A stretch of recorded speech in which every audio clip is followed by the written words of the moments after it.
Good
evening and welcome. So it's Sunday evening, it's time for Factorio. Good to see you. It's good to be back. And I know I've been skimping a bit on the Factorio streams, but you know, it's gotta come to me, and at some point we'll also take a break from Factorio. But that day is not today. So we'll continue because there's a lot of things to do and a lot of interesting things to take care of. I think that where we are right now is at a point where I want to make it less sequential, because it kind of feels like a little bit more like a feels a little bit more like a let's play, because we're kind of doing it in a sequential setup where it's like, oh, the next thing that you should do should be this one. And now we have all the main buildings unlocked, and we have most of the tech that's necessary to unlock, and then we can do some designs. There will be something that comes credit, but that is not today. Did you have a good trip? Thank you. I was not on a trip. Well, I mean, I was at a weekend retreat, Tantra retreat, community, Copenhagen Tantra Festival community camp. Just rolls off the song. It was okay. You can feel my enthusiasm is just radiating through the camera, right? It was kind of chill, and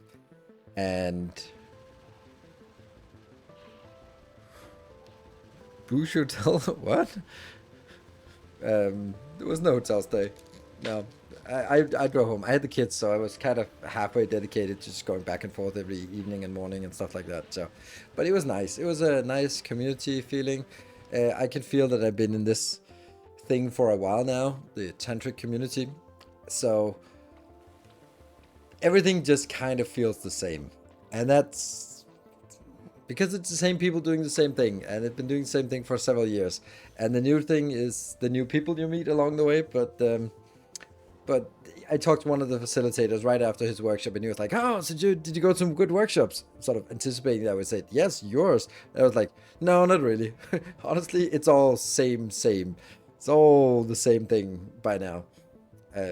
So yeah, but I think I should just go for the community part and not for anything that I'm not going to be challenged or sort of wowed or anything for these workshops, as long as it's just the same old people coming. But that can still be nice and cozy. It's the same as, I mean, I'm not going to discover anything new and magical in Factorio, so but it can still be nice and comfortable to just settle in, hear the familiar music. Remember that the Q key actually is a Q key in Factorio. That's really nice. And yeah, you just kind of the familiar, the comfort food of gaming. And then that's also kind of that. So I'll go to other things in other events if I want to be challenged, but that was not my intention either. So, it's the first time catching a stream. Welcome. So good to see you. And let's see if we can get into gaming at some point during the evening. Yeah, so what else is on the agenda? Well, honestly, I'm going to keep playing Shapes 2, at least for the next week, and probably the one more week. And then, honestly, Honestly, but actually, maybe I should start looking at my vacation schedule, because that's been like, oh, it's so far into the future, but I can actually see it sort of lurking in the future. Like the 1st of July, I'm going on a vacation, and then I'm basically going to be like 2 weeks away. And that's not even that far away, like far into the future. I think 1, 2, 3 weeks. That means there's 3 weeks until vacation time. And I don't think Shapes 2 is going to fill all of that stuff.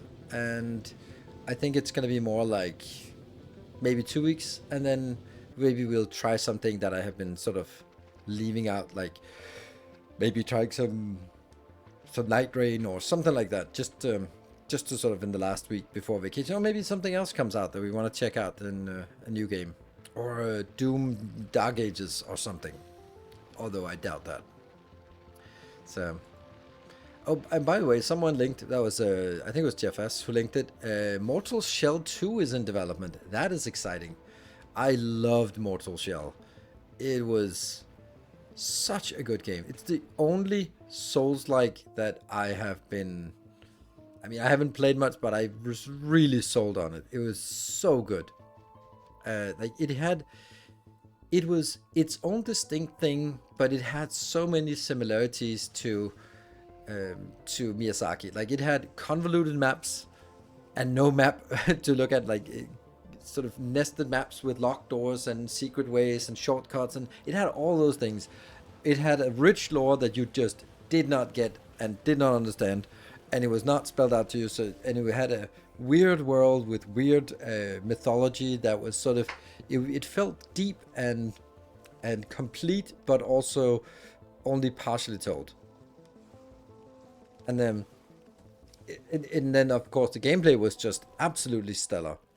Like, really solid play, and like the way that it was structured was really well done for a small game. Like, it was, granted, it was a pretty small game when you really got down to it. Like, I think I played like 16 hours or something on it, and I played through it a number of times, and it was just really fun. Actually, see how much I played Mortal Shell.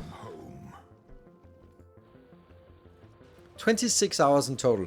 That's not much, and I just have a really good good impression of it, and thought it was such a good game. It's so good that I kind of want to play it again. It also just looks absolutely amazing. Solid Bond, thank you for the 57 months. So, yeah, so Mortal Shell 2, I'm really looking forward to it. It also looks amazing, and I would expect that would be a bigger game, since sort of let's hope it's gonna be like Shapes and Shapes 2, where the first one seemed like a tech demo for this when the second one came out, because yeah, that was a massive step forward. So yeah, that's gonna be exciting, but you know, that's 2026, so let's not get all excited just yet.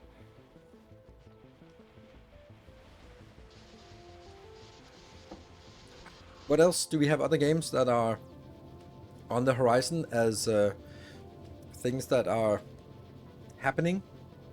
I don't think so. I mean, the only thing that we have on the... Oh, right, we actually have Darkest Dungeon as well. Ooh, Darkest Dungeon Kingdoms with Secrets of the Coven? Is it a Coven? I think it's Coven, yes. Otherwise it would be a W. So, Secrets of the Coven is there. Unfortunately, it's without Wayne June. So I don't know what they're going to be... So they're going to complete this, and then it's going to be really difficult for them to figure out what are they going to do now that there's no narration. Are they going to find another narrator?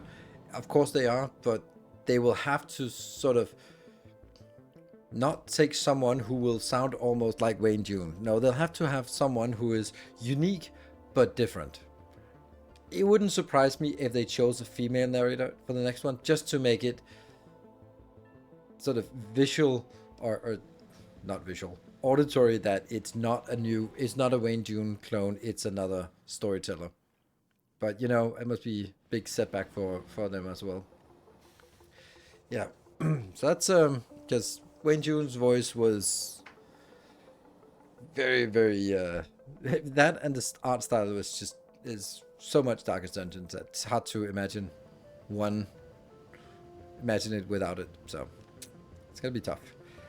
But anyway, so we have Darkest Dungeon also sort of laying in wait for us. Who knows? Maybe, I mean, has Valheim even said anything about the next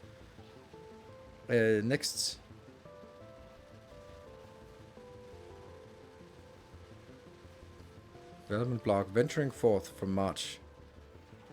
New blog, voyage of the... Okay. Yeah, I feel that Valheim has sort of lost its way. Instead of getting better, it sort of develops in a wrong direction. Like it's emphasizing the stuff that isn't good instead of fixing stuff that is kind of broken. Like I think that a lot of the stuff when we started playing Valheim, it was like, oh, but that's fine because it's like this is an archaic system and that's fine. They'll fix it. It's early access. But now it's been like 2 years later and they still have the same shit. And it's like, okay, now it just becomes annoying that you choose that, I don't know, you can't cast spells from the beginning, for example. Or do you have to level up skills by using the weapons, or I don't know. There's a lot of like the inventory management. Like there's a lot of weird things that is in Valheim that they're refusing to fix, and they just plow on and make new content that makes it even worse and has some annoying features at the end. So yeah. Yeah, you can only do the new biome. Your is now crap. Grind the new gear. Loop so many times. I like it, but it fades around Mistlands. Yes, Mistlands is exactly where that chain breaks for me. Mistlands is atrocious. I think Mistlands was really hard to like. I got through it, but I never really liked it. And then I absolutely hated Ashlands. Like it was not fun. And it also, like, the progression on the build just becomes like really weird. Yeah, Mistlands killed the game for me. Really enjoyed the prior to that. Yes, I completely agree. Like the verticality of the mountain was frustrating, but it kind of, okay, it's a mountain. Let's get up that mountain. You find the mountains, you go up there. But Mistlands was just like, okay, it's mountains, but you can't see anything. Oh, I still got glimmer. I just saw it reflecting from the light. Yep, I still got glimmer in my face. Yep. I think a different team was working on it. I think that I think sometimes game developers during early access, they take the wrong lessons, and now this is very subjective, wrong lessons.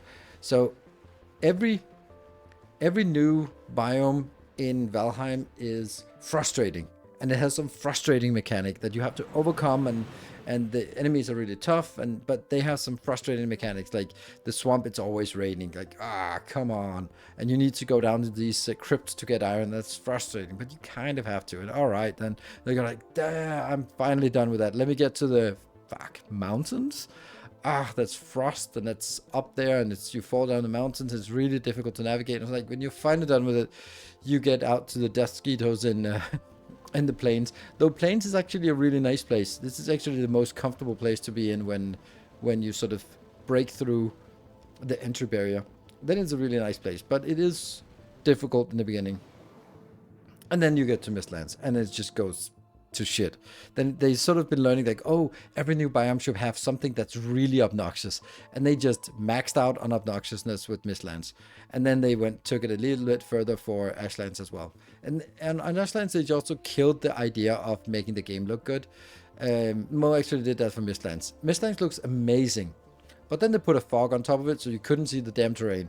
I was like, what? That seems counterintuitive. I know it's called Mistlands, so you kind of have to, but yeah, dispelling the mist should be something that was like more permanent than it is. And yeah, I don't know.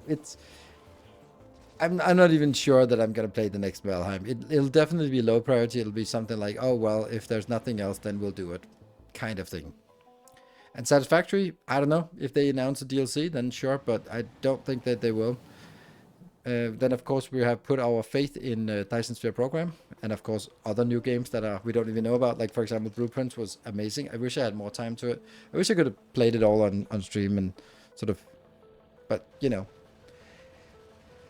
the content grinding on food and stuff. Yes, that's also the way that the food works is also just miserable. That's something where you could forgive it in the early game, but the way that the food bobs kind of are useless when there's only 5 minutes left of them, so they don't have the full duration anyway. So to clear out the mist more would be nice, and could be eye-opening to see the nice terrain. Yes, yeah, I don't know. It just kind of Enshrouded is a great game, but I feel that Enshrouded is kind of a little bit in the other end. It's a little bit too polished. It's a little bit too crisp. Like, go here, do this quest, pick up this thing, go back here. It feels like playing World of Warcraft single player, which is not like the worst experience, but it also just kind of, there's some of the idiosyncrasies of Valheim that is charming. It's the same with Souls game. Like, oh my god, it's so frustrating that when you die, you lose all your runes. That's so punishing. But once you internalize it as a gameplay feature and not a stupid omission, then it becomes part of sort of how you play the game and how you navigate and how you think about progression. And therefore it, so those illogical idiosyncrasies of Valheim is kind of fade out. For example, it become like in the first zones it's fine with this no teleporting with metals, but then it becomes a little bit stupid, to say the least. So yeah, and then you just bypass it with save games and they go like, yeah, whatever. And I would just bypass it with a command or with a setting, because that's really annoying. That's something that makes sense maybe for your first playthrough when you want, but it's the whole idea about sort of sitting there sailing for 25 minutes to bring home your iron and then smelting it and then going, realizing you need more, and then sailing again for 25 minutes just to go out. It's not fun. If anyone could be done today, well, yeah, let's see. Yeah, so by the way, we are still looking for other good games or mid games. Definitely looking for factory games genre. I'm not seeing anything on the horizon, to be honest. The Dawn part was a massive disappointment for me, and now that Shapes 2 is here with an update, then that means we're playing that, and then when we're done with that, it's gonna take a long break before we get back to that. I used to not have much gaming time. I could spend all the time I had in a week just grunting iron ore back home. Not enjoyable. I'm plus to the rescue. Yes. Or just the setting now. Yeah, you can save it, change it in server settings and startup, or you could just sort of have a save character and you just have your character with your iron, log into another world and just drop it, and then log out, go to the new location without the iron, log out in your original world, log out, log into the old world and pick up your iron again, and then log back into the new world, because the location was only stored on save, so you could sort of cheat your way to getting the iron moved back and forth. So I'm blaming, yeah, it just, yes. So anyway, there's bound to be games like, for example, Blueprints just hit and then it was super amazing. So we can always just kind of chug along, chill, and then see. Sometimes it'll just be some cool game. We know that Dyson Sphere program is somewhere. They said they were going on a two-way. They posted in March and said, our in-house game jam has now passed the halfway mark. That was 1st of April, and it was 2 months. So that means end of April, they must be done with it. And then they actually need to start doing the tech and the stuff that they're doing and incorporating it. So I was like, they'll have these 2 months, and then it'll be 3 to 6 months until they have a release. My God, the icon is awful. Now the icon is nice, but the text is Dyson Fear Rogram. But then again, if I was trying to do something clever with Chinese characters, sort of like, oh, you know, this Chinese character, we can kind of overlap them. Like, no, that would probably not work if I was going to do that. And that's exactly what it is. I hate those where they recycle a letter from between two different lines. It's like, is it belonging here or there? Yeah. But anyway, Dyson's Fear Rogram. Played Astroneer recently and enjoy that. And some limited automation. It's not a game for me. It never was, and it's not gonna turn interesting for me. But anyway, this is not a stream of, hey, let's come up with all the games that I haven't played have played over the last 3 years and suggest them yet again, because we've been through that. Like, for example, Cosmoteer. Like,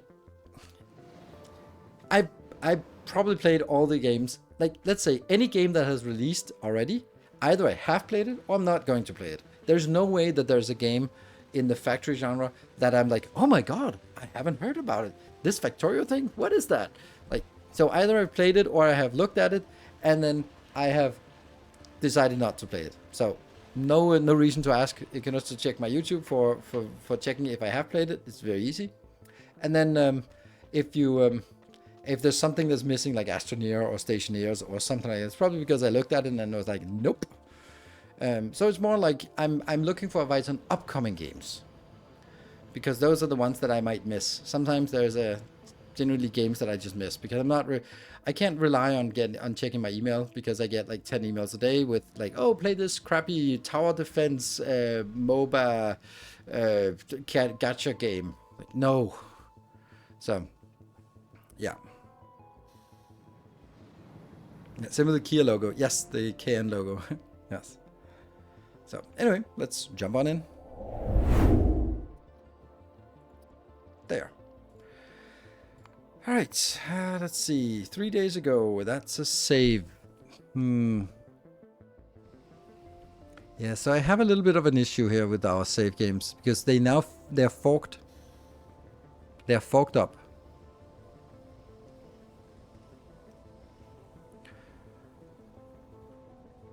This one is our test game, and the other one is the big game. So basically what we did, Dune Awakening. Oh, that's true. When was Dune Awakening?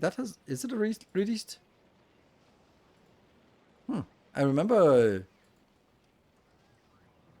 Oh, it was delayed, wasn't it? 10th of June. Oh, that's cool. That's amazing. Oh, well, maybe we should play that.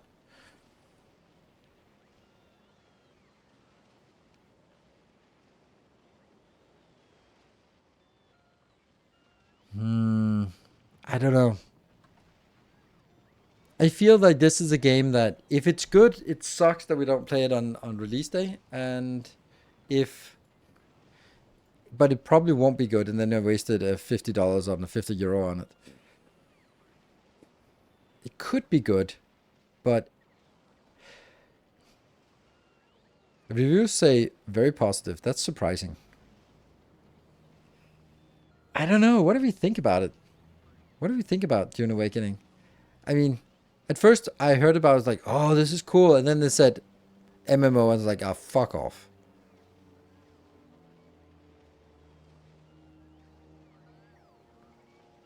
Because there's not a letter in the MMO genre that I like. Massive? No thanks. Multiplayer? No thanks. Online? No thanks. Give me a story-driven, solo, offline game. Yes, please. And then the MMO, and I didn't like it. But then I read more about it, and it looks interesting. Oddsparks just came out. Yeah, Oddsparks, it's weird. It's a nice guy made it, but I talked to him, but yeah, it wasn't great. I was not seeing him play a bit. It seemed good. And they never even saw another player, but I agree. Just an MMO person, yeah. There's a Claire Obscure you haven't tried. Yes, it doesn't appeal to me, yeah. What I've seen, cool with regards to Doom stuff, but the game part seemed 2 months ago quite meh, yeah. Stellar Blade, no. Yeah, I don't play like ARPGs generally of various sorts, so it's not really my thing.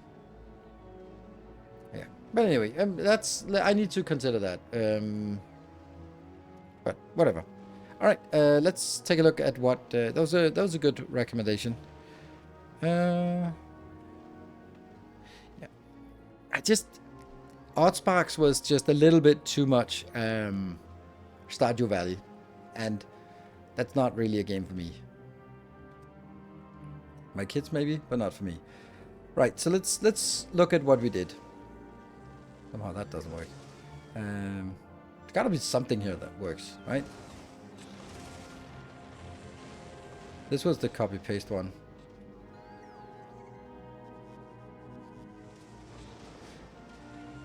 Okay, so this one's working. It's the same one.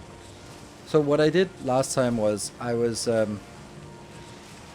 built a design for each blue, red, and green. I don't really like this green. It's too big.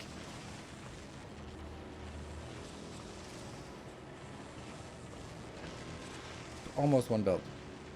That's massive for one belt. Really?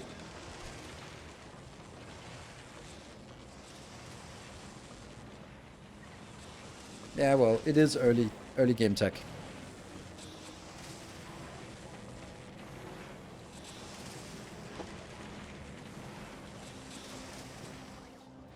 But this is a good build, I think, for reds. How much red? 11.83. Yeah. And this one for blue is also really good. Took quite a while to design it. Not much here, but the idea was also that we had several iterations. iterations. This one is with legendary, and I was just building this one here. So this one, for example, when we switch it up to rare quality, then you can see, okay, there's something here struggling, but that might not be a problem because there's a little bit surplus here and quite a bit surplus here. So this is not going to be a problem. That means it actually is producing what it needs, and it'll produce 11.5. So going from 3.3 to 11.5, and then all the way up to 42 with legendary stuff. And it's the same design. That's what I really wanted about this, was just having the same design so that we can make a design and it'll be like, that's my goal, is make a design that you can just go, okay, now everything is rare quality and it still works pretty much the same ratio, and then everything is now legendary quality. It still does pretty good ratio. That's my objective for this, and I want to see the same thing for this part. Yeah.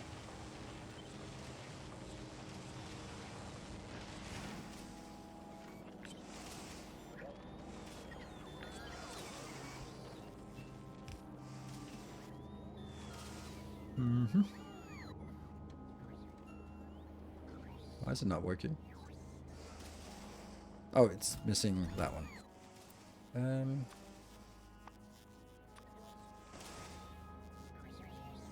But I need to then upgrade it. Yes, that one.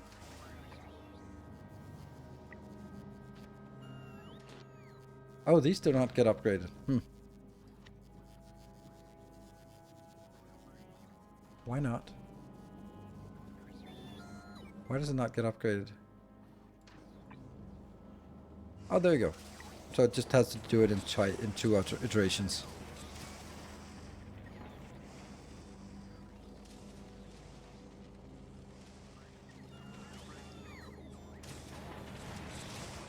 And with the...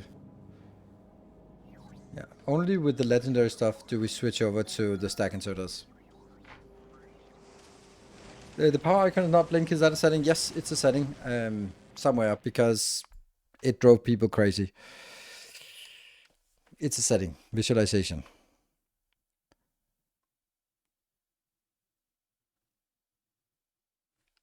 Don't know. Somewhere it's a setting.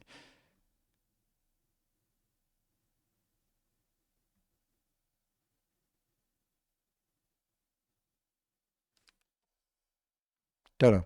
It is them. What about Satisfactory 1.1? You could do an all new blueprints with vertical splitters. That's true.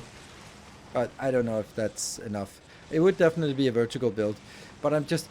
Satisfactory is a game that I really want... I need to want to go back, because there are so many things that are just really frustrating that if I don't come back with a burning desire, I'm just gonna burn out very quickly. Why is it not working? Oh, because it's not really getting enough of this. It's the slow robots. This is just looking a little bit further into the future, but I want to see if it... First things first is, what does the ratio look like? 41, it goes from 11 to 41. That's a good one. So it's multiplied by 4, basically. Oh, that's a little less than 4. All these things are positive, so that's good. So we will actually get the 41 outbound from this, if there are no bottlenecks. Hello, bottleneck. Yeah, this is definitely bottleneck. This one is supposed to be producing more than 2 belts worth, and it's now going out on a single belt, so that's not working. That means this is a problem. This needs to be redesigned in a completely different way.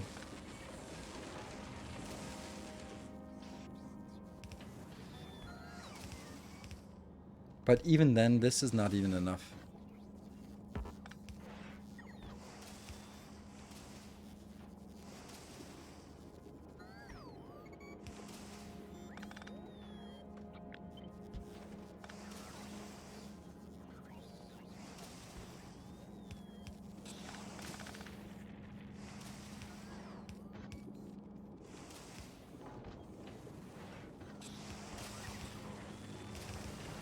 Funny how it was actually so simple to fix it.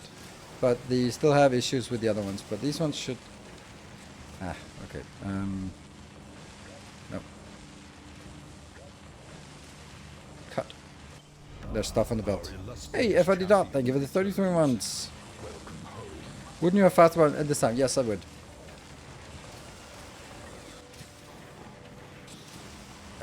This is maxed out at 12. Yeah. Okay, so what if I just look at this part and see, you need 72. So that shouldn't be a problem to keep up 72 here. And this is keeping 63. So if this one is producing enough, and it is, there, then getting it outbound really shouldn't be a problem. There, it's stalling, and not because of inserter speed. Output full, okay. So now the question is, I think it's the output that's the problem here. How much do you need? No, less than 2 half belts. So that's fine. And this one is obviously also going to be problematic at some point. But I only have 2 outserters. Is that really enough?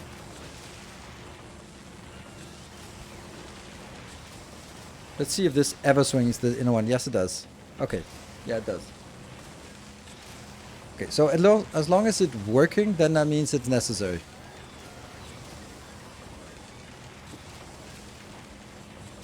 And this is missing the...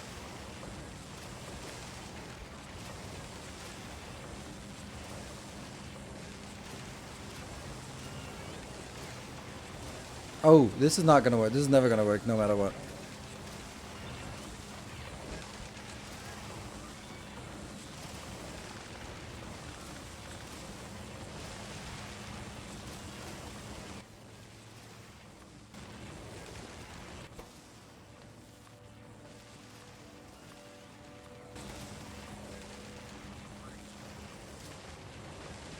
I don't think we can get like 36 plastic in per second with robots. I mean, maybe we can, maybe we can't.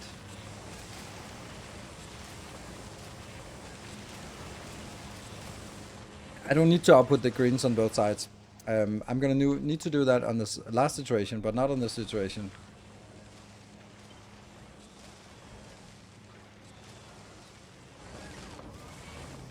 So basically, I found that this one we built for normal is not good enough here. Then let's... But now I think it is working.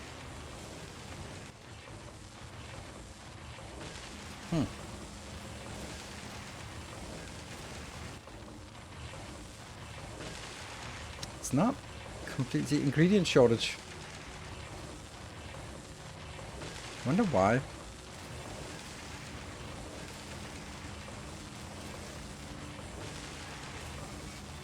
This is obviously because this one has to be doing both. Yeah. I'm kind of leaning towards if what would be better would be having the cables on both belts. Because then both of those could grab cables and both of them could get plastic and greens. That would be better, but I don't think that's feasible to do. Oh, plastic is stacked? It's stacked, damn. How do I make sure that it doesn't stack? It is technically not a problem, but it's also just misleading.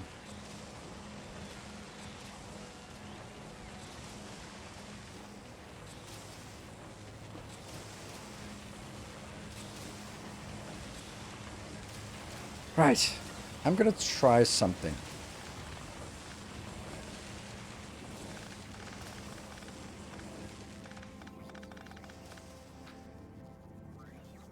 So what I really want is, I want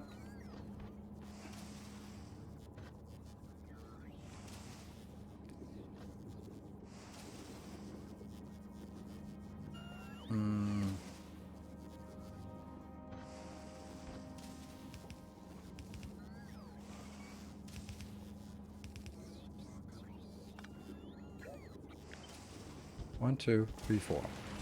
That's kind of easy.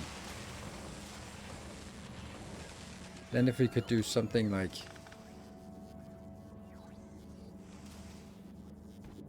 obviously something like this would be amazing, but but I'd also have to do it on the other side. And getting it in here, it's just not enough space.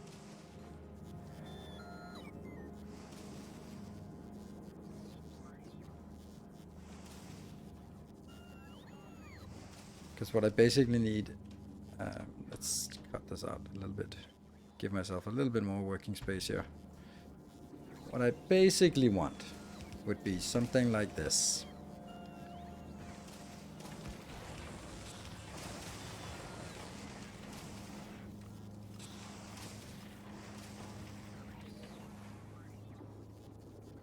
And then the equivalent over here. Because then I could always just do something like this.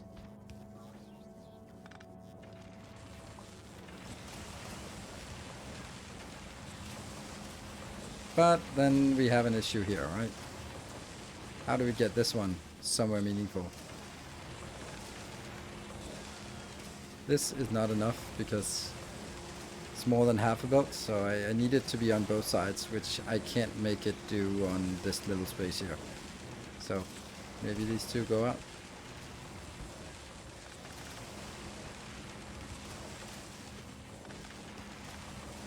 No.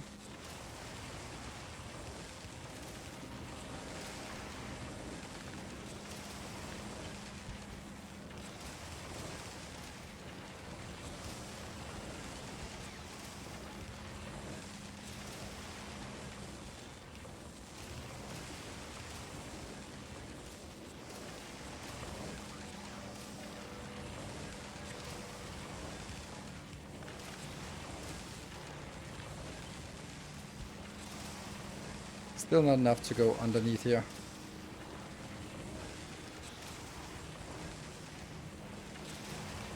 On the other hand, that one's actually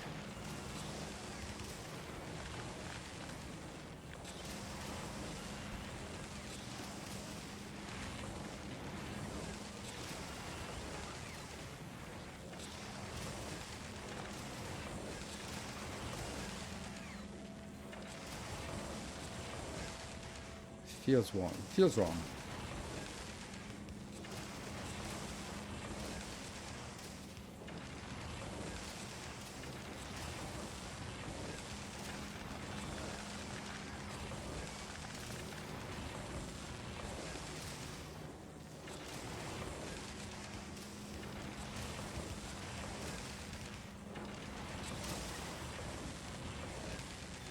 I know it's absolutely atrocious, but still. Oops. Maybe it'll give us an idea. Yes, that's kind of the wrong way. This is now coming out on two sides.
Take this out. Bring it 2 down.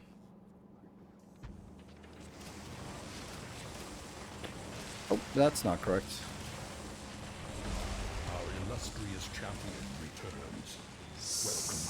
Welcome home. Samopsu, thank you for the 7 months. Said you need more than half about the green, and now you max out half. Nope, I do not. More than half about the green, but I have 2 half belts of green, so that's not a problem. Like, I don't like this. It kind of works, but I don't like it. And of course these would be requesters instead. Or comment. What? Oh, okay. Well, then we need chat to be more active, so all comments don't confuse me. Well, does this work? It seems to work a lot better. What about for the last one? That was actually a clever solution then. Hello, Lostims. Good evening. Oh. Oh, power. Is that power? Yeah, it's power. Huh. I have a great way to solve that.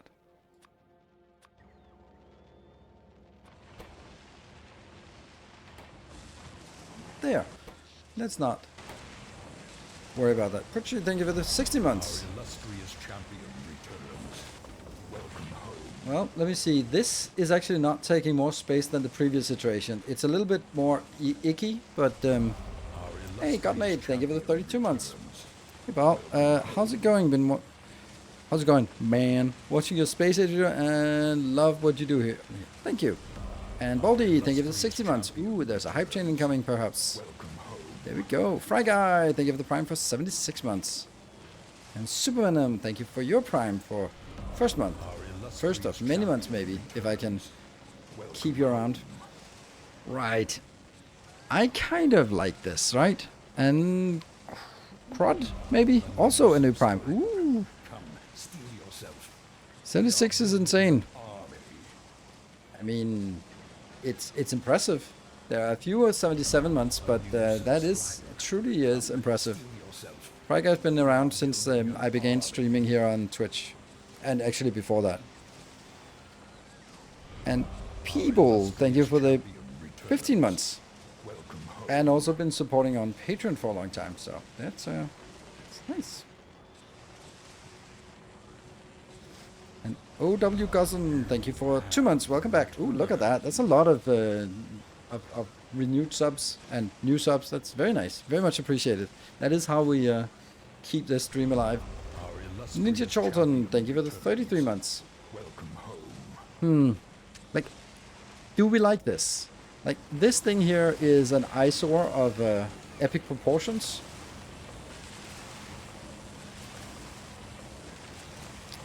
But it works.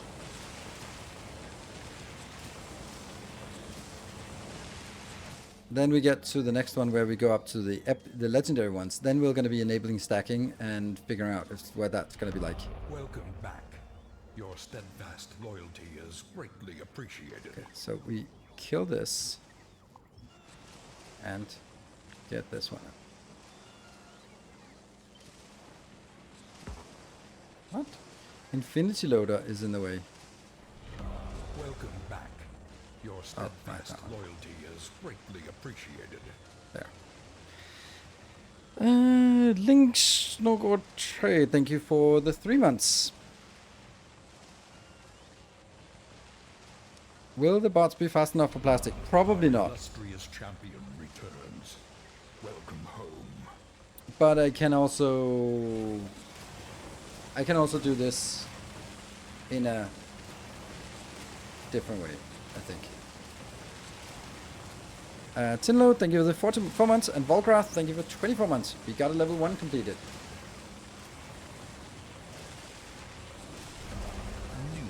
Yeah, I can do it with an inserter as well here. Alastar Valkyrie, thank you for the Prime. Oh, it's a very long time since there's been like such a consistent renewal of subs. The last trains have been one person dropping 100 subs. That's how we. It gets a little bit faster than 100 people subscribing, but yeah, sure. Either way, the underground belt trick for the green circuit on the right. Underground belt trick for the green circuit on the right. Underground belt trick. I don't know what underground belt trick it is. Oh.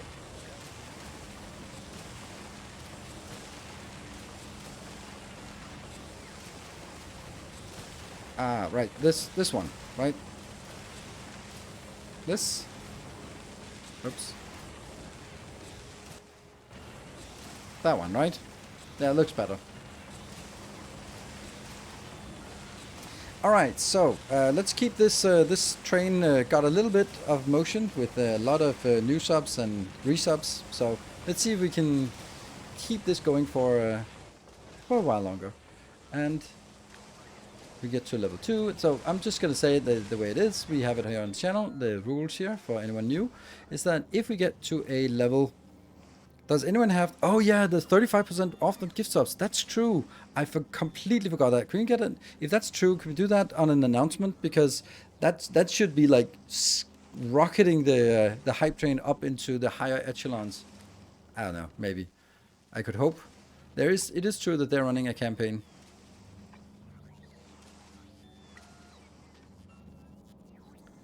Ah, weird.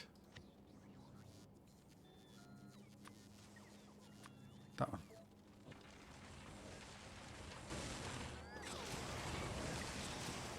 Yes, 6 days left. Well, don't spend it all on... okay. So... whoa, Samagod, it works! 35%... so that's 3.5 subs for free, or extra, or whatever. Maka, thank you for the 2 months. Welcome back. That's a level 2 hype train. Alright, so this is obviously not working. I think we also... oh, yes, these are all legendaries.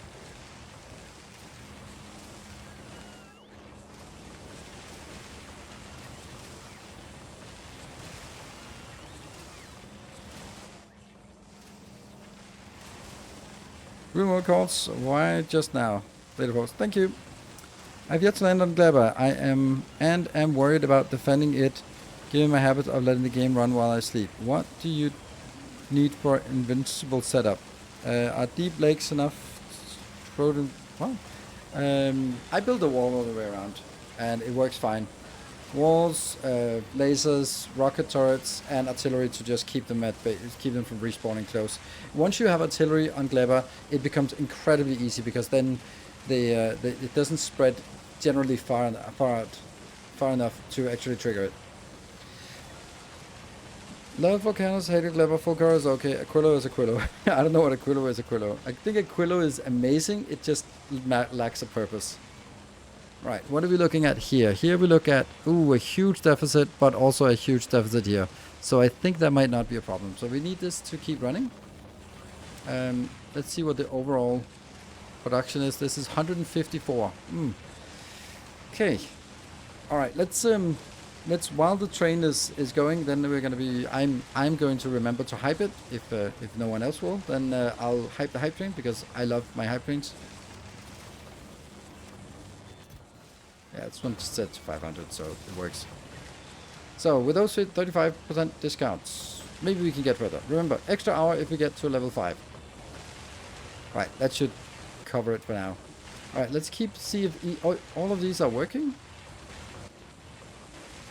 Looks good. What about this? Oh. Why you no plastic? Oh no, that one. Oh no.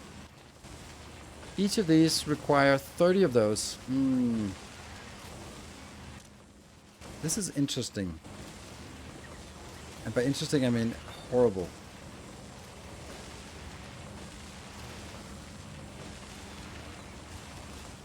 I don't know if this is fast enough.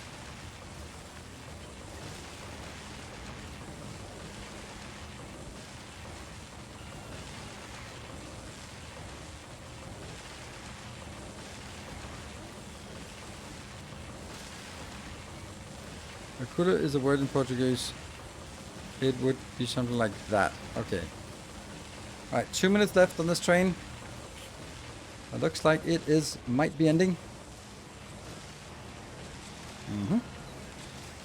It turns out there is a definite endpoint for the utility of cryogenic science outside of research, production research, yeah. Which is a nice research, by the way. But, yeah. It is kind of, once you get there and you make science, then it's not really like 6 things you need or something like that. It's very low. Okay, so now let's see. Is it working now? Can it keep up? Looks like it can still keep up with these green ones in legendary.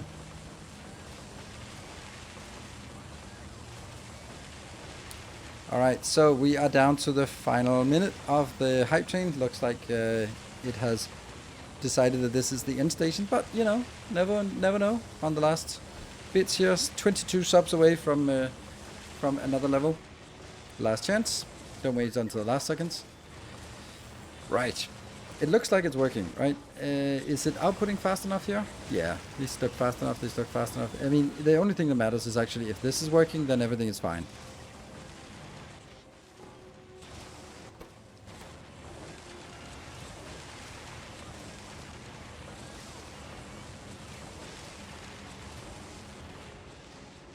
Okay, so this is going to be the final design. Can we compact it more?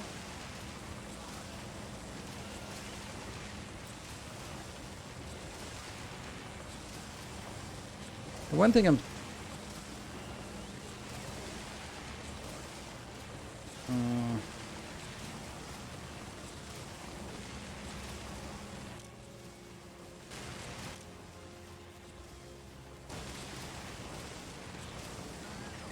That was it.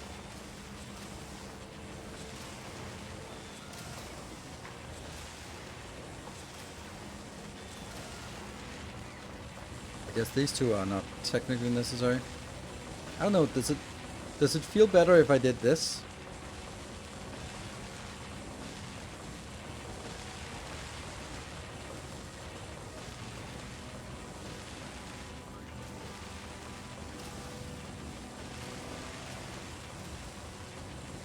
Don't think the distance between starting Clever and getting foundations is gonna be...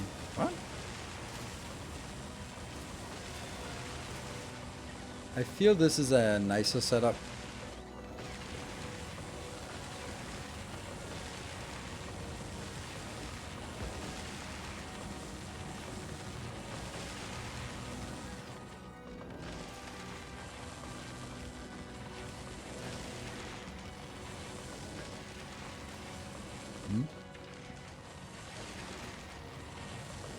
Oh yeah, this one needs to be redone with a new format. It is true that it looks awful when it's mixed.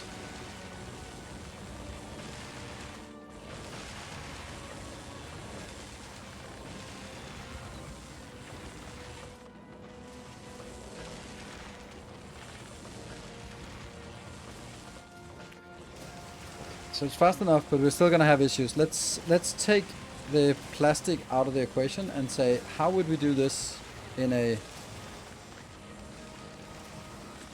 where the plastic is coming in on a belt? Then I would do it this way, right?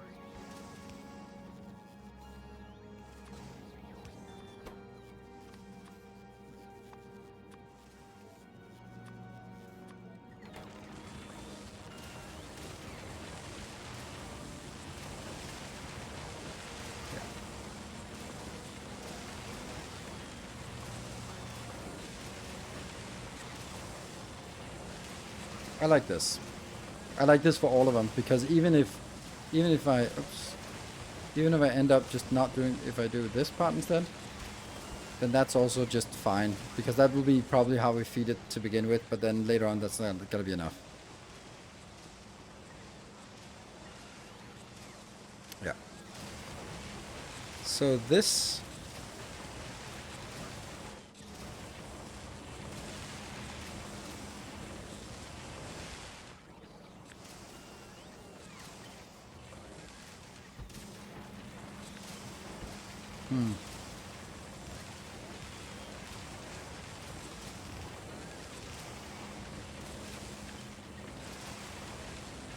That should be all of it downgraded. Nope, not that one. And then this mess has to be removed as well.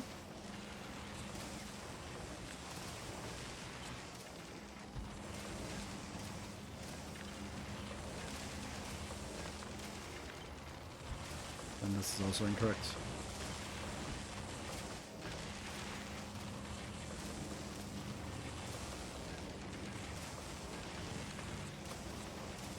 And these now have to switch back to normals.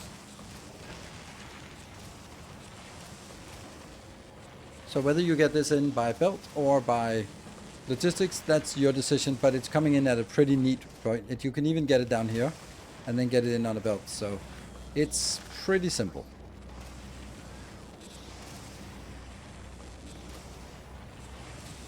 So I kind of like this build. It didn't get bigger by us making it more complicated, so that's good, or making it fit for all levels. This one's not working. Why are you not working? Because someone has been doing something weird here. That one, right? Yeah. Okay. There was a little bit of residual. Yeah, some residuals on it, on those belts. Yeah.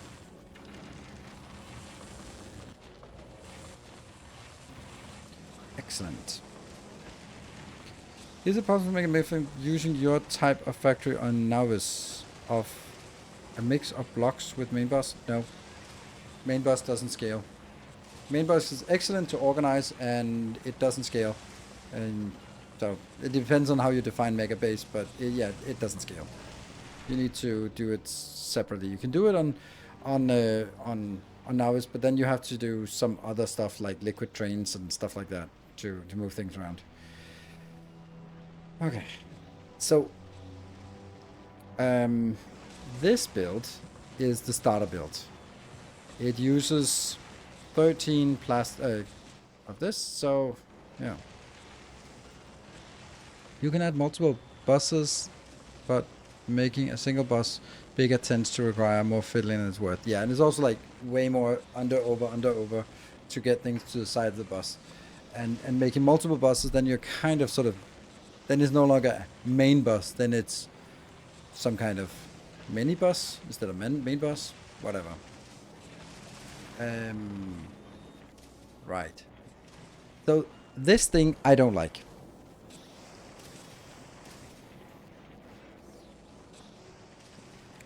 Obviously, this unit here is pretty. Okay. This unit is pretty good. It has a slight surplus and it has a slight surplus. That's great. But what I don't like about this is... Yeah, I don't know what I don't like about it. It is modules, so... Isn't it? No! This is not affected by modules. What? It is? 1, 2, and then a little bit more. Yeah, it's true. It is mod. It is mod. Yeah, you can see the white border around it. So I don't know. This is just bad. The beginning part. What if I just only had one of these builds? Then I'd produce basically a full belt.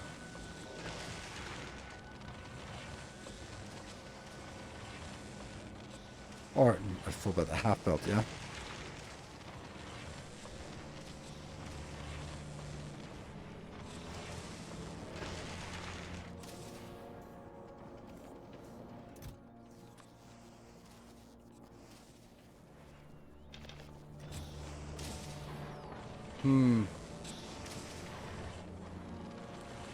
Okay, so let me articulate what my problem with this is. It is the fact that this is a gigantic build, and obviously it's gigantic because this makes 57, while this one only makes 11. So obviously it's better. But if I was just using this build, then I'd have way too much. Then I could maybe design it so that it's sort of like this part here. If we could just get some power. Oh, it's because there's another one of these.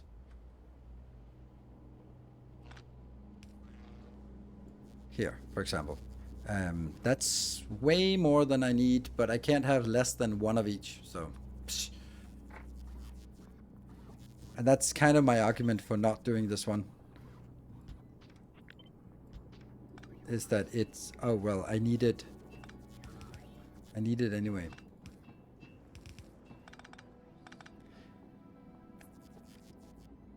What's the reason for going out there?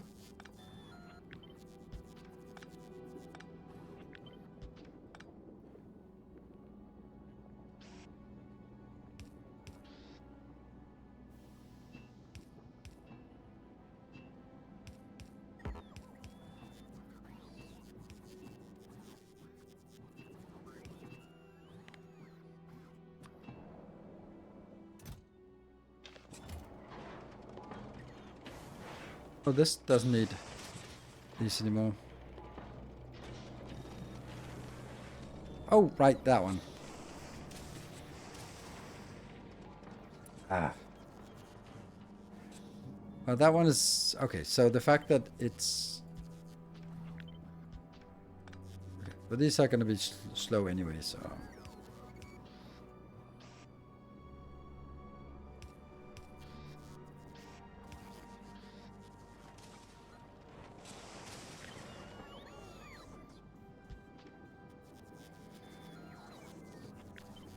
Let's just put it up here. Fine. Now there's no lava. That comes here. And let's see all of this. Really?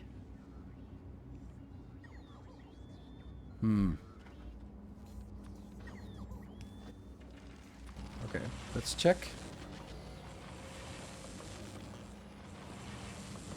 I like this pattern here of getting stuff inbound. So where are we struggling? Oh, that one's struggling and that one's struggling. Yeah, not all the efficiency modules are necessary. That's a good point. That's only when it's affected by beacons, and they are not, right? This is affected by beacon. Oh, that doesn't work. Oh crap. Okay.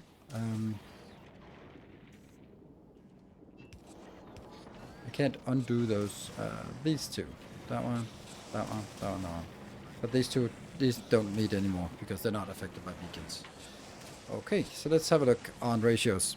It says that there's a little bit too little molten iron. Why does that look like there's a... Oh, right, it's not a quality indicator. It's just that blue thing. Okay, so this means that it's actually starving? It's iron starved. Really? Really? Are we iron starved? Oh, this one has an extra built-in productivity. That's why it's a lot of iron starved. Yeah, okay. So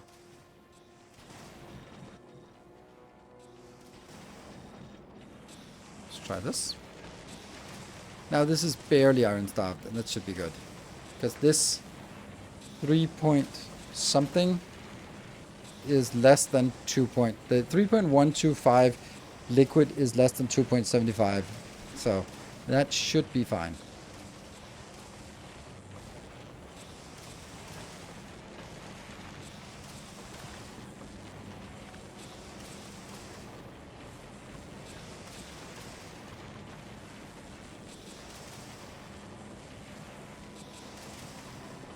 Yeah, I think this is a better build because it's a little more modest in terms of what it tries to achieve. 2-speed model, why? Why would I need that? I have a surplus, so why would I need it? Why are the belts below the beacon? Good question. Oh, because it's a repeatable module, but it's no longer a repeatable module. I don't like having this one here. I like having this one down here, and then ideally we'd also, for the final form, be making it like this.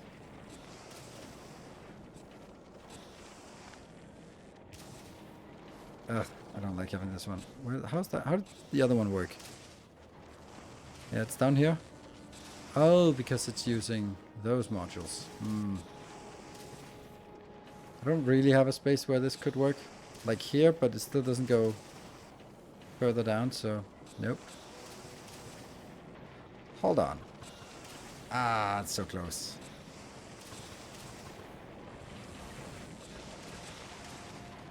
Yeah, I don't know if I like the power poles here. Like this power pole particularly is annoying. I think we're just gonna do this and then just accept that lights will not be these two locations or these two locations. It will be these two locations here, which is slightly off from the other ones, but well, whatever. We could also do it like this, and then it feels more like it's on purpose. Okay, so this is the basic form. I'm gonna kill this one then. And then let's see how the basic form evolves as we progress it to a higher quality. Or maybe we should just make absolutely sure that it is working. That's what it says. It is working. This is starving. Oh, this is full. This is full. Yeah. All these are good. So it should be everything else is slightly stacked up here, but these are working all the time. Then the ratios are good. Good. Then this one we copy it over to here.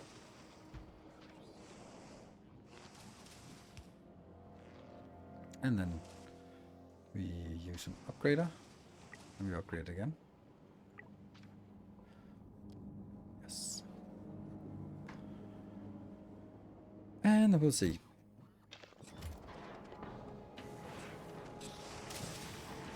First of all, let's check ratios. Ooh. Now they are starving here. But we have enough of this, but...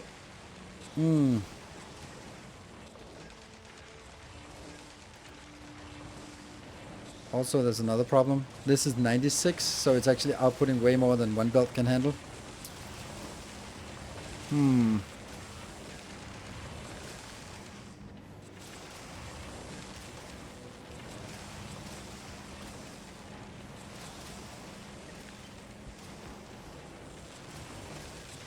That seems better. And two of these. Okay. Timbo, thank you for the 34 months. Level 2 speed and what? Oh, there's level 2 speed. Yes, those speeds are not updated. That's weird, actually. Oh, here I'm using level 3 speed. Okay. Well, we are on Volcanus, so that does seem correct. Yeah.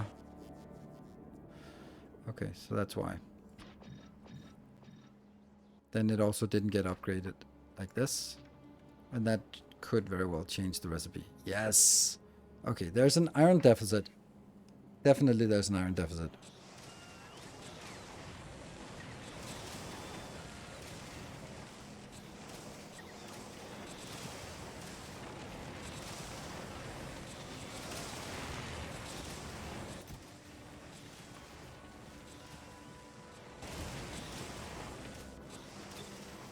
But it also needs more than one belt outbound, for sure.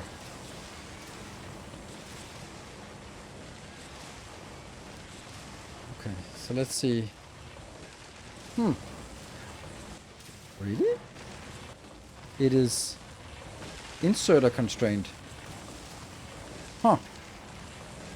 That's interesting. So, I guess we need to do this for the inserters as well.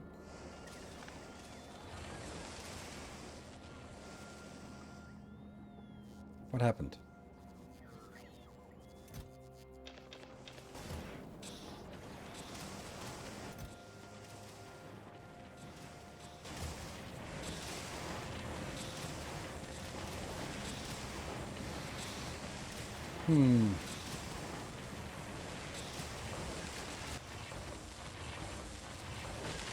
It does go a little bit down.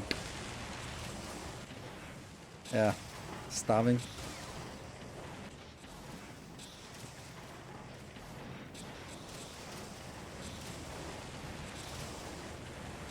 Now it's fine. But that would also mean that I'd have to put it in here, because otherwise it's not a clean upgrade. Let's see how the last one pans out. This one needs to be changed as well.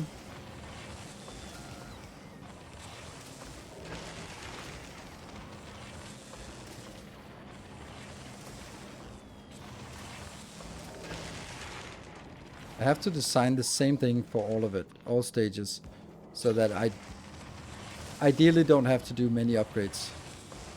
It should, if I have something and go like, oh yeah, this green circuit, you can just upgrade it to rare quality. Oh, but then you also have to do this thing and this thing and this thing and this thing, and then no one's gonna remember it.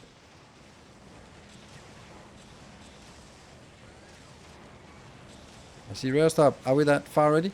Yes and no. This is a workshop, so it's not a progression. It basically means that I design something and then I test how it works with rare quality, and then I test how it works with legendary quality, and then I make it work with legendary quality, and then I migrate that design backwards, so that when I design something for red circuits, which is something I'm going to need many times, then I just know that this red circuit works for normal, rare, and legendary quality, which I think is incredibly powerful, which is exactly what they didn't want to have happen in with this upgrade. But haha. Okay, let's see if this works now. Everything is positive and it's making almost lower substations on the same position. They are not. They need to be as far down as possible. Correct. Yep.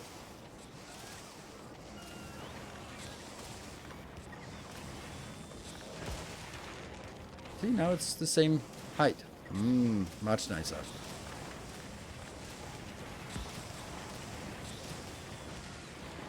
And we just have to look for random bottlenecks here. This is already getting absurd. So it's now unable to output fast enough.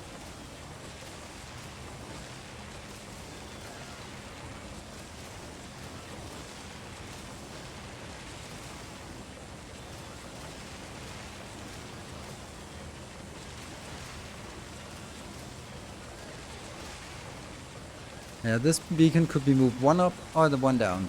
Or no, one up or here, not one down. So those are the two options we have for covering everything. And that means we're actually not able to output fast enough here. It's output constrained. Output full. Because these inserters are not fast enough.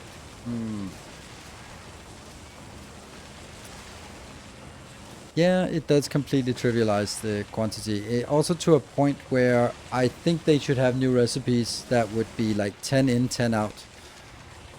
That would be like, instead of like, there would be nothing wrong with the recipe that said 10 iron plates, 30 copper cables, outputs 30 electronic circuits. That would be so much nicer.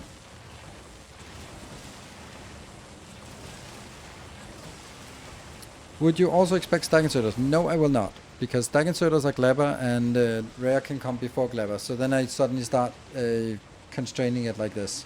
And I don't want to do it. That's kind of my consistency here. But, so you get better throughput, you mean? Not, yes, alternates or whatever, but just, this is useless. Like, looking at things that go like that.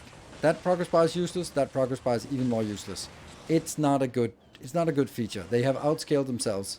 It's the same as what happened in World of Warcraft when you cast a spell and it deals 217,345 damage. Like, what the fuck? Like, just call it 217 mega damage or whatever. Like, when things scale then and they become silly, then you need to do something. Beacon 1 doesn't allow you to put in more deserters. Hence the reason why I didn't do it.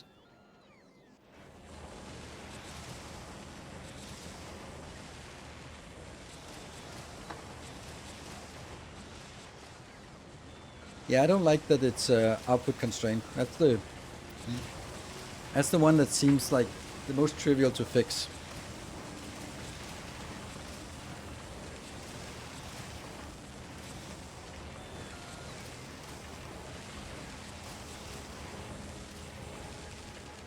It doesn't take up more space now, but it certainly outputs more. The problem is now that it outputs more on one of them than the other ones, because it's like one insert on one and two inserts on the other. Suggest is outputting to the left and right of the ear implants. Great minds think alike.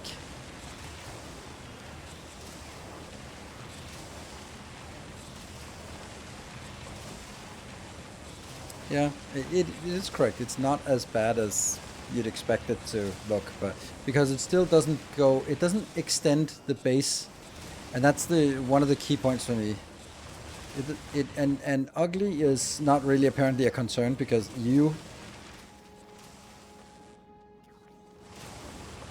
that might be the option, but the fact that it's why? But if you're talking about having rare before clever, then you won't have productivity 3 either.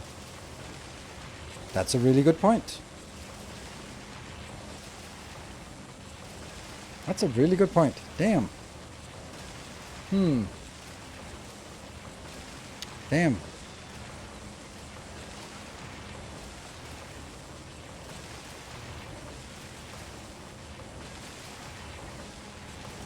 Scavenger inserters. Ah, right. Like this.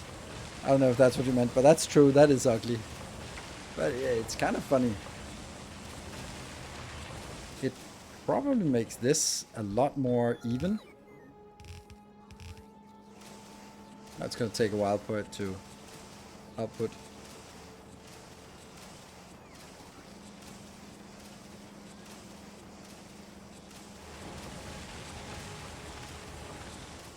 Take him out.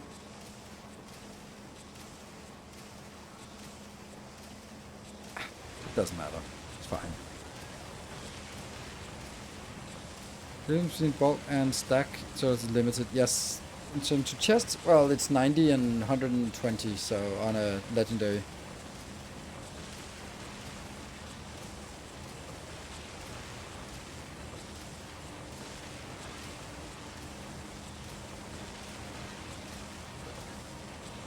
Yeah, it's Guitar Hero.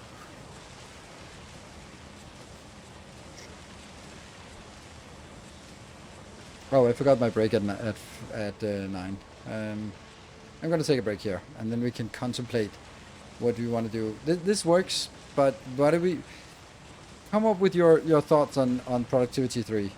Because obviously we're gonna need productivity 3 before we get higher quality. I didn't think that through, so be back in 2 minutes.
Alright, welcome back.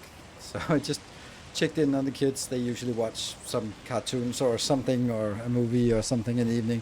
But now I came in and they were like, what are you watching? You watching House? So they were on episode 4 of House, and they were like, it's never lupus. Spoiled the whole show there. You can use stack inserters. Well, my experience was that stack inserters suck.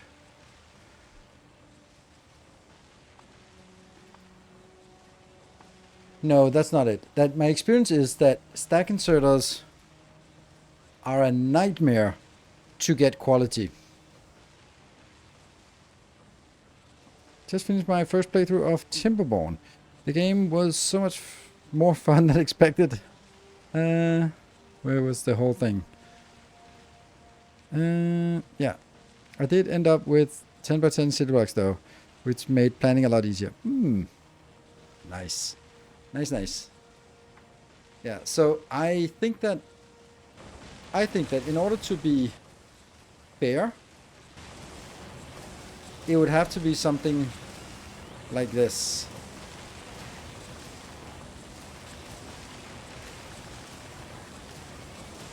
Because I cannot expect to have quality these, because that is nightmarish to get. And the question is this fast enough? How much is this producing? Well, this is actually producing less than 1 belt, so maybe we don't need this whole double thingy. Ah, that's funny, then that doesn't work. Funny how that...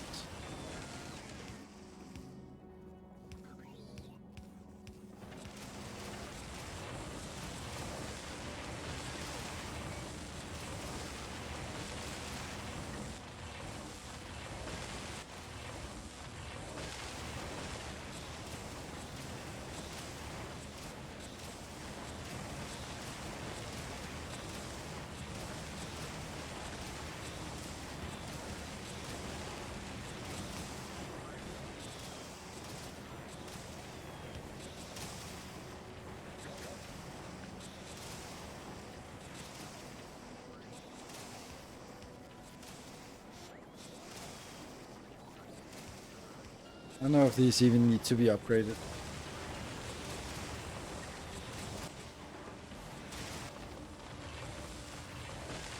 Beautiful.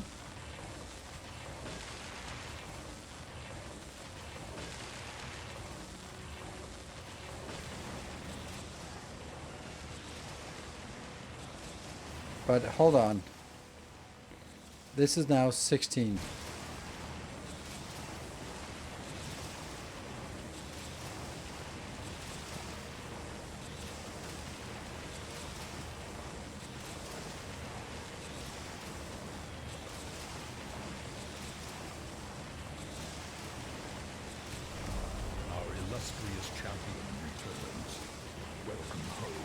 There's no reason for this. This is 1,000, 2,000, 3,000. I mean, if you got one, then you got the other one, right? But now it is not just an upgrade planner from rare to... You need to remember which inserters replace with rare bulk. Yes, you're right, you're right. So it kind of has to be either or. So I think that the upgrade is when you go from normal to rare quality, you change normal inserters to stack inserters. But fuck it, that's not always gonna work, right? Because that's the whole point of this one. This can't accept, this part can't accept stack inserters. Then it breaks.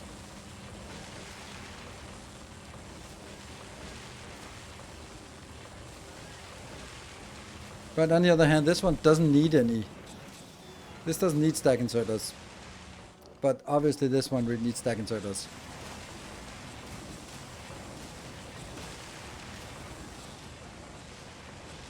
And it kind of feels...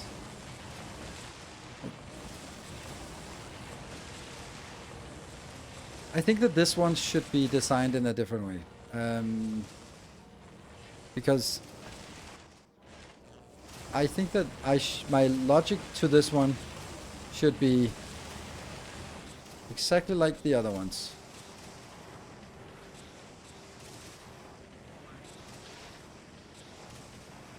That one. So we just roll the upgrade, realize that it doesn't work, and then switch these to stack inserters. It has to be done like that.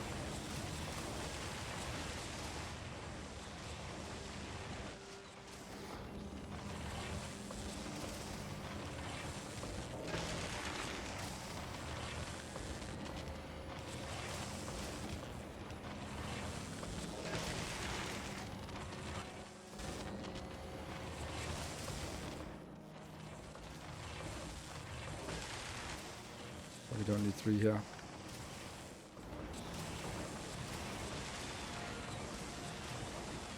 I'm thinking of designing an omniscience brick that feeds a discrete number of legendary 16 beacon biolabs as much as I can stuff into them.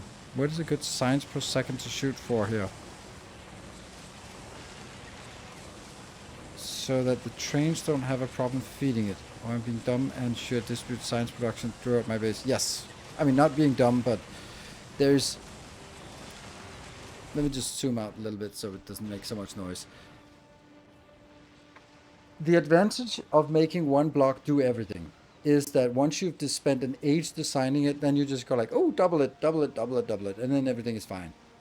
The disadvantage is that everything will be poorly scaled at ratio because you're going to build red circuits so many times and green circuits even more times because no, maybe not actually, maybe because maybe you don't even need to do that. I don't know.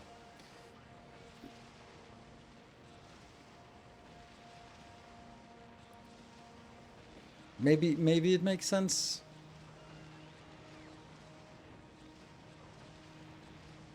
It's just such a giant block if you are going to make all the signs in one block. Like, it's not going to be these side blocks for sure. I would... Okay, so...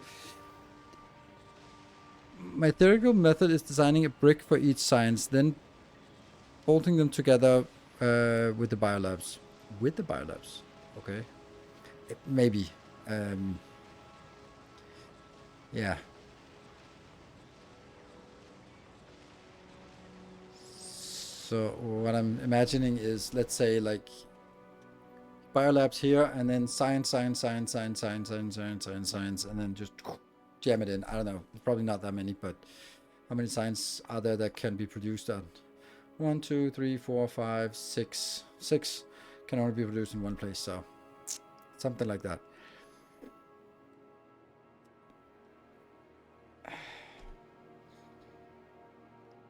Yeah, yes, you can do it. I don't know why. I don't think they see any particular huge problems with it. So. Okay. So we changed our scope quite a bit here. Let's have a look at the harder one. That's the...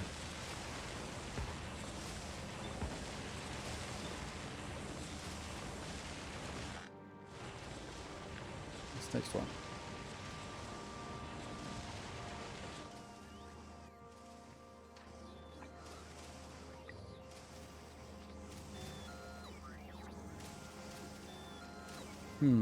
Yeah, this is just changing all of it, and then I apply it again.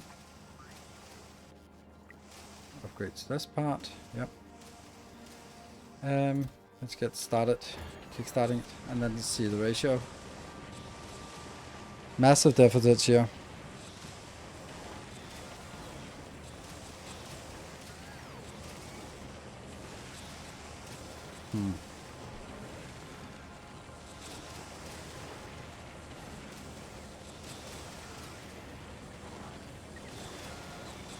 It's 300 and something, so this again is too fast.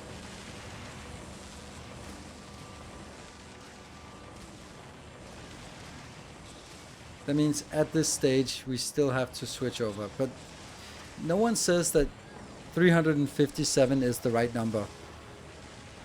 right? It could also just be, I don't know, 320 would be a nice number. And in that case, this would be at ratio. That a single legendary biolab with legendary beacons can eat using infinite science. I don't know. 240 is a nice number, yes. But this is... Oh, what happened? Oh, it ate through the whole thing, or what? Is that really it? You're correct that it is a nice number, but there's also something not really working here. Yeah, these are not fast enough, are they? Is that it? No? No, it's this one. It's simply the... Oh, right. That's because these are not legendarized. Right. There we go. Now we see the problem. There we go. So at this point you could say, well, that's fine if it's 240, but it's also just way overbuilt for 240. While the other things here, this one, it's about 100. Sure, this is about 28, so...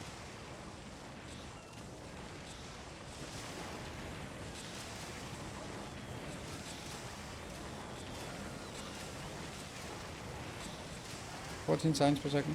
Okay.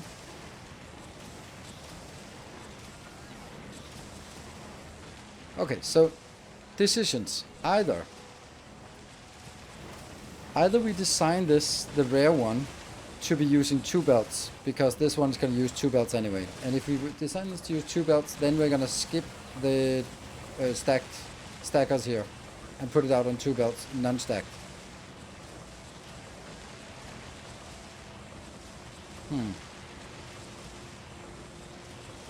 Is it really 8 times faster? Yes, it is. Sometimes more. You can also see here, let's look at the red ones. It goes from almost 12 to 154. That's a little bit more extreme. I don't even know how that got so crazy. It is also definitely more than... So that's just times 12. This one also seems a little bit low. Yeah, this is times 12-ish is what you should expect. Times 12 is if you look at here, 3.3, and the maxed out one, 43. So it's 3.3. Oops, 3.3 times 12.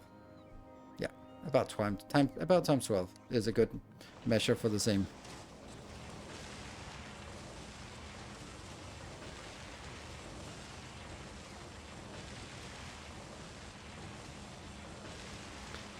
Yes, it does stack like that.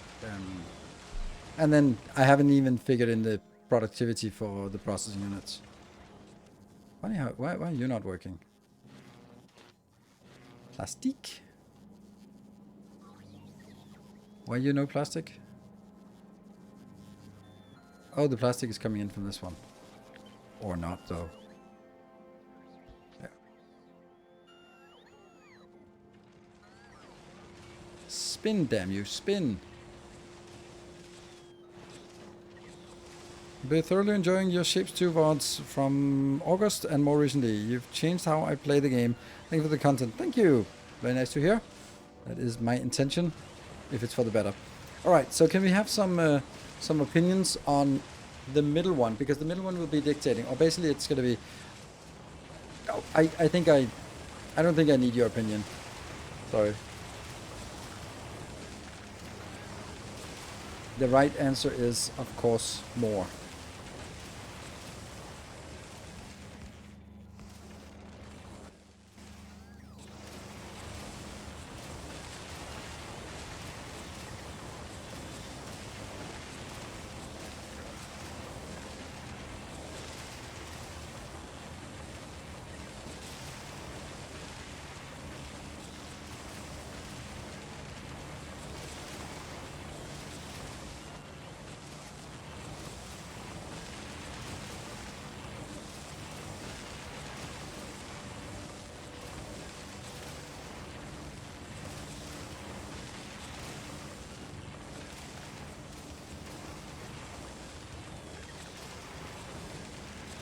Yeah.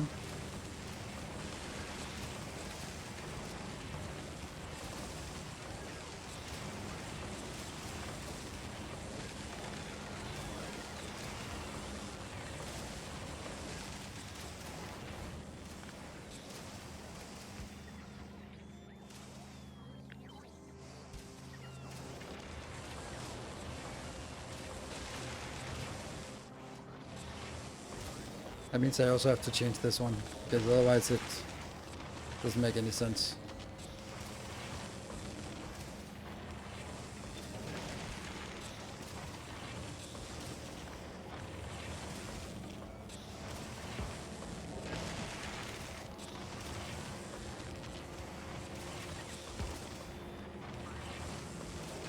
This is not necessary. Built this wrong way. Which one?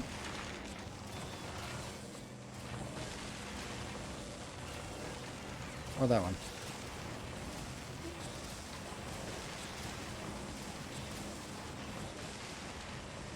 Woo!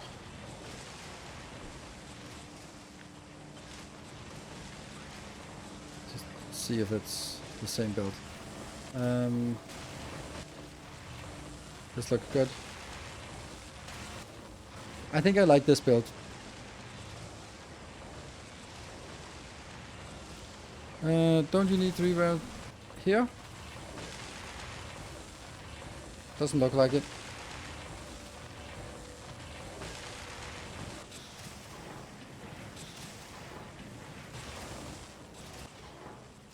Not here either. Ooh, this one's kind of struggling on copper, we know that.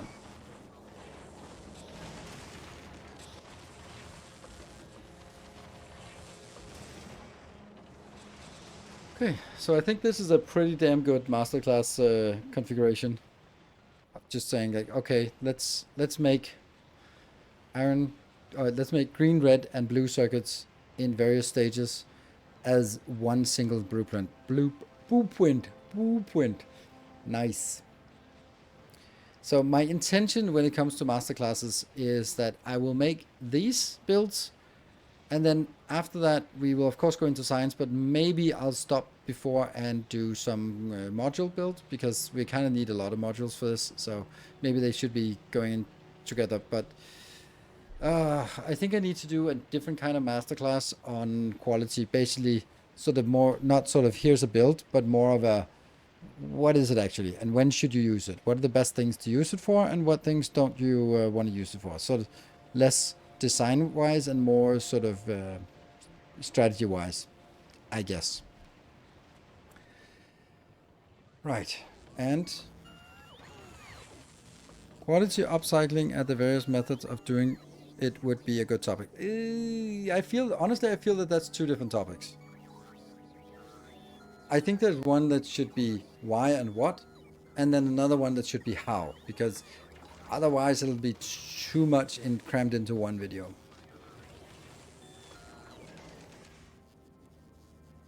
But game plan, road to everything, legendary and most efficient order for everything. Yes, but that'll be sort of longer, further in the future for sure, because that's a big thing.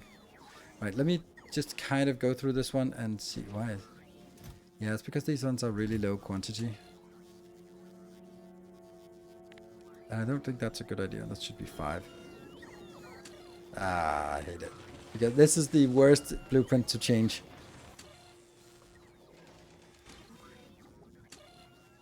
Because you need to change this part of here. And then the other ones will be... That's not that bad. I should just use this one.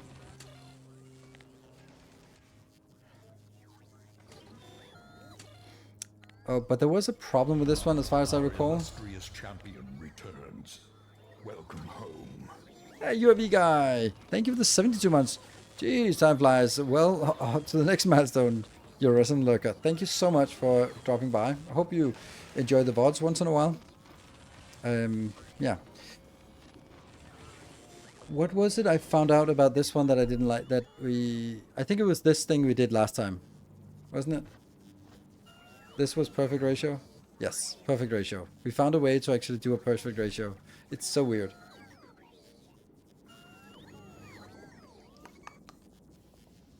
3 of these, and then like the fact that it's perfect ratio just makes me like I need to do this.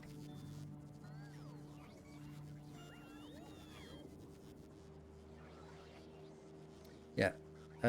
I like this, but mainly because I managed to figure out a cool way to only have one parameter input. And then the rest is just circuit magic. That's pretty cool, but also a little bit maybe overdone, right? Because if we look at this ratio here, it's just... Oh, hold on. Oh yeah, we're not making quality items. We are not just making... We're making the normal ones. Yeah, actually... As long as we don't make them higher quality, then it's not a problem. But I am literally putting quality in here. Yeah, these ones are making higher quality. But these ones are not making higher quality. Why are they not doing that? What was my rationale for it, except for the fact that they are now applied here? Oh, right. Now I get it. These ones are the bad ones. I don't want these to be quality. The reason why I don't want them to be quality is because if I make them quality, then I end up with a tier 2 rare quality that I have absolutely no use for. And in order to actually use it for something, then I need rare quality here, rare quality superconductors suddenly, and I don't have that available, and I will not have it available. So it should be like the for tier 1 and the tier 2 to just sprint away, make as much as possible, and then the tier 3 should be unbeaconed. Yes. This, I think I'll try to apply that into a design that we can use for all of them. And I have a idea in mind.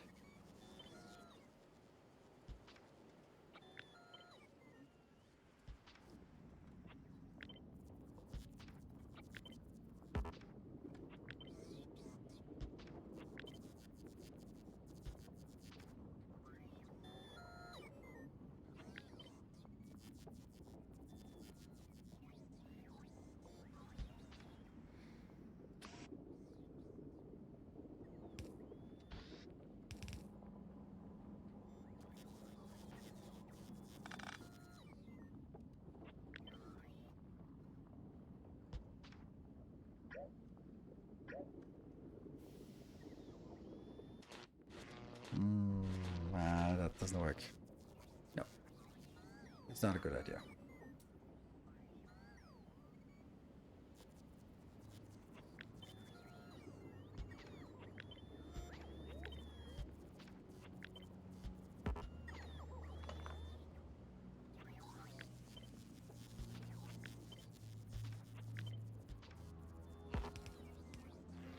And I can make the next one below. Plato, you had this large combinator mess to get rid of excess tiers 1 and 2 module. That was messy. It was not messy. It was not at all messy. It was a nice array where you could see what you had an excess of, and it would automatically recycle anything excess. That was not a mess. That was beautiful and well functioning. How dare you? Okay, this is green and red. This is red and blue. So we're going to have a belt of red and blue going all the way through. Then we're going to have a belt of green. Nope, we're just going to have greens going in here. And we are going to have a belt of products. Products here. Nope, no products here. This one goes straight in. This one will go out. In.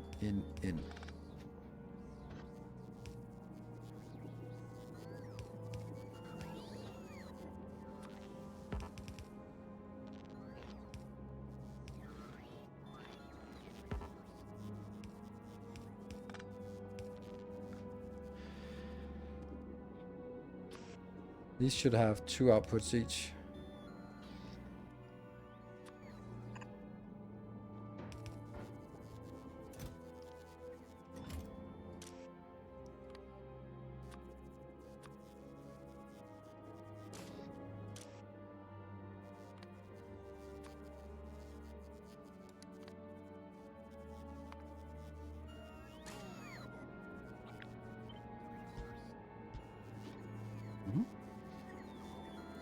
And this belt will contain 2 things. I need it to be here. Okay, so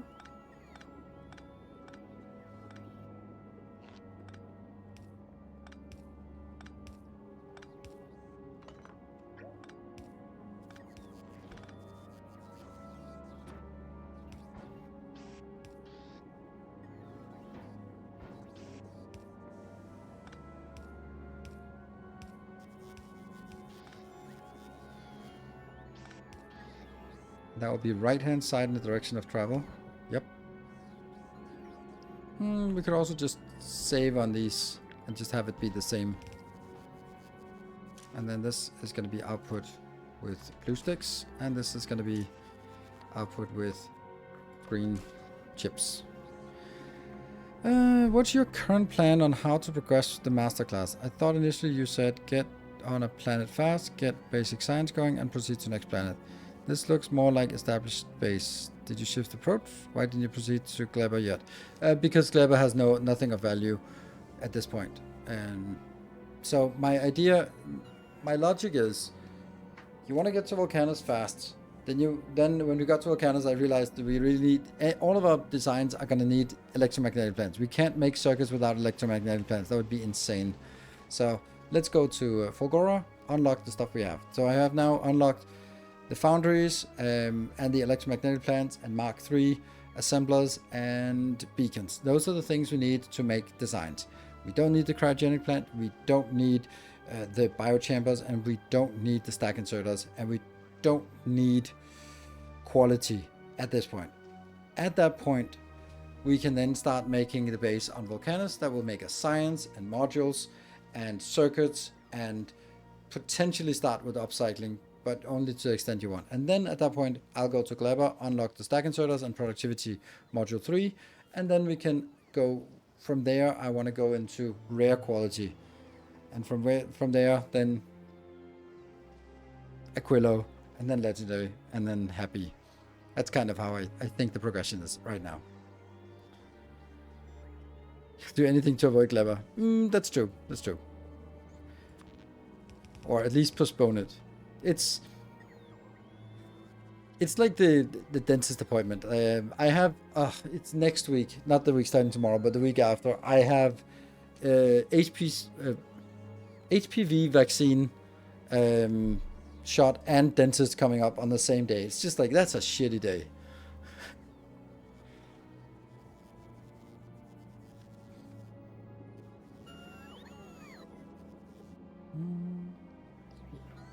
Is there anything else on this one? Not really, I think.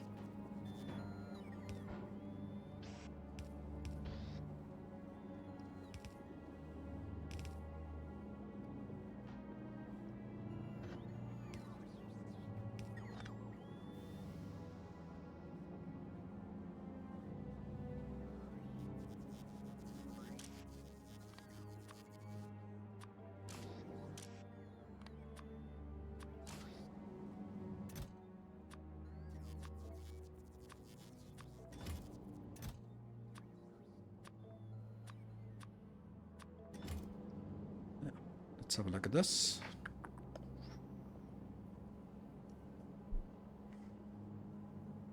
I don't know why everyone hates Kleber so much. I actually enjoyed the design challenge there. I did a lot with bots though. I ended up having to create a specific nutrient build for spoilage because it kept running out of spoilage.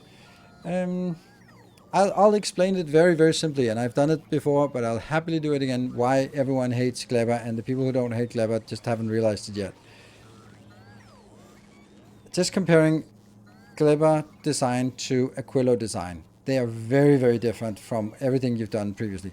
Like, this is not particularly different, it's just a different size machine, but basically it works the same way. But Kleber with the spoilage and Aquilo with the freezing are very different.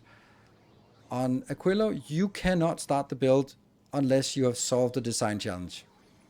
So it's fun because you design, no, it doesn't work, design, no, it doesn't work, design. I got it. And then it works. And then it does not going to stop working. On Kleber, it's completely the opposite. You are designing, and then you're starting it, and then for some fucking odd reason later on, then it's decided that while it was swinging this inserter, it spoiled, and now it's trying to output some spoilage on a belt, and then it's something, and all the things that, yeah, those will only be discovered 15 minutes after you're done designing and you've moved on, or 15 hours after you're done designing. And that's just not fun to do, in my humble experience. It's, yeah, it makes it a hell of a lot less fun to do the design work, because you can't design it and then go like, aha, works, and then leave. You kind of always have to come back and check on Clever. Is it still working? Is it still working? Is it still working? And it's just frustrating.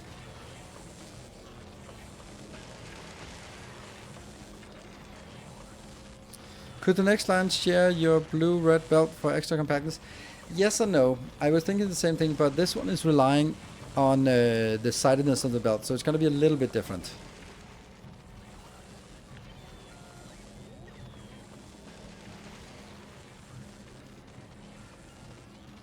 Not a goddamn thing is getting made.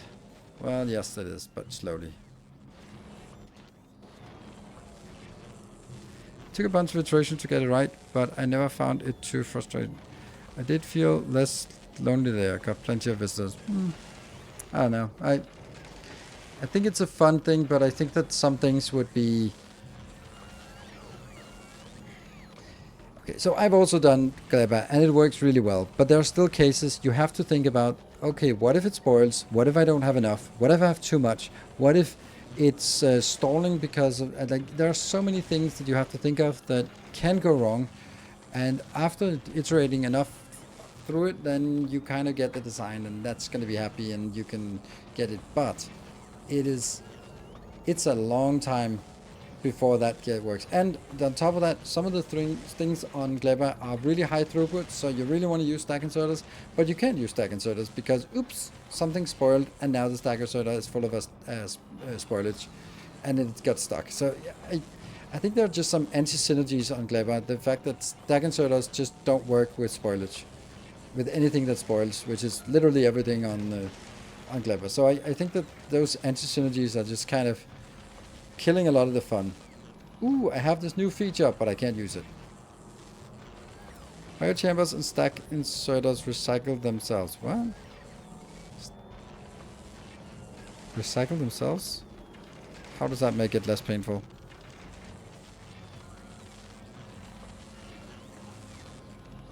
Yeah. Make a green circuit belt sharing between the two lines.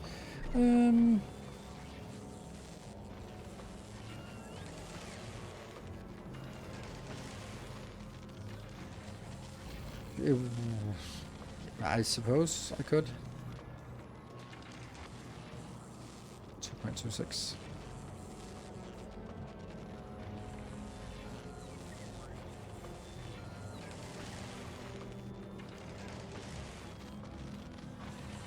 I don't think I want to have a shared belt of this. Well, maybe I do. Just kind of... It would obviously be down here.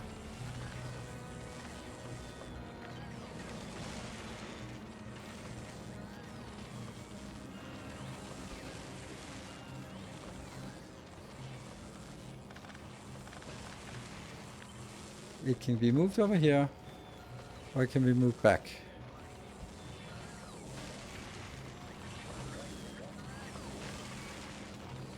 Not this, but here it can be made, which means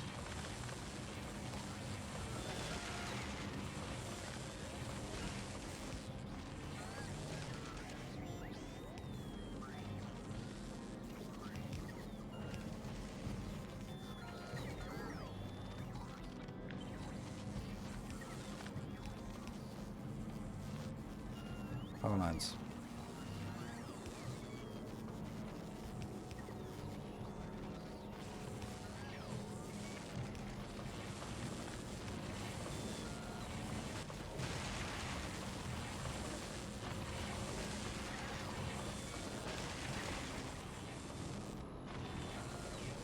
Then this one can't output anything.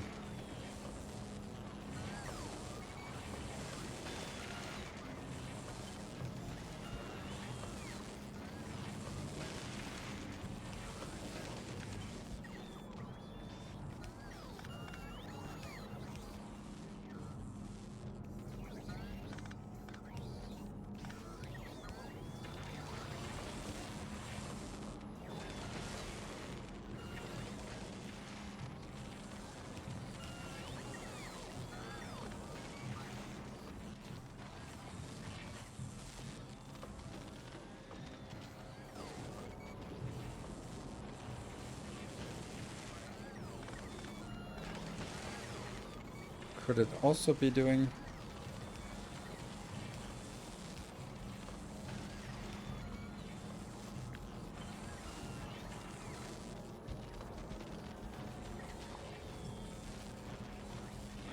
See, that's nice and all, but I don't think that it's gonna work.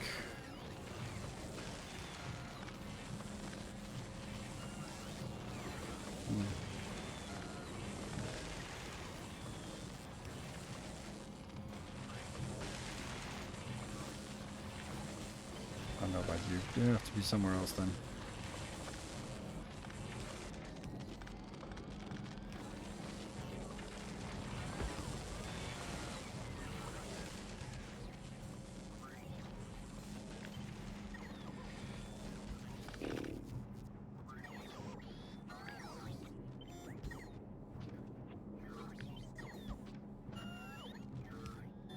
That doesn't work. No.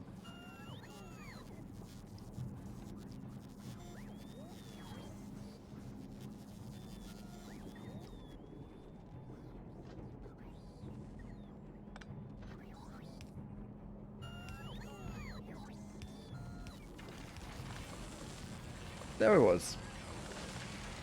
I knew that there was something, but I couldn't figure out how. But that's perfect. Yeah.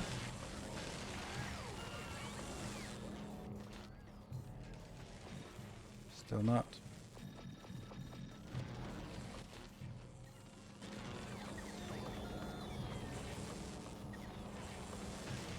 Level 2 is missing long inserter. That's okay because it's neither using green nor this one. So it's okay. Lots of factory games being announced. Really? Or, please share them, the ones that are being announced, because I haven't seen any. I was just sort of ruminating, contemplating over the fact that there wasn't anything new being announced earlier today. So by all means, if you got something, share it with us.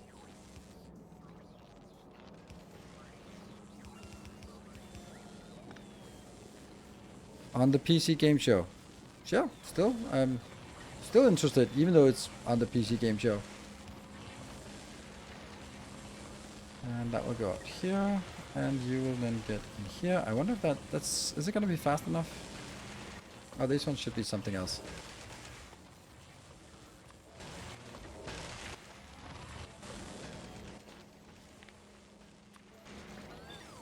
Okay, I know that, so shut up already.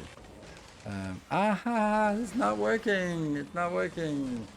Because that is obviously going to be a different... But each one.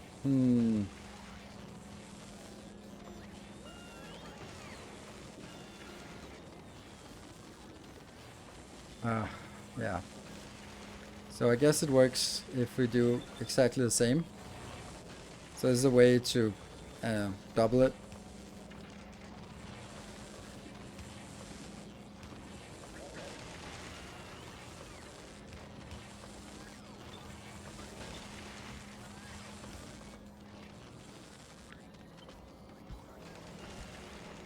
This might not be so bad.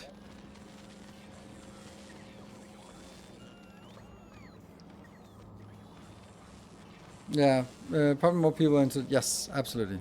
Can we just delete that message, please?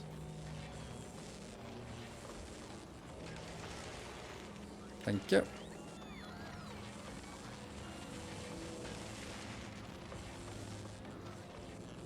And the last ones are just not working.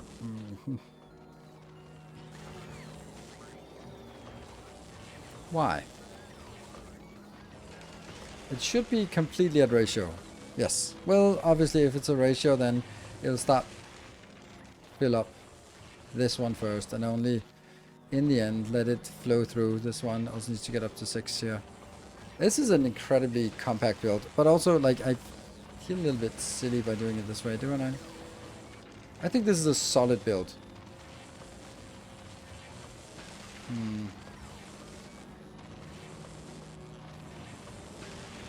The one thing I'm kind of wondering is, could I also use... No, I couldn't use this for output. This is already used for input, so I can't use it for output as well.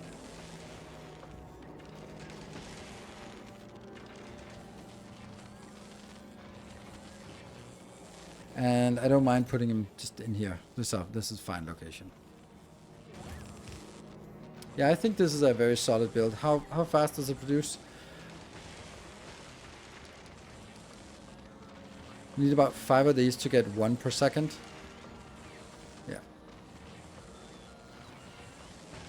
But you still use product. Tell me why. Where's the logic? I also use speed modules. Shouldn't you use the same argument for speed modules? Because you have infinite resource, so just build twice as many. Because that's the reason. It's I don't have. I use productivity modules for red circuits, because otherwise I need way more red circuit builds.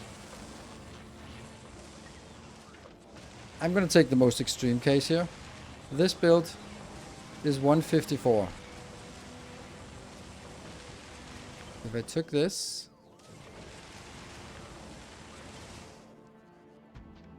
and removed all of that,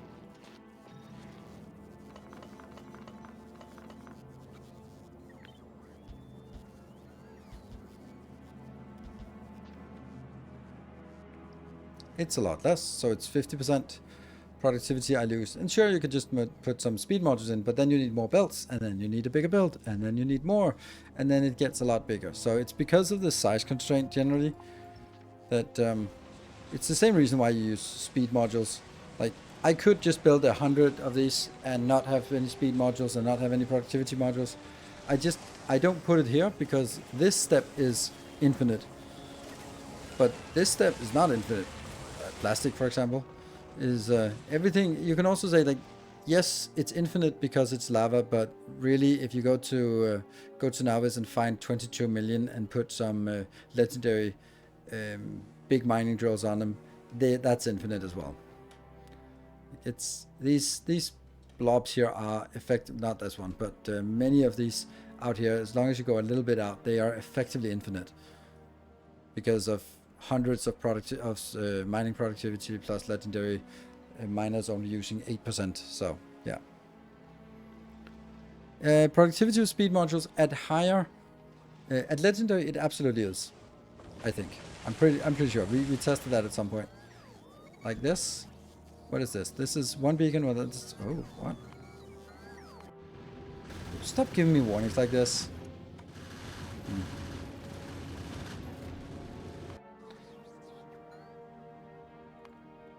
Where were we? Here. And the same build, but this one with speed modules. 16 and 14. But the difference in how much consumption? 21 and 10. Yeah. So you produce a little bit more, but you use twice as much resources. No thanks. No thanks. Yes, and it compounds, like productivity times productivity times productivity. That gets kind of ridiculous when you get up to something that is many levels of. That's a lot of free stuff you get.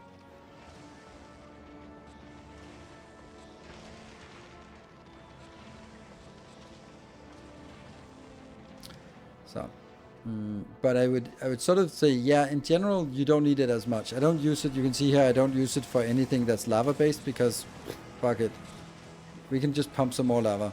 And the effort of scaling up, if this one turns out to be running out of lava, then it's just putting another pump in and then maybe another pump to push it a bit closer, which is a really small overhead for doubling things, while building the whole build two times is not great. Alright, I think this is an excellent module build. What do you guys think? I could do sort of put it out on the third belt and then collect it out here in one box, but I really don't care about boxes. As long as it's putting in here, then we just had to set sort of some kind of limit on this. I don't know what that limit should be, but it should be something. Robots are pretty busy. Yeah, of course. Or you can just get more and better robots. That's kind of not really a concern here. Yeah, better robots.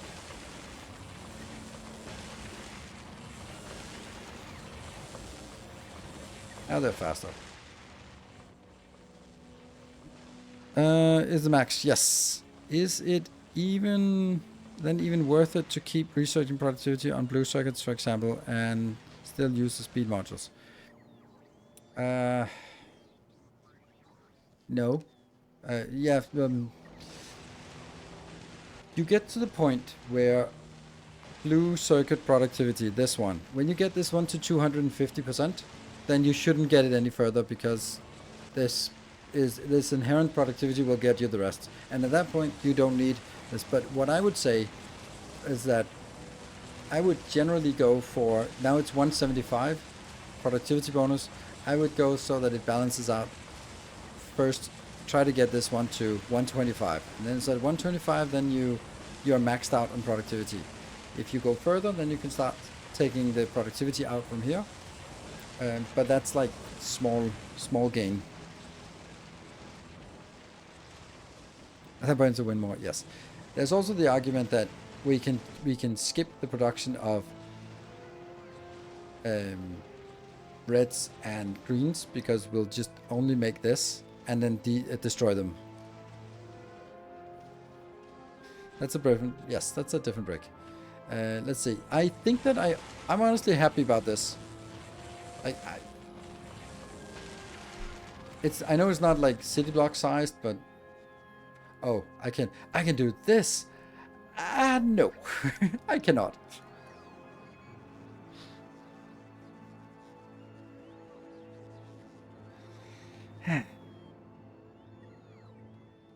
Fortunately, I don't think there's room for it like this.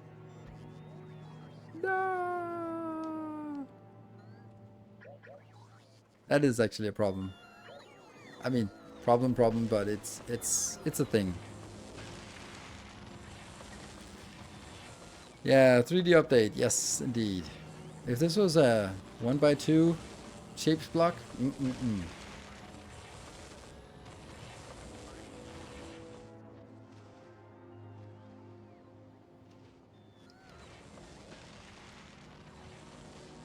So intermittent quality processing. No, I don't want to do that. I don't want. This is not for quality. This is making quality modules, yes, but it's not actually a quality build. Damn,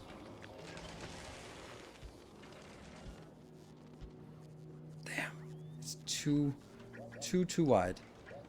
Can I look at this really intensely and just go like, could I make it smaller? Productivity modules is for novice, yeah. Yeah, that's true. That is true. And getting spoilage over here is not really a big deal. Quick recycle. That's a good point, actually. Not even a quick. That's a great point.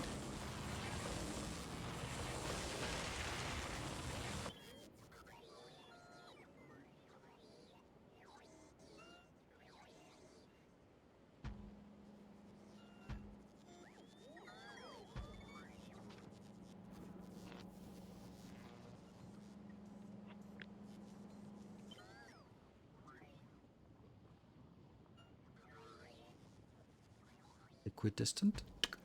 There you go.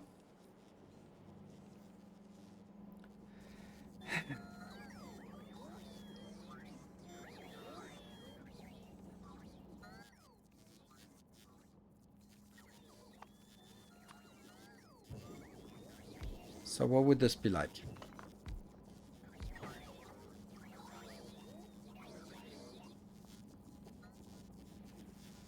First of all, quality. I'm not gonna assume that we have these qualities yet, but you can just upgrade them when you get around to it.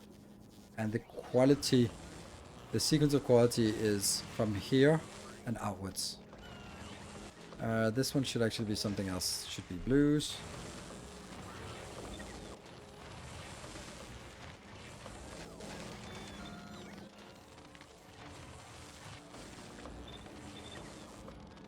And then this one is something else.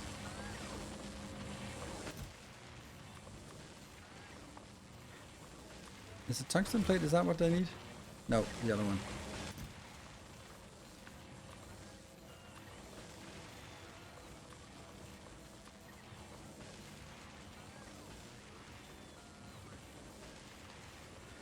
Trash unrequested.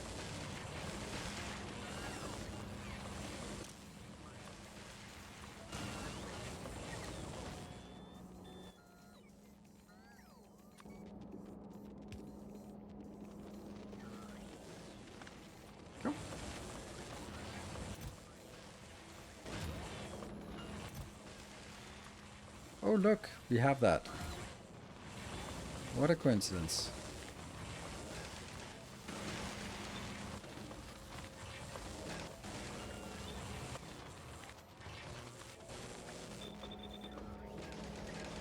Oops. I painted it here. That one also got. And then this one is spoilage. Yes, but we also need to research it. That's also coming from Clever, so there's that.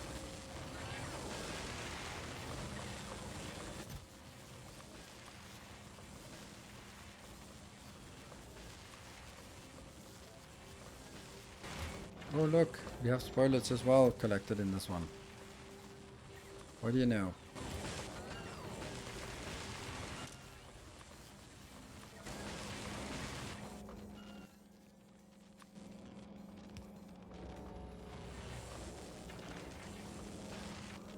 Zoop, zoop.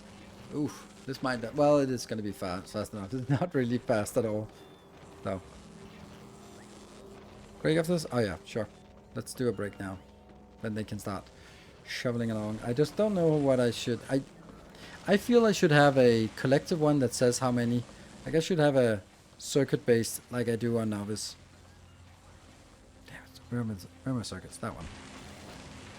Somewhere here that says how much I have, how much I want, like I do for the hub, so that I can control it in one place instead of at all places. Let's do that after the break. Oh, I should remember to break 14.1. No, it's 15.1. Cool. Be back in 2 minutes.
And welcome back. Alright, so...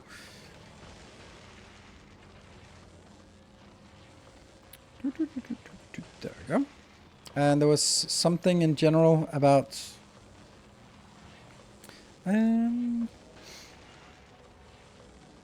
recent factory game announcement at the PC Gaming Showcase. Skyrig, Railborn, Kaizen, A Factory Story. Ooh. Dawn Apart. Generation Exile, Modulus are some of the new... That's interesting. Let me just clickety-click on this and see. Please don't start auto-playing things. Okay, I can't figure that out. Okay, so let me look a little bit on these on Steam. They must have Steam pages then. Skyrig to be announced. Automation, strategy, base building, science. We'll just click on wish list and follow. Just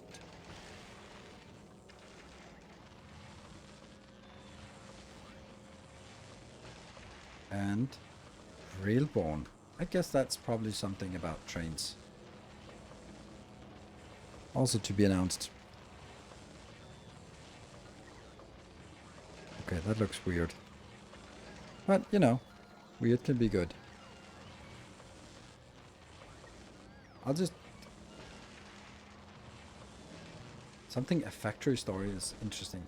Man, I would not want to be a game developer these days. It just seems so punishing. Like, you get like 2 weeks and then it fizzles out, and so few games keep a sort of have an impact. But on the other hand, I don't know the the economics of a game, because you can say like, okay, well, if you sell, I don't know, like 10,000 games at $30 a piece, that's actually a lot, even after Steam takes their cut. So let's play with some numbers here, right? You send 10,000 copies, which I think is a lot, right? Like, what games do we think sells 10,000 copies? Or more likely, what is the maximum concurrent players? And then we should multiply that by something to figure out what the actual players is, times $30 or euros or whatever, and then times 0.7 because Steam, right? You know, on the other hand, 10,000 copies is also a lot.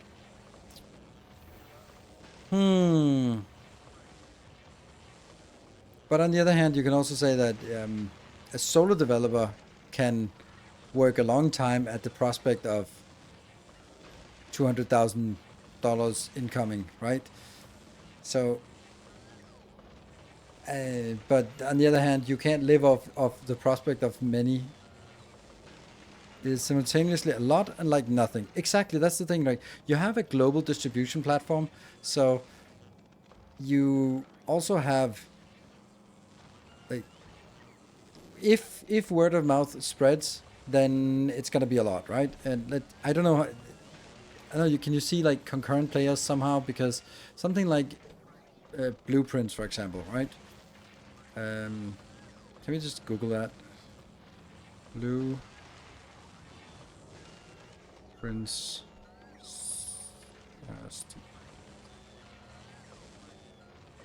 Steam charts. Steam chart.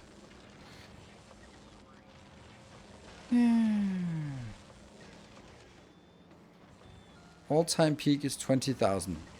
Then, I don't know, can we guess that it'll be at least 10 times as much as the all-time peak? Because the all-time peak was 10 days after the release date, where a lot of people were probably already done with it, and a lot of other people never even started playing it yet. Steam is sales.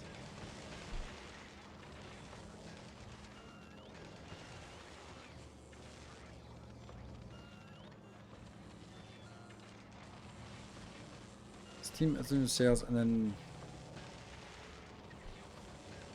an AI overview. EU Blueprints, a puzzle game, is estimated to have generated around 4.4 million revenue on Steam. See, now the thing is, I doubt about anything that an AI overview is like, that could just come up with that 4.4 million. Like, nothing about that one. Oh, okay, so detailed breakdown. So they got it from some other site. Well, of course, and I didn't just come up with it. Access restricted. Haha. Well, AI didn't care about that. Yeah. Blueprints copies sold estimated 255, 250. Yeah, 250, 400, 600. Yeah, okay, nice. Bet all time is about 1/5 of overall sales. Maybe for a game that's been out for 2 months, yes, but a game that like Factorio, obviously it's not. So I think we sort of have to sort of weigh it in different ways about, okay, what's a bad example, because it's a really gem. I know that might be a bad example, but you can also say like something like Shapes 2, where Tobias was here and someone was asking how many people do work, and it's currently 11. So you also have to rake in some sales to have 11 people employed, and it doesn't mean that there are 11 people full-time employed. There could also be like a part-time artist, or maybe they hire someone who is a Steam expert because you only need something like that, right? So, but a game like, I don't know, like Foundry, which is not making waves, but you know, it's it's going to be interesting. I'd love to get an insight into sort of the actual sales, because you have to sort of, there's going to be a long tail, and it's about sort of fattening that tail. You will have your spike when things are new, and then it tapers off. There's also the other part. When you look at my numbers of saying you just sell 10,000 copies, like, how valuable is a sponsorship by an influencer? Like, how many sales of Shapes 2 have I generated? Like, how many people would not have bought Shapes 2 if it hadn't been for my showcase and me playing it? Like, obviously, I put a lot of effort into it, both on Twitch and on YouTube, and that's way more than any developer would pay for. But still, like, that has immense value. Ryan made a visual novel by himself and was able to live pretty comfortably for 2 years. Nice. Yeah. That's the thing, like, this is also the thing about YouTube. If you actually make it, like, the sky's the limit. If you make something viral and make 1 million views, and then you can make something else and make 1 million views, and it's like, there's no distribution cost for any incremental. Like, when you have a virtual product, there is no distribution cost, which is amazing. And there's no scaling, because if you're, some of you are probably working as consultants, you can't scale. That's it.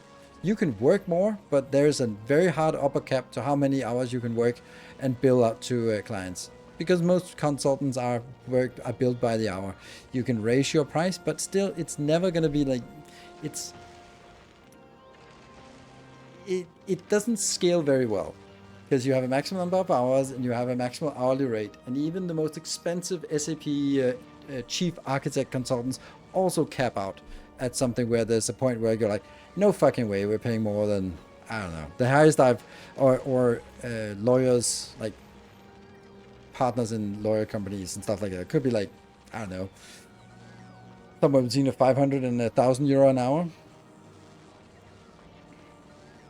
So, consider Shape 2 based on your recommendations. Well, need to go a little bit more. Oh, Gunther, by the way, you said something about the weird to see me comment out in the wild. I cannot remember when I last commented on a YouTube video. I think I did. I think I commented like once this year. And that was to give credit to someone who did something YouTube or factory oriented. Crossbar stitch. Oh, the crossbar stitches. Yes. Okay. On the other hand, the majority of games YouTube never go out. Exactly. That's the point. Like, it's the same as musicians or sports or athletes, right? Most don't become stars, and well, that sucks. So, okay, what is it I want to do from this one? Do I expect to have a lot running? No. So, how much?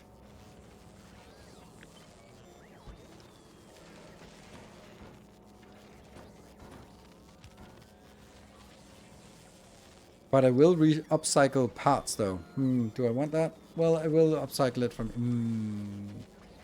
Yeah, actually I don't know what I'm gonna do, because if I get some uncommon quality and I put them in here... Oh, nothing happened. Oh.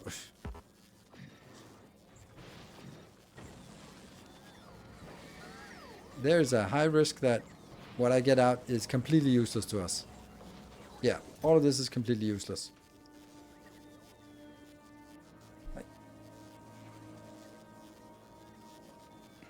Or is it? Because if we embrace this method, then we could add another one here.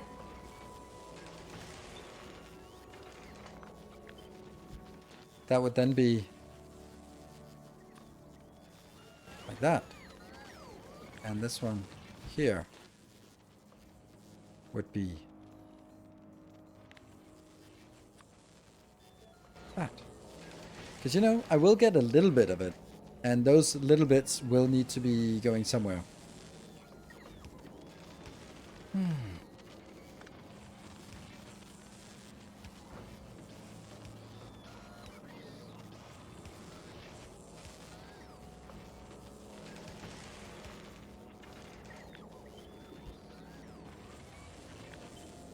get you out here.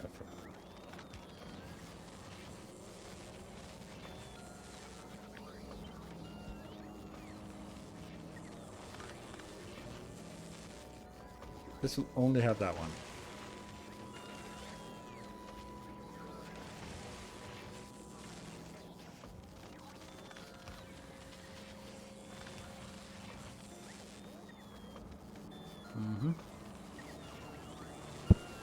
Yeah.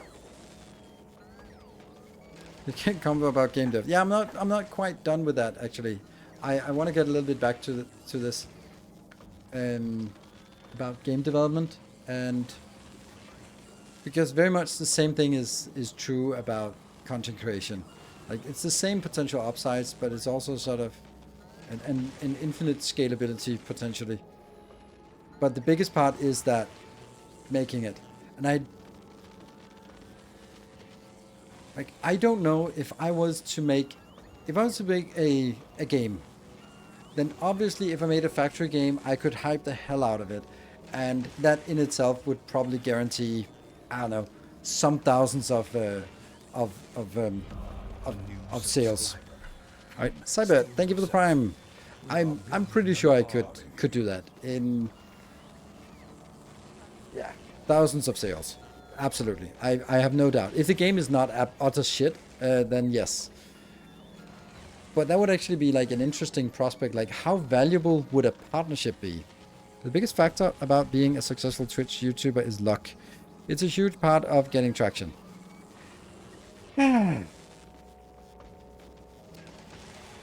Yes and no. It is funny when you ask people who are successful, they will attribute their them making it to skill, while people who didn't make it will attribute it to luck. And the thing is, I think there was a good Veritasium video some time ago, like many years ago, about sort of if everyone is really good, then luck is a much bigger factor, because everyone is scoring really good, and therefore the luck is what pushes you into the 99 percentile instead of the 95 percentile where everyone is. Then that small variation, 1% variation, gets you just that hit. But I also think that this is a thing in life, and I'm also advocating, is that luck is, and I think probably someone has like a motivational poster that says luck is something times something, which is silly, but you have to you can't sit on your ass and be lucky. You have to seek opportunities to be lucky, and you have to be ready when luck strikes to make the most of it. So you can be lucky and not get anything out of it if you're just not ready to seize the opportunity, or you can just not be in a situation where you can get lucky. Like, you gotta put yourself out there in order to be lucky, but you also have to sort of, like, you can say that in my case, I did something that was very deliberate and it worked, but it was also really fortunate that Factorio was on the rise at the time that I started, and I loved that game, and I wouldn't have been able to do the same thing for many other games. But on the other hand, I only got traction on YouTube when I started doing something specific that was different from someone else and had my own sort of theme and style to it, which wouldn't have happened. Like, you needed that kind of luck to get into it, but on the other hand, you also need to be able to leverage the luck. I really think dedication is all. It is not. It is absolutely not. If you sit down today and want to be a League of Legends streamer, you have barely any chance. The thing is, if you're a streamer, you have two metrics you can work on. You can be the best, or you can be entertaining. And it's really tough, because being the best, like, if you're a speedrunner and you're not the fastest, who gives a shit? You want to watch if you can watch all the speedrunners play this game, you're going to watch the one who has the world record, because if all those things being equal, so you got to be something else, right? And it's or at least competing for it. My wife thinks I'm funny. Well, that's good enough. Yeah, and there are so many streamers. You can take any category and you can just scroll down and see people, hundreds of people with one viewer, and they work much harder than I do. much harder than most streamers who made it do. So, if I thought it was super boring, I would still watch because I love the bait that Blaze does. Exactly. That's you have to have a niche. You have to have something that is unique, something that is appealing, and having a specific style is something. Like you can be a big titty goth anime VTuber. That'll get views. Or you can try some other things, right? And having a unique design criteria is my thing. And then talking about other stuff, right? So it is, in my humble opinion, the biggest American fallacy that is perpetuated and keeping the middle class and the lower class, middle and lower class, is the idea that if you just work hard enough, you too can achieve your dream. And then you sort of dig through Game and go like, look, Eminem, like, there's a special type of talent there, or Oprah, or someone else. Like, yeah, but you know, there's a hell of a lot of people who work 16-hour days, being a waitress at 3 different cafeterias, and she's never ever gonna make it. She's barely breaking even. But people just have this absurd, like, if I just work harder than anyone else, then I too can make it. I just and people say that when they make it, and it's just not true. That's where luck comes in. So, upgrade to a VTuber. Seriously.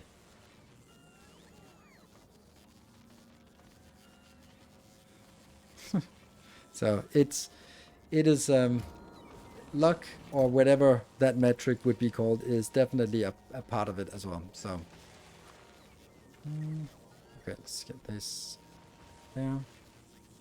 No, that's actually not true. That's the only thing that isn't true. There.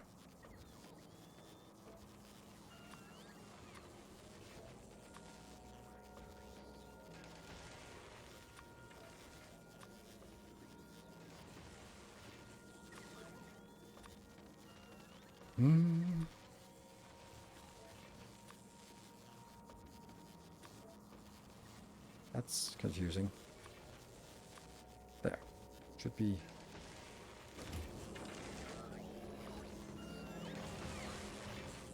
Then I don't think I need to. It seems silly. There you go. Yeah.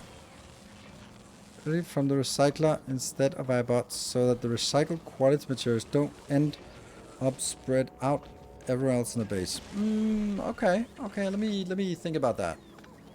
I like the idea. Okay, let me not do that. Let's cut this out at least so I don't have to rebuild it again.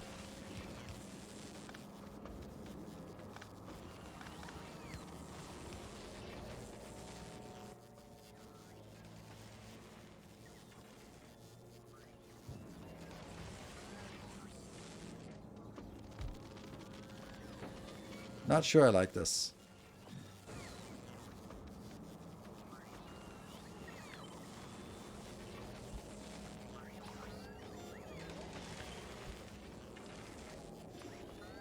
Because then that stuff gets stuck in here.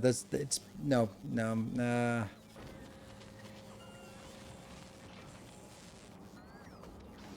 I think I would do something like this.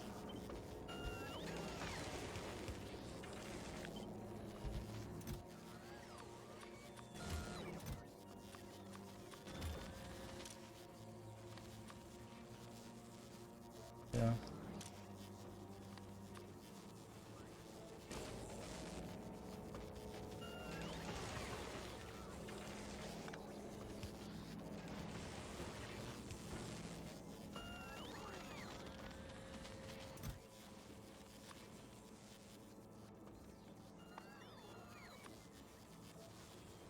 Woohoo! It's coming in.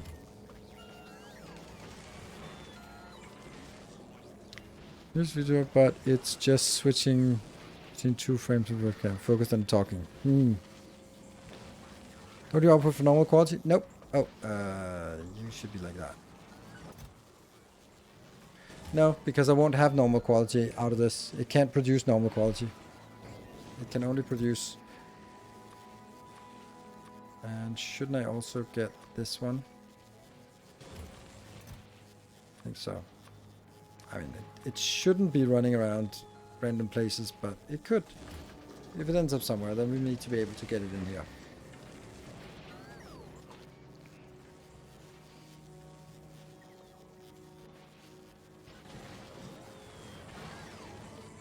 Oh, this one can't output anything. Oops.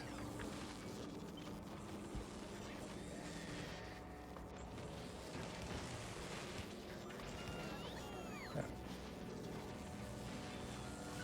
I like this one.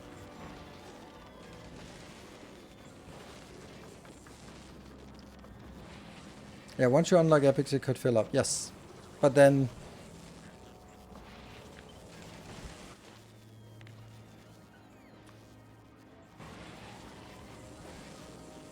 then I still have that option, right? So maybe you should actually include that option right now.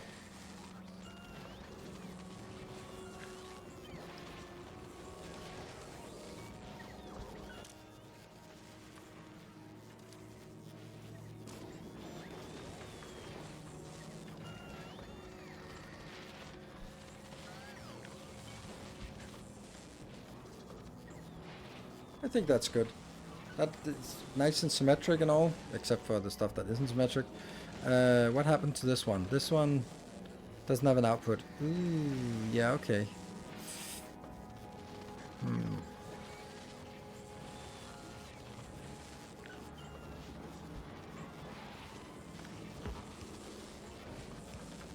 Let's do this then.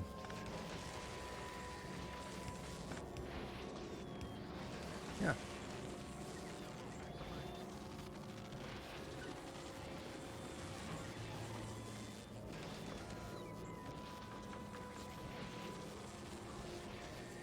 It's like slightly sped up. Yes, absolutely. Like this is a little bit too. This looks like power is not working.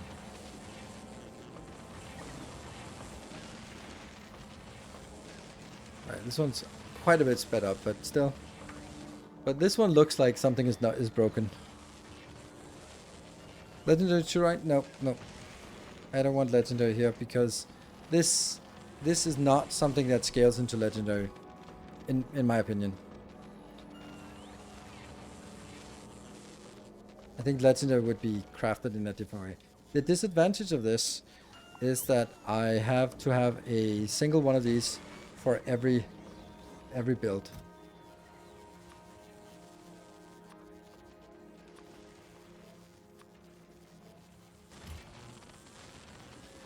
But I'll never have the Mark 1s. And you could also say that, well, if you're now accepting having the Mark 2, because I recycle them, then I could also get here. But if I do also produce these, then I get a surplus of of modules compared to the sticks and the greens and the blues circuits. So the sticks will be, on average, the same.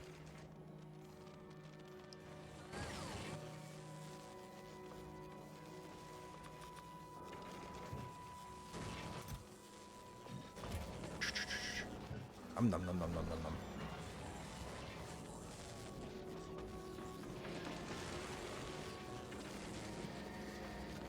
And still waiting for this. But it is also lower quantity, so it is more susceptible to randomness. You can always choose not to unlock epic until you have legendary. Yeah, but actually this particular one I wanted for legendaries, because there's a difference. Of course there's a difference, right? 4 quality and 4.7 quality. It adds up. Quality is so low percentages that I really like this build.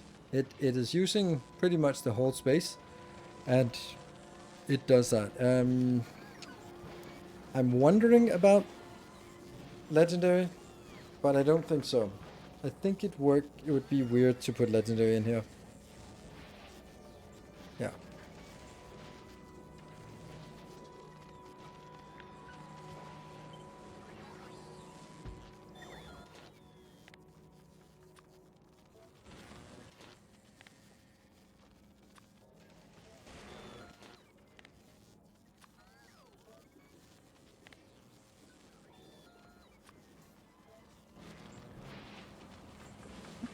And then these have to be...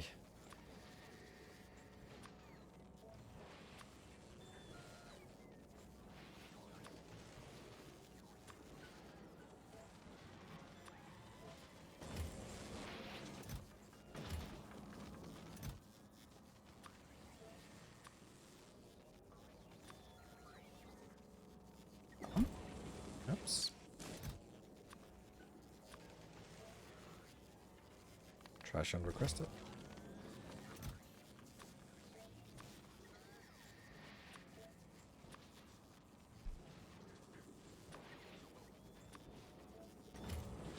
I don't know why I decided that this one should be 200. That kind of annoying to me.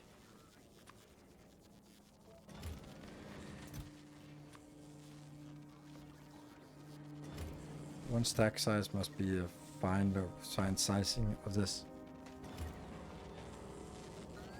And I'm not capping this, but I do need to cap the whole build.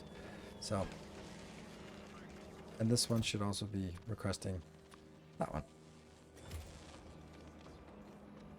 By shifting the epic one tile to the right and putting the uncommon requested chest in between. Yes, I can.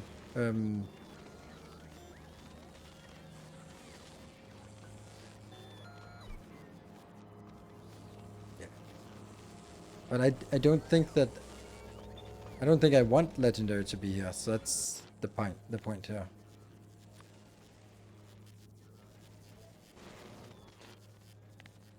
This one's also doubtful whether this will see a lot of action.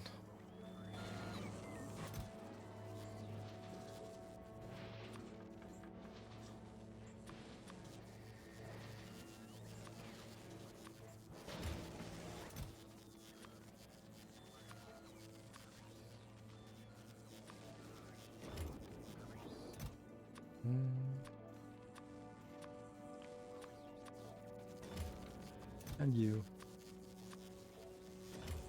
Good.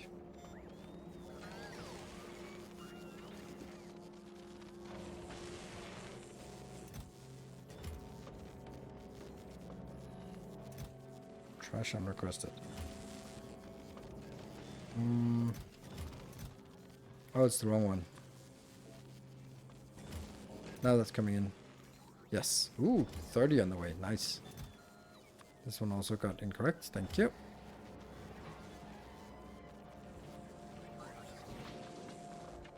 That's a really nice build. The only thing we're missing is the hop part here. This part.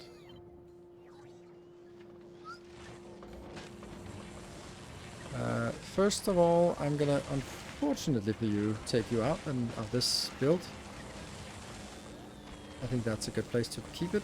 And then I'm gonna be building another one of these, which will then be called...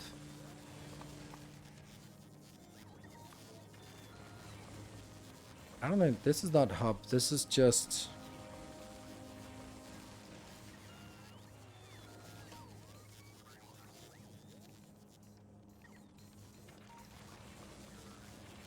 Quality modules. That's a good name. Bloop. Bloop, bloop, bloop, bloop, bloop, bloop. Hey, Silver Season, good evening, good to see you. See, I couldn't have stopped the stream earlier because you weren't here for the first hype train. And therefore, I was like, oh, wow, maybe you're not here. So, but thank you for the 200 bits.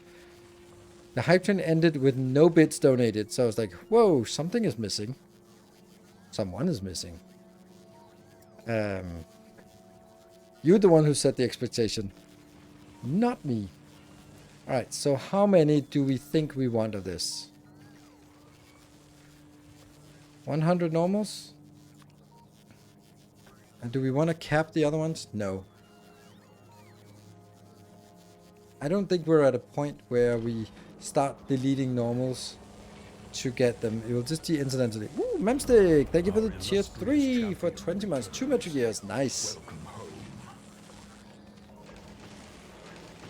You don't auto-feed robots on all worlds? No, not really.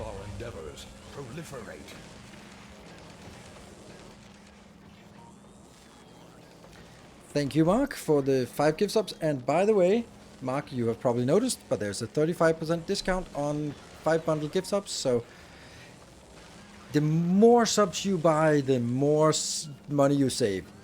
How about that? I really don't think I want to constrain the other ones, but I absolutely want more than this. I want 500 of each.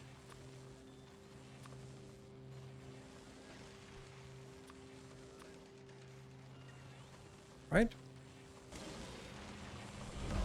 Shadow Charlie, thank you for the gift sub.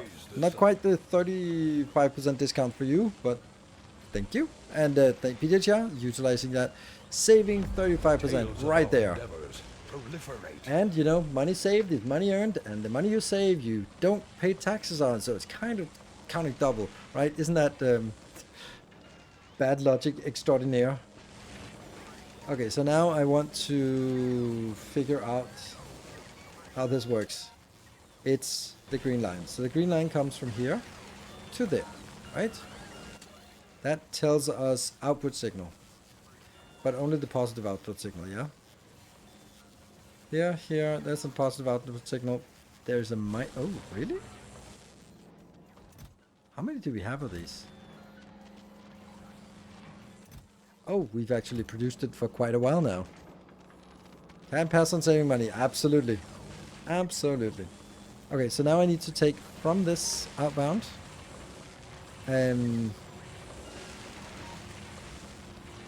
I don't want to constrain the first ones. I think I actually just want to let them fill up the belt. But I want to constrain that one, that one, that one. And then here. Okay, so you're only going to be enabled when that is greater than 0. That's pretty good, I think. Right, so we got the hype chain started. We also got level 1 completed. And actually, oh.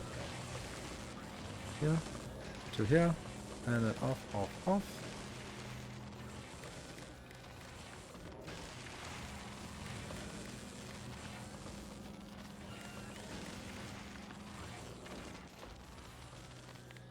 I love the fact that this is such a simple design now.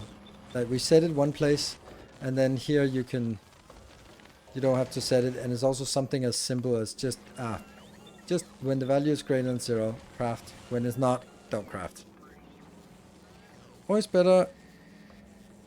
It always better is it would give 30% extra subs to the same price instead of reducing price. At least in my mental model. Free stuff. Yes, I agree. That's also why we saw a lot of subs when there was like a chance of getting something, because it was like, oh, can I be the one who rolls 50 extra subs, even though on average it was like 15% subs, extra subs.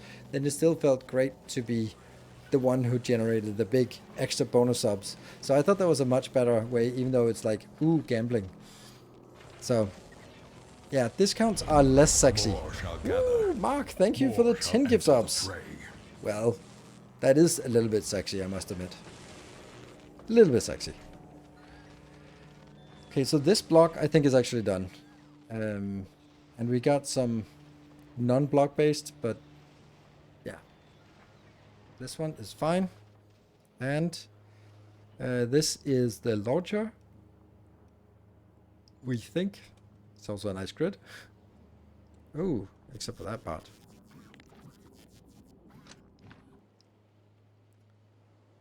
You deleted one EM plant in quality. I did? Yeah, I did. Huh. That was odd. That was weird. Yeah, so this is a completed design, and it tells us how much we need.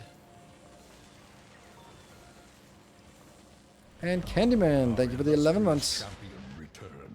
Yeah, it's actually, if you are a subscriber, then it's not actually the act of subscribing that adds to a hype chain. It is the notification, not the actual subscription. So you might have a subscription just running, but and then still have that pop up like, oh, celebrate your anniversary. Click that. It bothers me to these crossing lines here. Don't know how they got here, but they're certainly going away now.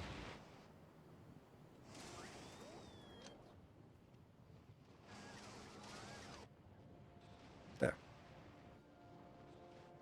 Good. And Nano Wars, thank you for the 44 months. If I could give this up, I'll give 5 back. Just saying. Some of those are really out of sync for me. Like 2 weeks out of sync. What is out of sync?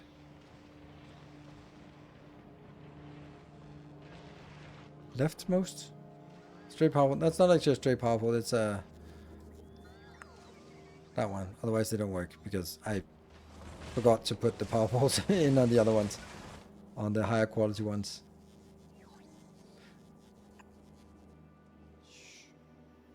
Which I really should do.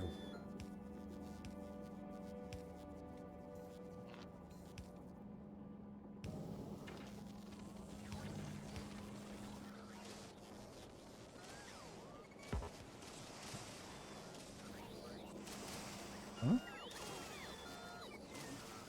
Why is it not the same? You are not the same.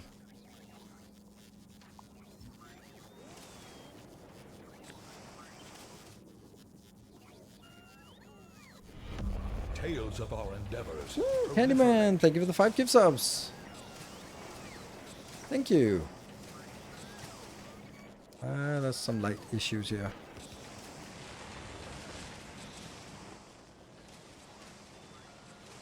Yeah, we'll do that. And then this is issue the same thing.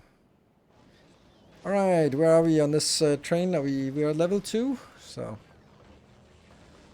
Okay, let's see, what have we done today? We have... Okay, I need to take this out, because this doesn't do anything anymore. We got a nice block of module production and recovery and all that stuff, and including the starting little bit of building up the quality here. Then we have all of these builds done, and we should then start looking at some of these builds. Ooh, Mark! Wow, you are really carrying this one. Enter the fray. Really need to find some allies for Mark to help with this one. Come on, who's pushing it over? Yeah, 3 subs. 3 subs in the last 30, 40 seconds. Come on, we can do it. Yeah, someone has to be... Maybe just 5 gift subs or just a few people with their Prime, then we can do it. Ooh, Summergod, that was you! For helping. Thank you, Summergod, for pushing it into a level 3. Tenebros, thank you for the 7 months. That was 1. And DPS LWK, thank you for your 4 months. Oof. Well, Summergod, I think we can safely say that you saved it because there was 3 subs missing and there were 2 subs coming in. Welcome back. Your steadfast loyalty is greatly Okay. appreciated. I am thinking that when now I transition to looking at science. Let's put something like this. Yeah. So, if I look at all of these, they're the same speed ratio and stuff. RV Winkle, thank you for your 40 months of Prime. Then they are not the same.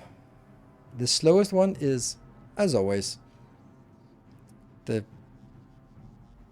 Okay, this makes no sense. Why are these not the same?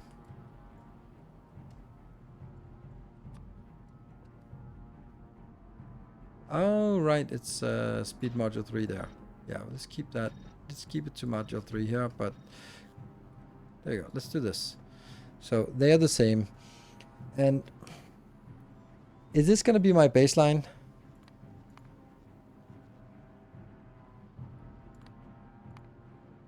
For the build? Because I want to design a build that I can scale up easily.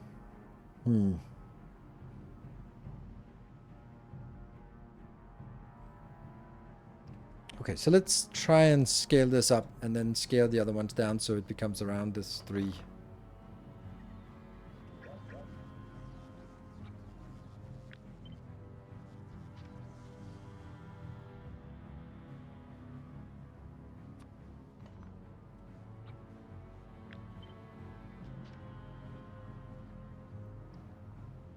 Way too much.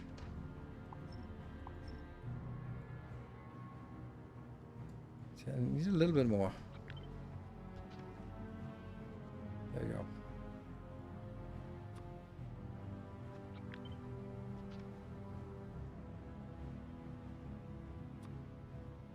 And then this one should also be military science.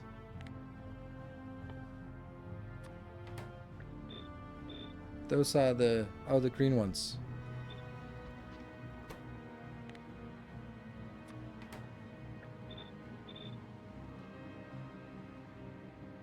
I'm guessing these two. Hey, Anonymous also joining in with the 5 gift subs. Alright, we are making progress towards the next level. There we go. Let's have a look. 3.9, 3.8, 3.7. This is too slow and green is too slow. Okay, so we need another green here and we need 2 more of these. Just kind of... Yes, so the lowest is here and everything else is a little slightly up above. I guess this is going to be our baseline for building it right now. Ooh, and Shadow Charlie is also coming in. Thank you, Shadow Charlie. We've 1 minute and 30 left, and we are halfway through level 3. Right? Yes, we're heading to level 4. So there's hope.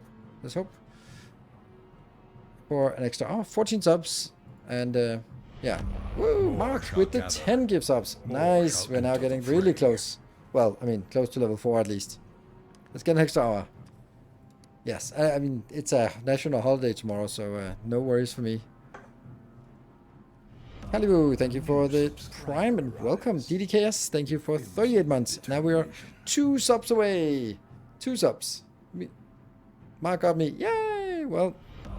Our illustrious champion returns. Welcome home. Right, so 2 subs for rolling it over to next level. Yeah. I wonder which one I should start on first. Also, maybe this is a better option. No, it's not.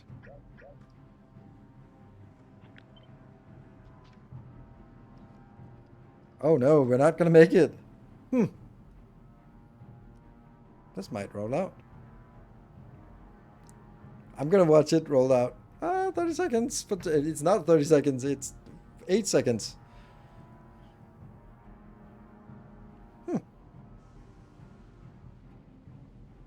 That was it. Tales of our endeavors proliferate. That was on 0. I saw 0. What happened to the sushi hop? We did the idea. Yes, it was an awful idea. It was a good idea, but it didn't work. Oof. Carter, thank you so much for the 5 gift subs. That was way too close. Yes, it was. It was. I saw 0 on my countdown. Playing it a little bit too close, but okay. Hey, if it works, it works.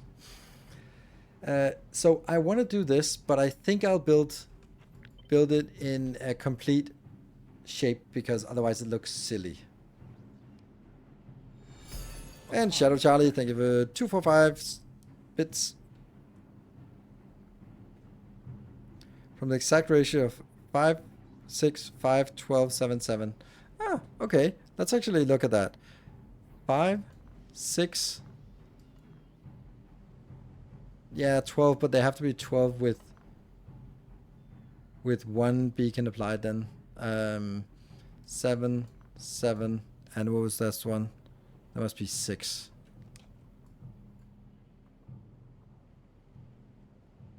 So gray is too much, and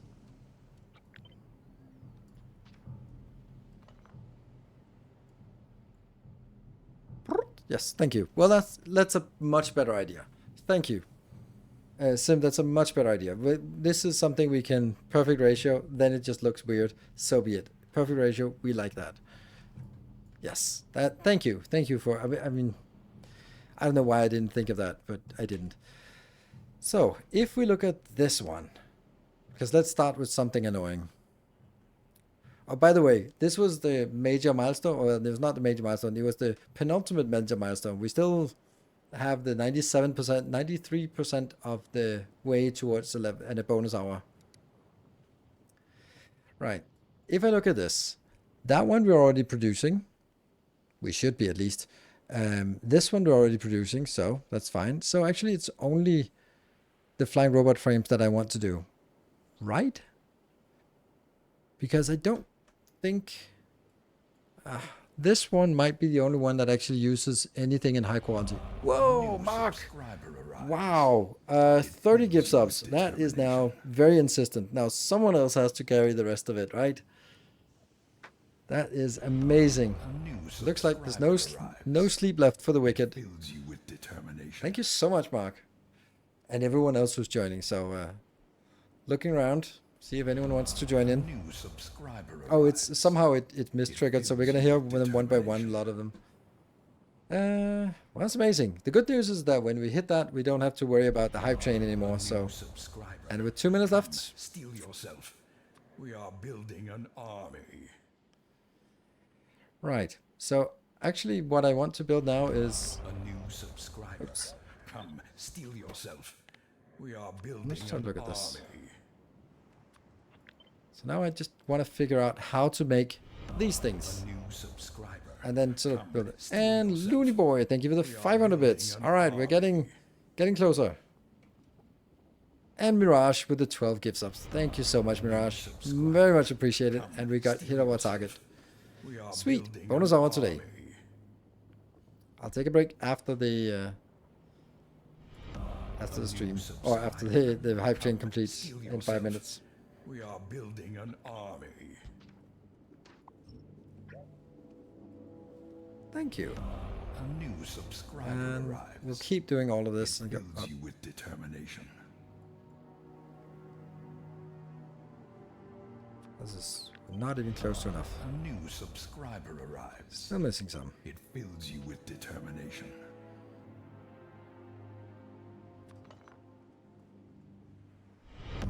More shall gather. More shall enter the fray. Actually, I think I want this to be in its own.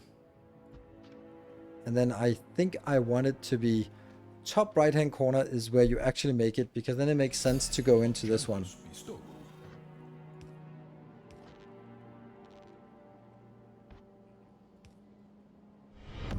More shall somewhere. gather. More shall enter the fray.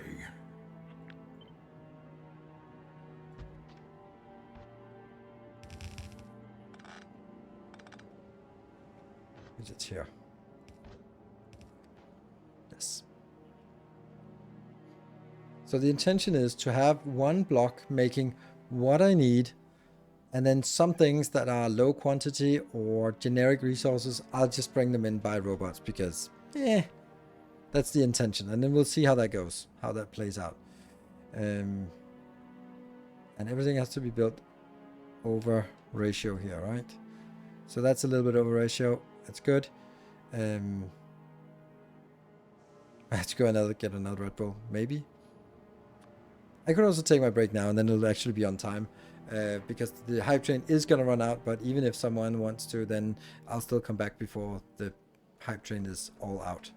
So be back in 2 minutes. Yeah, powerful correct ratio. You're absolutely right.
Right, I'm back. Oh no, the last 10 seconds.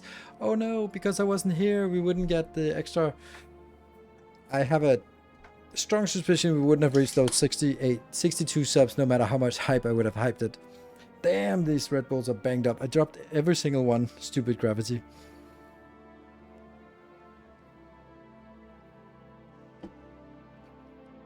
Ooh, we can't even stand straight. All right. Hey, Hardliner. Hey, good to see you. Thank you for the 31 months. Welcome back, I could say. Okay. Talibu. Is it worth launching Red Sign to space? It costs so little that the rocket cost is a lot more. Yes. But where else would you build it? You're gonna build it somewhere. You want to build it on a spaceship, then you have to build the spaceship for it. You want to build it on Novice, then you have to build the logistics for getting the ore brought in there and make sure that you keep having enough. And so it's like you have to build it somewhere. So why not build it here and then have it as a fixed cost and then upgrade it continuously?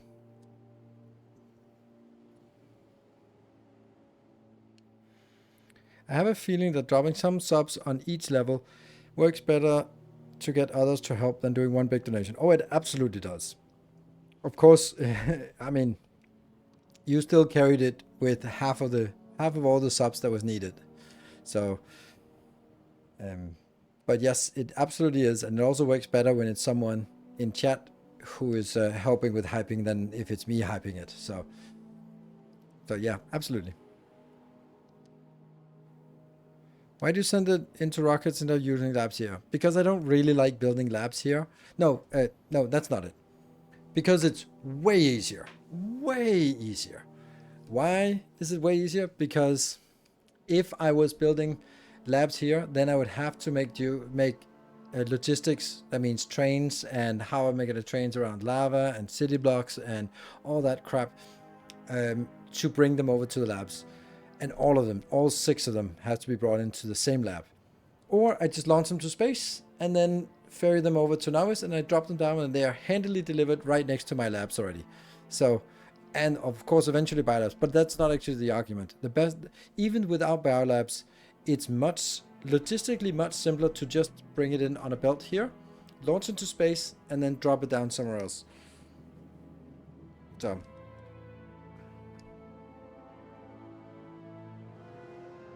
It might even be easier to bring it to space and drop it down on the same planet even. Can you even do that? Is that possible? Yes, you can.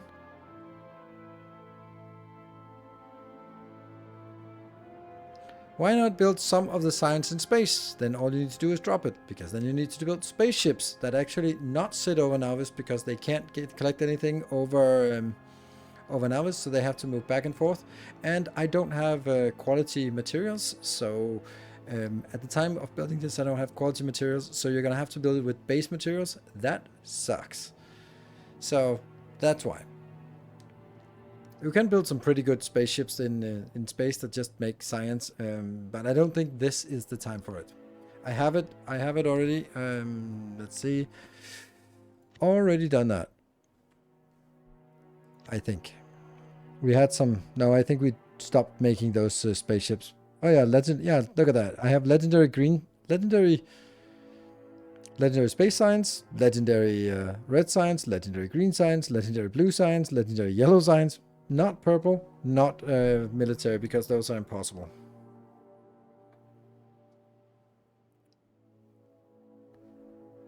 You'd have to have an immobile platform over Novice to Volcanus to slingshot the science back to the surface. Yes, you would.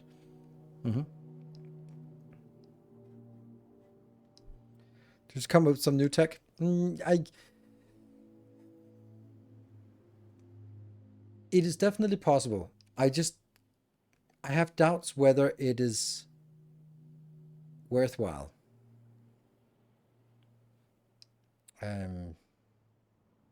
Like let's think of something where it could be. Let's try to come up with a scenario where it would be valuable to send things into space purely to send it back to itself.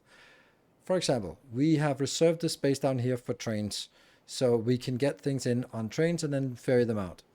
So for example, plastic. Plastic is used a lot of places.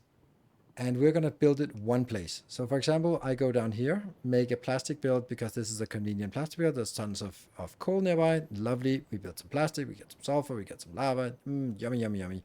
And then I need to bring the plastic all the way up to a build up here that needs to do something. I don't know. See, here there's some space. Or maybe this is where we end up building plastic, and then I need to bring it down here to some science build or some red circuit build.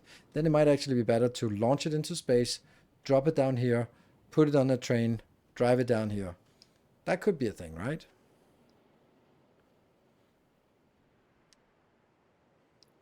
But that's kind of the only thing that it would make sense. Like right now, we keep it crowded because it makes sense, but there is really no reason why this landing pad should be near any of these things. Like none of this is particularly important. I mean, yeah, we have a little of launchers here, but we're gonna need more launchers eventually. For this, for example. So I don't think it's, I think it's a good tech, but this applications is very niche. It has to be something that is so high quantity that it doesn't make sense to transport on by robot. It has to be something that is very efficient to transport on spaceship. Circuits and plastic are the only real good candidates. Why you do this in creative mode and not in a new playthrough? I mean, designing all. Because I'm designing, and sitting here and waiting for enough modules is awful. Plus, then I can't do designs like this, where I do a design and then I see how it works in the mid game and the late game as well. I couldn't do that. Then I could only do it in early game and then go like, I hope I can apply it also to late game. So this is a design space. This is not a new playthrough.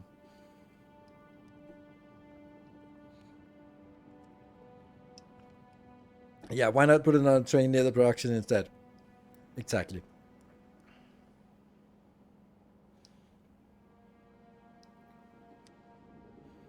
So your plan is to start a new playthrough with all the blueprints?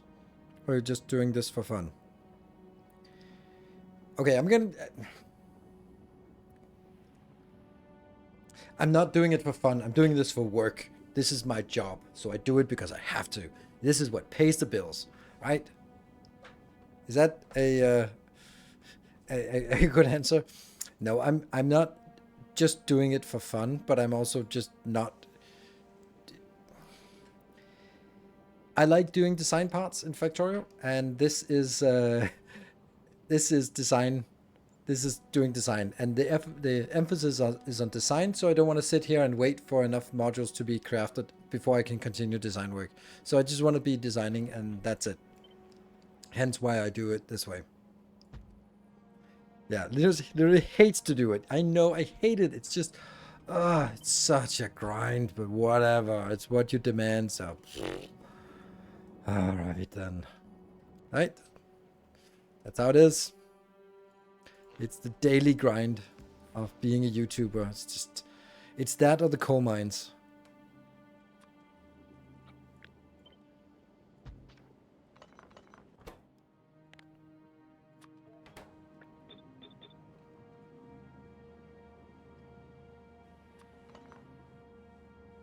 This ratio is going to be so off by the time we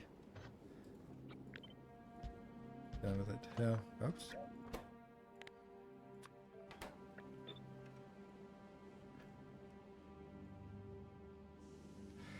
So now the question is this deficit enough to counteract this surplus? Yes. There's productivity of 24% here. So I'm just looking at how much I am crafting. 0. That is how much I'm crafting of this. And then I get it in here, and then I craft this many engines. And then I craft this many robot frames. 1?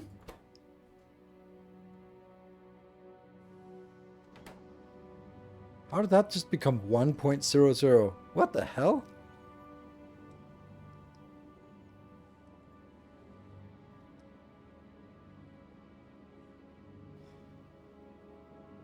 Are you going to try the build in Rare and Legendary too? Yes, that's the idea.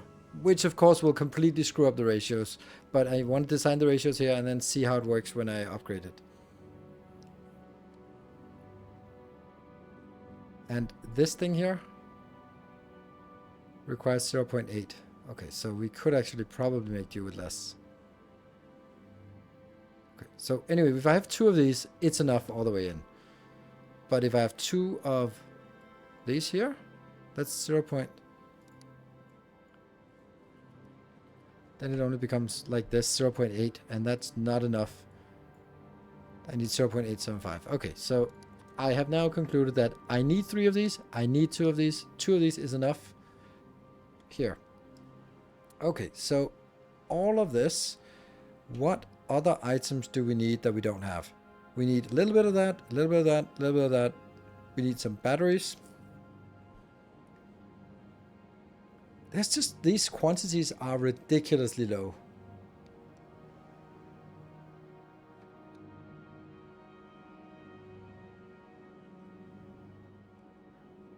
It feels so weird. Can I ask a Shapes 2 related question? Absolutely. Ah, okay, okay. Yeah, but it's not 0.65, it's 0.651. And then probably from rounding.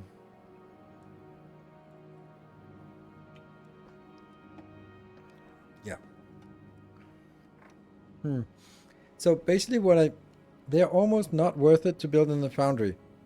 Or maybe just cast iron and casters and yeah, and steel. But then I might also just go like, well, let's also craft that one. And you could also go like, well, should we also craft the low density? We're definitely not going to craft the processing units. On the other hand, processing units, it's half of the build, right?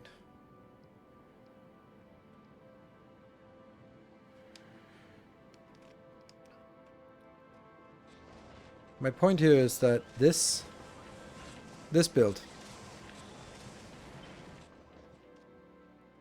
would certainly get us all of the blue circuits we need. But let me see if we can take all of this and break it down to its constituent parts. So for example, now I want to break down the processing units. That means we're not going to be using this design, but we're just going to take a look at how many processing units we need. Oh, that's actually going to be really difficult. Because what is the level of productivity we have at this point? I think we need to estimate it. We don't need to estimate it because the answer is 2.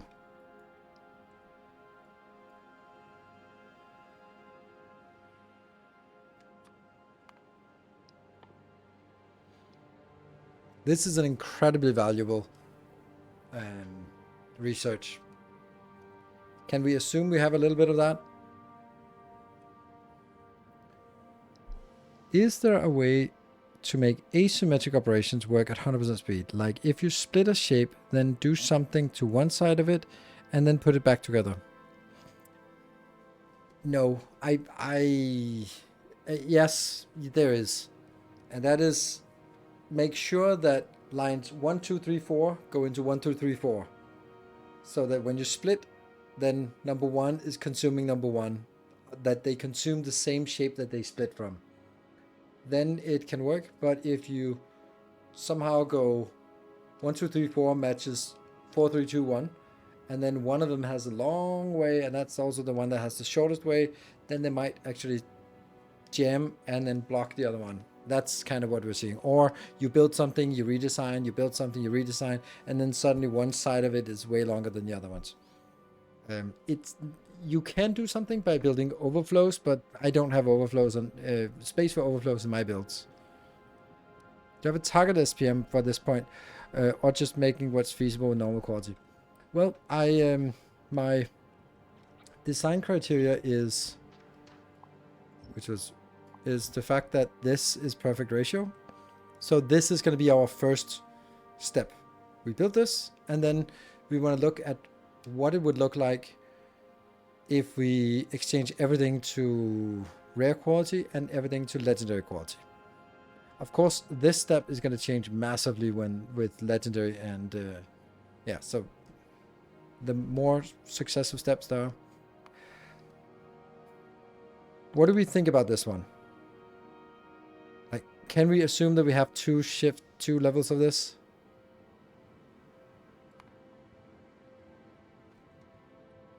Which is like,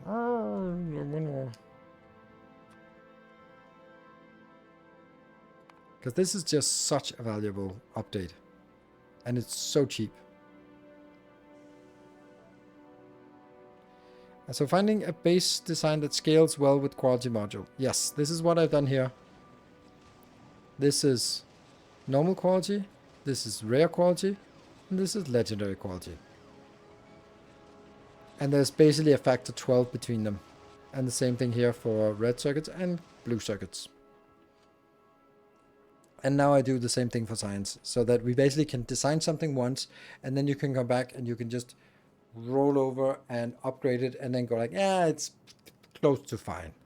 Instead of redesign the whole thing when you get to rare quality and redesign the whole thing when you get to legendary quality, then you might just be like, yeah, it's fine. I'll just build that and then leave it.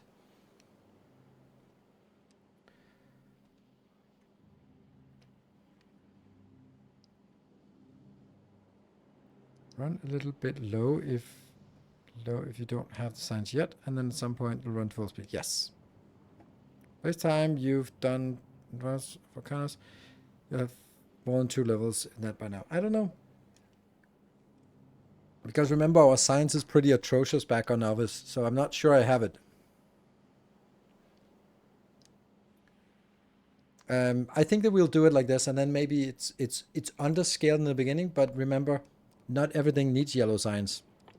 I can just do one of these signs a little bit, and then I'm going to do that science, and then I'm going to do something else, and then we'll come back to something that uses it. Then we can just do a number of these, and then we'll have accumulated it. So we can do like this and say this number is correct.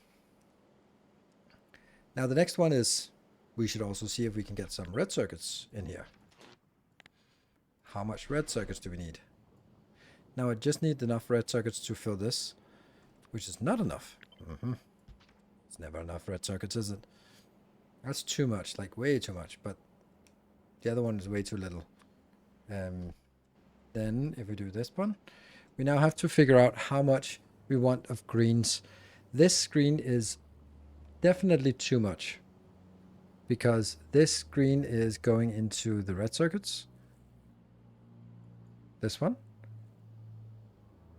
which I only need 2/3 of it, so here only 2/3 of this. That means only 2/3 of this. Okay, that's like 1 that gets reduced here. And this is also requiring, but it's not requiring very much. So this whole design here requires 4 green circuits, and this one requires 2 more green circuits. So that's the 6 green circuits. So if you look at the whole thing, it uses 22, but the majority is, of course, in here. Okay, so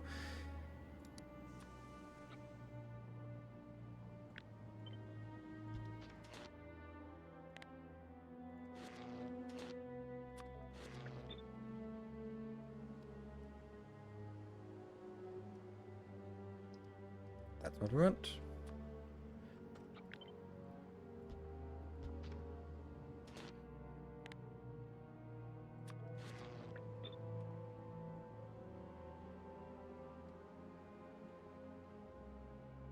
Also looks good. Huge surplus, so do we think that this would be enough? No. Like here we have a surplus of about 1/3, which means 1/3 of this can be taken out still, and this one is also, I don't think that's enough, so I think we'll do this. Now if I'm looking carefully, that's pretty much this build, except that, yeah, oh right, I forgot, Foundries. Cables and foundries. Cables and foundries. Doot, doot.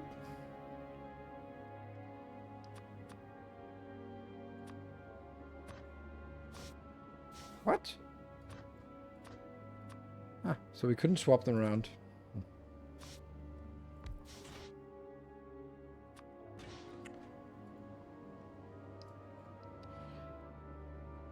Not enough.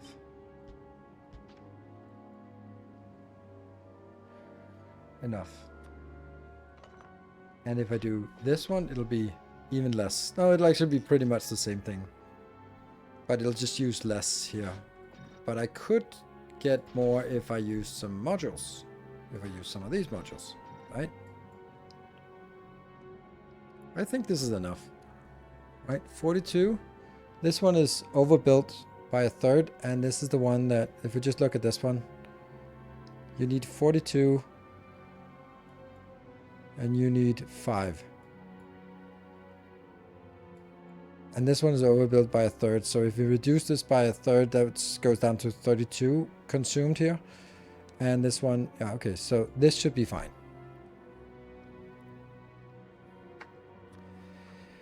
Okay. So now I kind of, if I build this, I have enough of all of these. Then if we look at all of this here, then what is the next thing that we want to do? We could say low density structure might be something we want. Plastic is definitely something we bring in. Sulfuric acid. Oh, we need sulfuric acid and we need lubricant.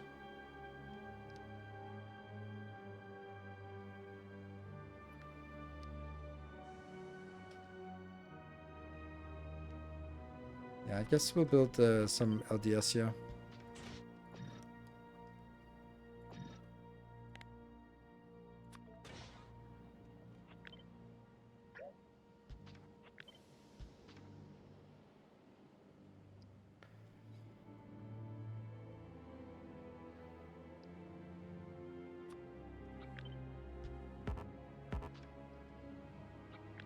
That one, right?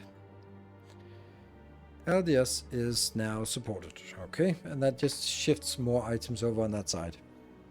Then what else could we produce to sort of reduce this number into more basic stuff? Then batteries would probably be the next. And batteries cannot be produced anywhere meaningful at this point, so it'll have to be, oh, not even in that one.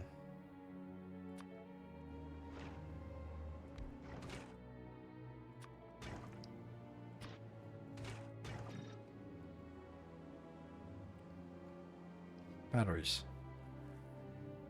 2 more of these.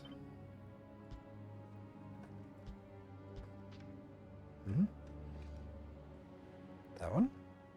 That gets us now a surplus of batteries. Yep. Is there any way to scoot the action bar to the left? I like using windowed mode, but the action bar covers. I think that's that must be mods that do that. Will all this fit in a block? I don't know. First, we need to figure out what we want to have, and then we can figure out what's feasible to have. So, there's also the routing inside the block. That's going to be a challenge. But right now, we're just reducing it to more and more basic stuff, and that's good. So, what are we missing? We're missing the iron, the copper, the steel, and the, yeah. Okay, so that's a lot of foundries. Okay, I shouldn't take one without. Steel. And don't do that. And also cables. And also pipes. And also plates. And copper as well. Then we can figure out if any of them. And now we don't have, only have what we can almost call basic materials out here. We still need the copper and that done, but let's see where we are missing. This is fine, this is fine, this is fine, this is fine. So we're producing 3 and we need 17. Okay. Why do we need so much iron, actually? Where do we need the iron? Where do we need the iron, actually? Because it's usually I would think it would be for this part here, but nope and nope. This part is not using iron. Oh, it must be here. This is the part, of course. Yeah, okay. So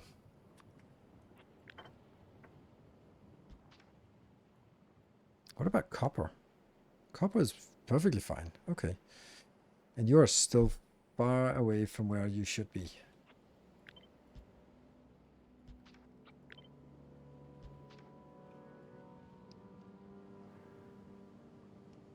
There. Nice little surplus.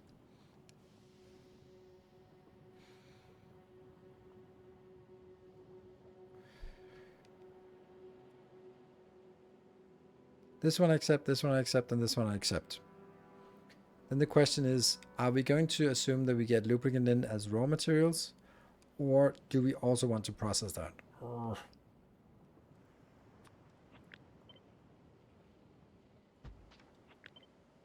Need to make sure that they do not cover here. And then we also need down here, we need some ironium. Nope, not that. Some molten iron and probably more molten iron. How much?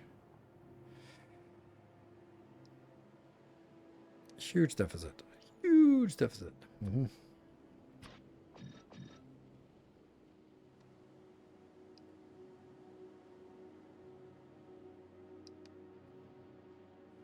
Almost.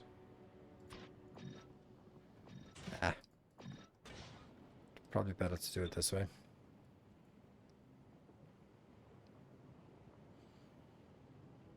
Now I have a huge surplus.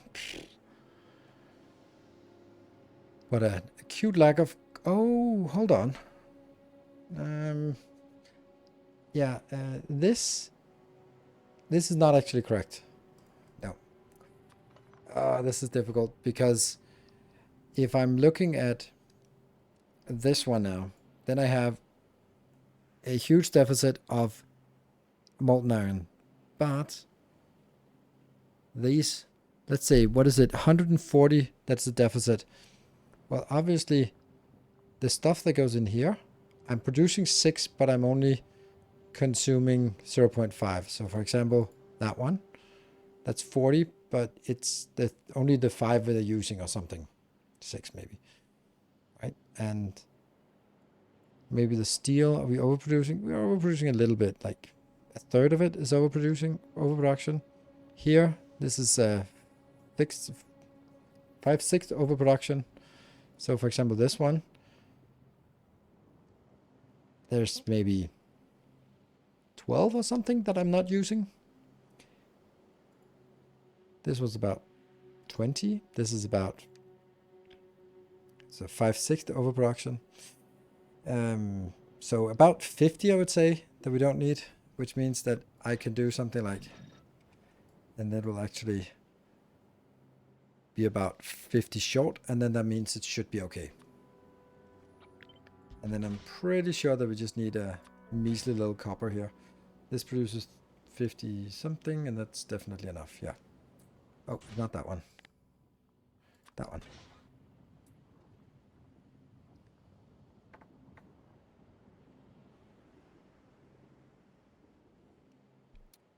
Duplicate made with simple.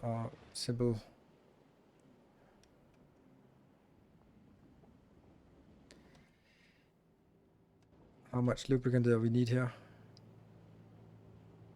11. I just want to see it, right? This one is making 10 per second, of course. And that would come from a... Can never find anything in my inventory. Oh, no.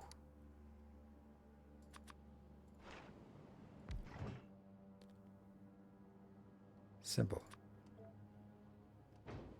This is producing 10, this is using 10. And we need 11, so... And that would just get a little bit of coal inbound.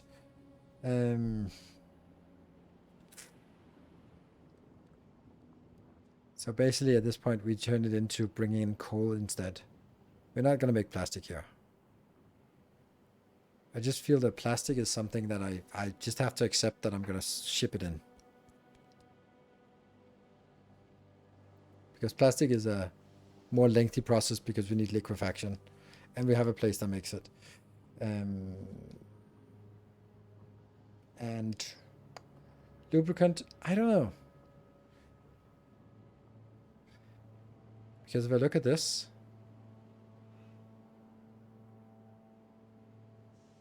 so then it turns into 2.4 per second that needs to be brought in.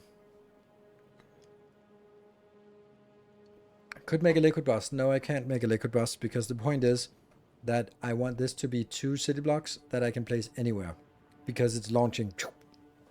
So all I need is, all I want is to be, my requirements are, you build, or my priority is build it where you need it.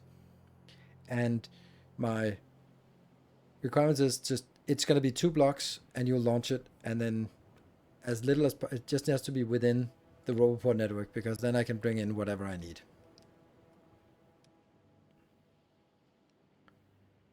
Are you making lubricant for belt or is coming in on a liquid bus? Or is it coming in a liquid bus? Here it's coming in a liquid bus from this location here.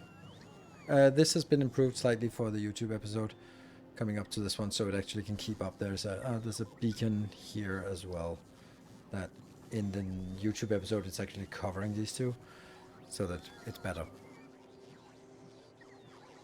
Now I say that, but I just kind of check.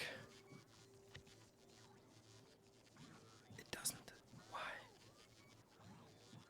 I prepared it. Look, there's room for a beacon there and a beacon there. That's why. So, if I put the beacons there, then it's gonna work. What's more, your advanced oil blueprint today? 2 refineries were rotated wrong. That's been fixed in the latest version. The uploaded blueprint has it. This should be the uploaded blueprint, and otherwise I'm in trouble. Universal quality doesn't belong in this book here. I think the YouTube episode has it, but yeah, I don't know. Yeah, okay, so let me. So if I was doing this, would be lovely. Like just saying, oh, you know what? I'm just gonna have this bus, and then I'm gonna build it next to the bus, and it's gonna be fine. I can get the lava, I can get the sulfuric acid, I can get the lubricant, I can get water, whatever I need. I just get it in here. That's unfortunately not really how this is gonna work, because I don't know where this is gonna be placed. This is going to be placed in your base wherever you have 2 blocks next to each other and you can get some lava in. That's it. This is the requirement for that one. But for example, the military science is going to be heavy on the coal for here. And therefore it's more important that this one is built close to a coal location. And yeah, so re-import the oil blueprint. It's fixed. Okay, yeah, that is. Blackco, you're someone who's on top of my blueprints. The another question is, can I put all this junk into one box? Oof, it's a little bit questionable. I think I'm going to take this out. That's a, no, I don't think so.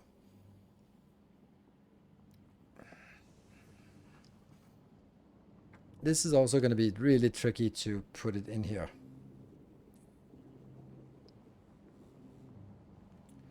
So adding more to this is not going to be a problem. And what I mean by that is adding more machines doesn't break it in any way. I might actually do, oh, I'm not in map view. This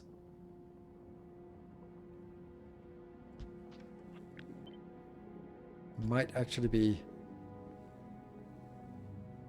a better build.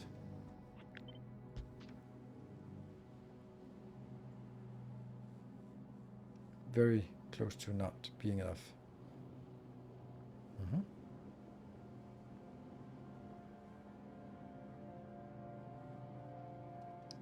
Yeah, because this one just got hit by because that means I can do this, and that makes it a lot nicer. then I can see.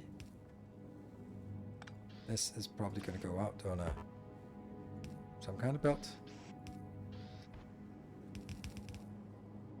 How many? There are 4 inputs here. That means I need 4 belts. And then the middle one is going to be the output. Out, out, out, out, out, out.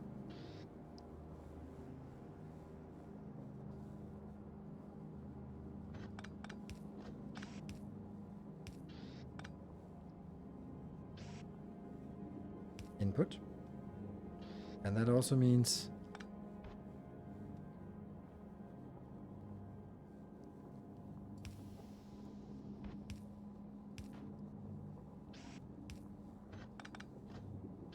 yeah, that's actually enough.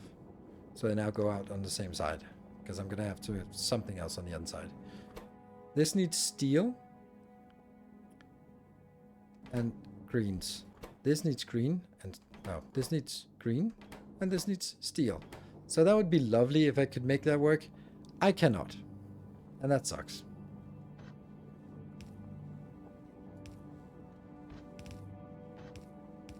This is another reason why this mode is so much more useful, because I can just invent the stuff I need. So let's say steel would be fine. You're gonna get steel. Oh, by the way, this is not gonna work. This is too close. But I can get that out here, because it's so slow that it doesn't. Not a problem. There.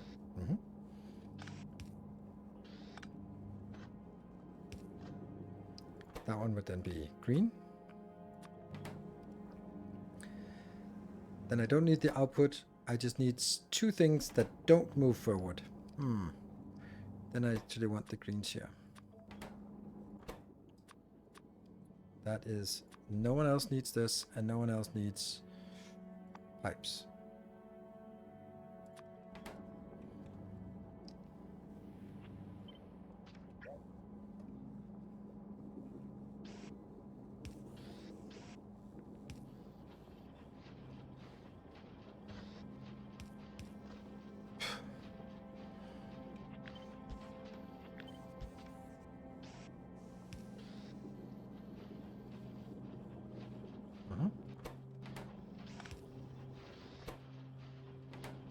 Going in.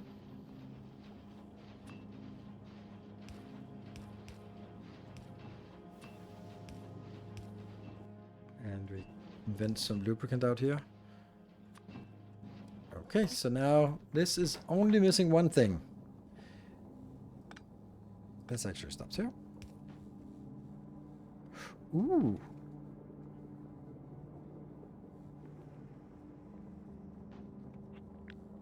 That's way better to have here.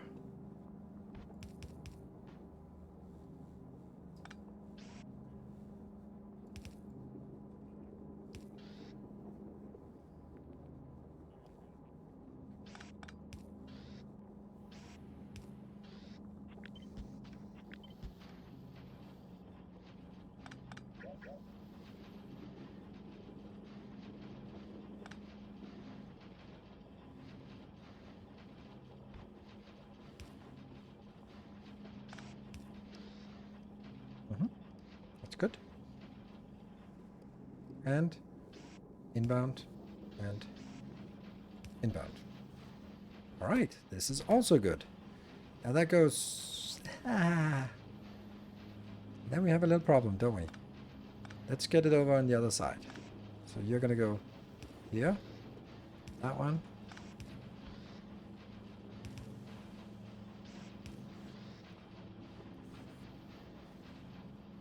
It's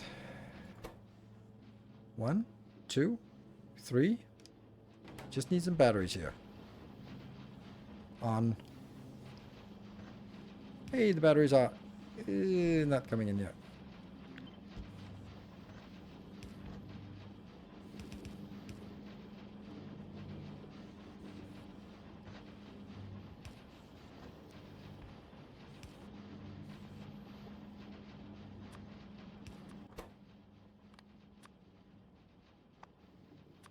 So at least if we can see that this is working or doable, then we can start working from here.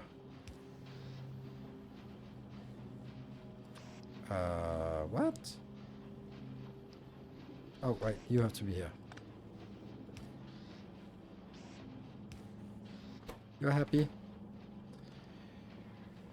That's not happy actually, because that also needs to be put in on one side, or maybe we just merge, rotate it over to one side then later on. Okay. Yes, and then that one. And we do the same thing on this side.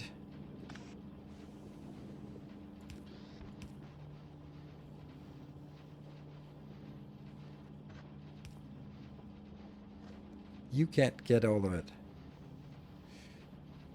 Oh, crap.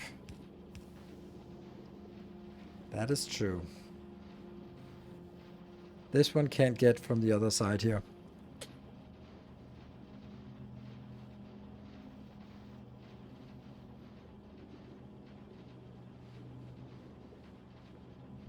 And neither can you, actually.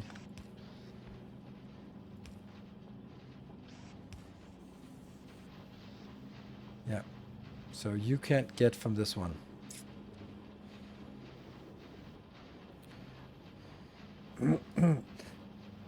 In patron, and they are correct. The advanced oil print does still have to improperly rotate it. I'll put a message in Factorio as a reminder. Thank you.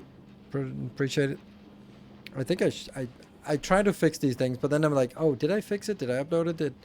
Did I share it? Like the right one? And yeah, it's a long process because you can't update the blueprint once it's posted. Then I have to redo the blueprint and then upload it as a new copy, and then upload to Patreon and to this to Patreon and to Discord the new link. So anyway, it's just a little bit of a hassle. This is problematic. I feel that this is something I've seen before and solved, but doesn't it eludes me right now.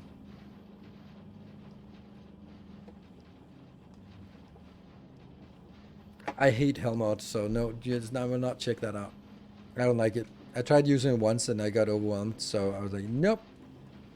Too complicated for me. Like, this is obviously one way, and then I have to get this one to send here to reach over, and that's not happening.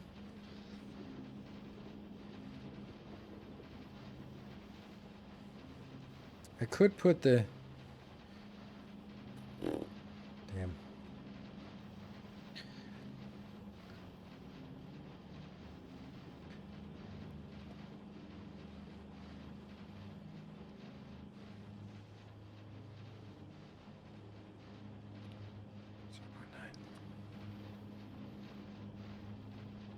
Move beacon to the side. That's it. That's it. I was like, there is a reason. There's a way.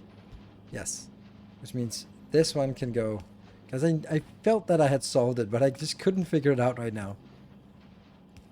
There we go. Thank you.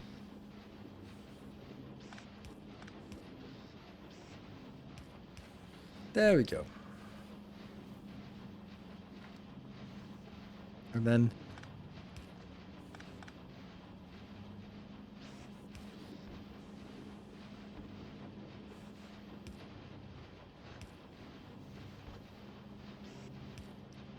But now I still have this being unable. There's one of them that's going to be unable because this is too crowded. And it kind of has to because I want this one to hit both.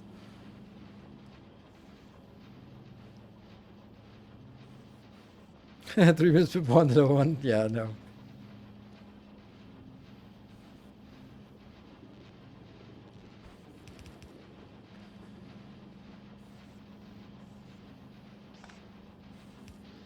So this is all good, but this now eludes me because you have to grab from this belt, which is nowhere in sight for that one.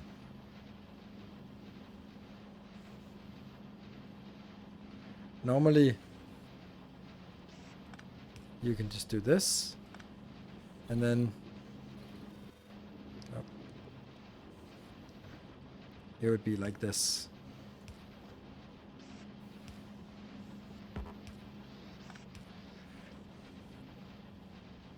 right hand side in the direction of travel, it actually works. Huh. Whew. Damn, it actually works.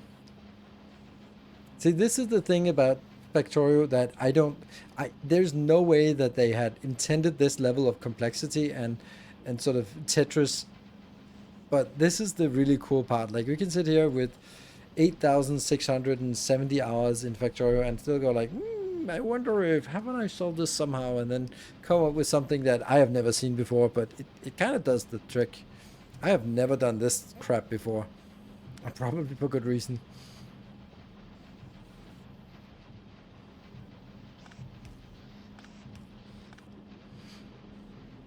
But it does get one of them inbound. And this one is now having 3 inbounds and 1 outbound. So this one definitely has to just go over here. Yeah, this is going to be our output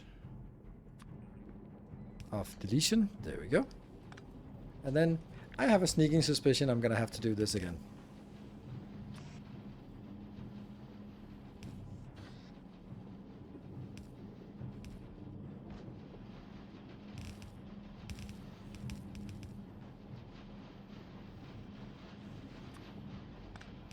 This, you, and you. Here, here.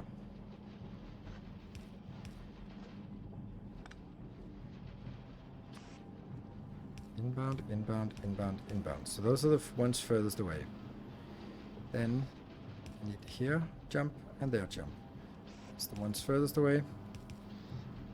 Obviously this one is not going to be there for now. I think I'll add it later on when I get to the later specs or later quality levels.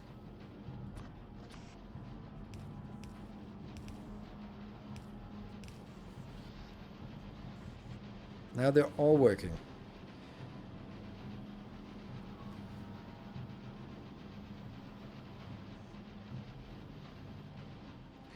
Then the question becomes, okay, so I built this thing here over on the side. Let's be totally honest and say there's no way that I can afford to be so sloppy with my my space that I don't put it all the way up in the corner here. This is absolutely going to be in the corner and everything else will be just crammed in here. I think I need to rotate these two. Oh, that's not it.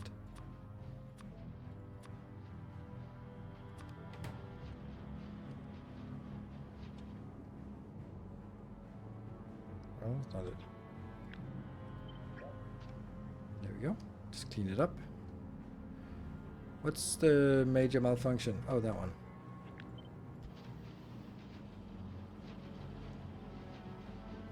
Okay. This is great.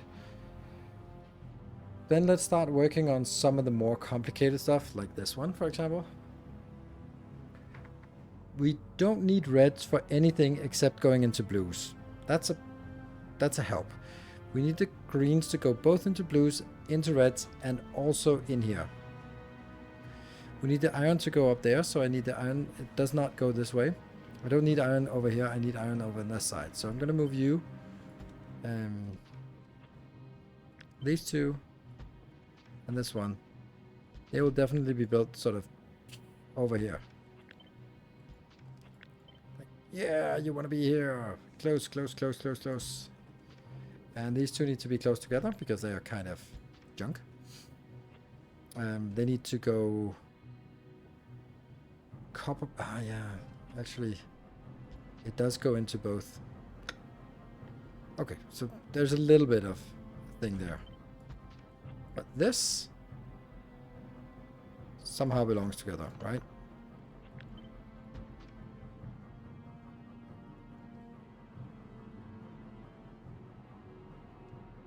And then that also goes over to these.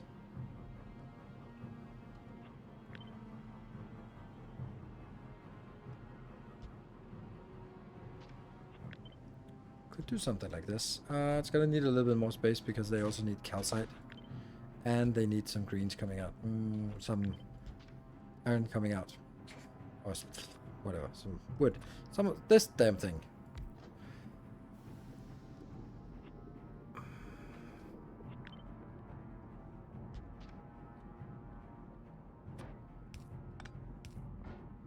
Actually, why am I not doing it?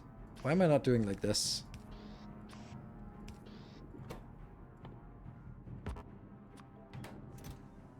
Trash unrequested.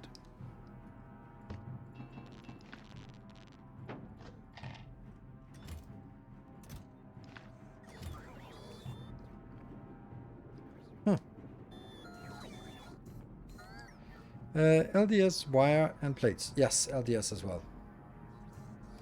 Wonder if this is even enough. Ah, see, that's now a problem, because I was kind of thinking I could build this down here and then get a belt up. How much is this? This is half a belt, less than half a belt, so this can be combined with something else. Let's get these ones put into location, because I think I've done this design before.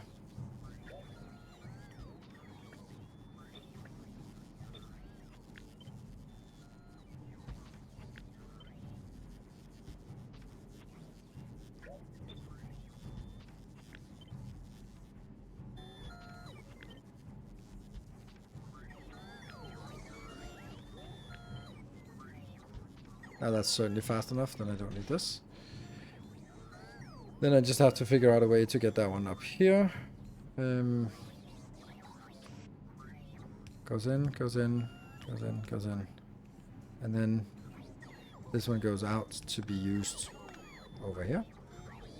But it also needs to go up to the blue. And that's like this.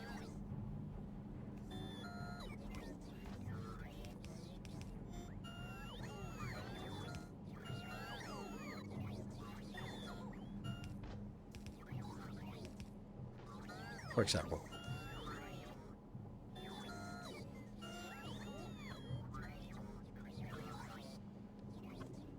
There's some sulfur here.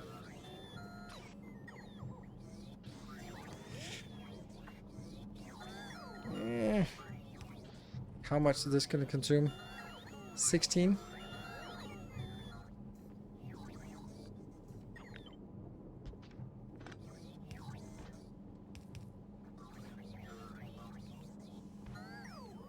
So badly want to move it into one belt. If I wanted to add flamer turrets to a naval base, should I rather branch off some light oil or simply go with crude oil?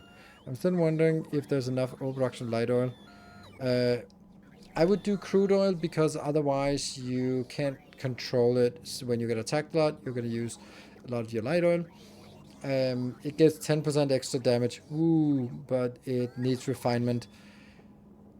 I would still say don't do it, because oil is super precious on Navis and you don't have enough with your initial oil deposits, and if you waste it on vitals, you're gonna regret it. You're gonna deplete your oil deposits, and then they're not really gonna produce enough by the time you actually want them to produce more, because you spend it on killing biters and you don't need it. You really, really don't need it. So, love your videos. Thank you. I always watch them while eating. Oh, nice. Curve green chip belt towards red chip EMP.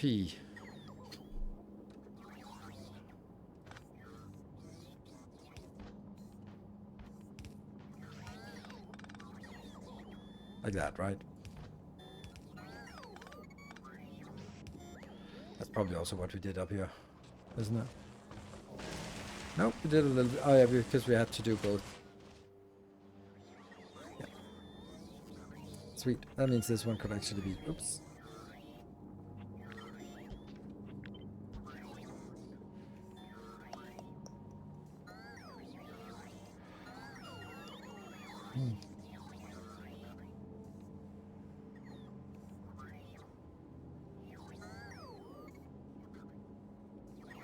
Yeah, it's fine. These ones need plastic though. That's gonna be a harder issue to get that. Where the hell are we gonna get plastic into this? I don't know.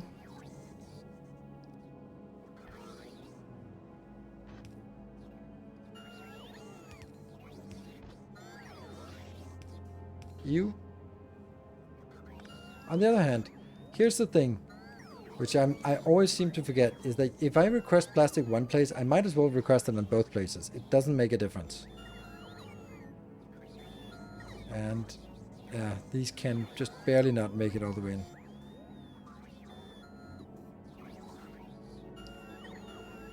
I mean, this whole thing here could be shifted down one. How fast do you need?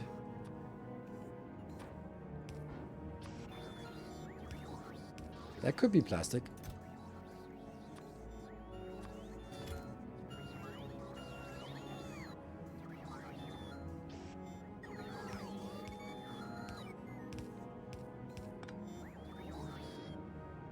It's actually starting to become a really beautiful build for something that is uniquely only one time it's going to be happening. And I want these to be put on one side, so that's going to be like this. That is a beautiful build.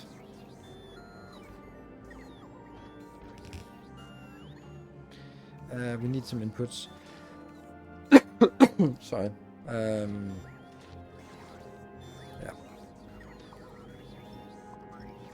Need some iron inputs, and the only thing we need the iron inputs for is actually this one, so let's get them up here.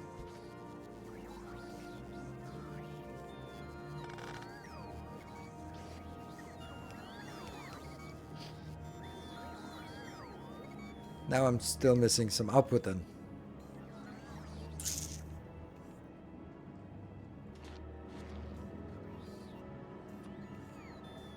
I could shift this one down. Doesn't change anything.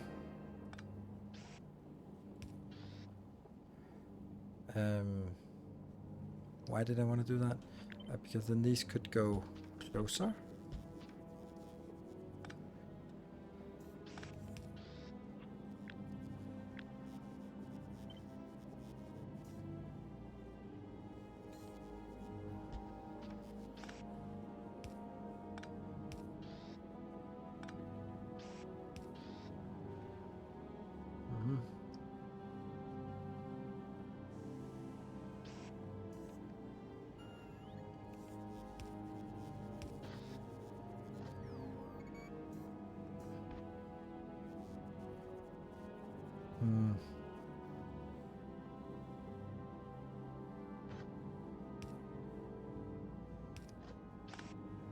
That could also work.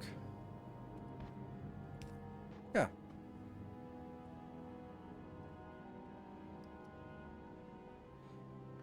Inputs for copper blocked. Nope, not anymore.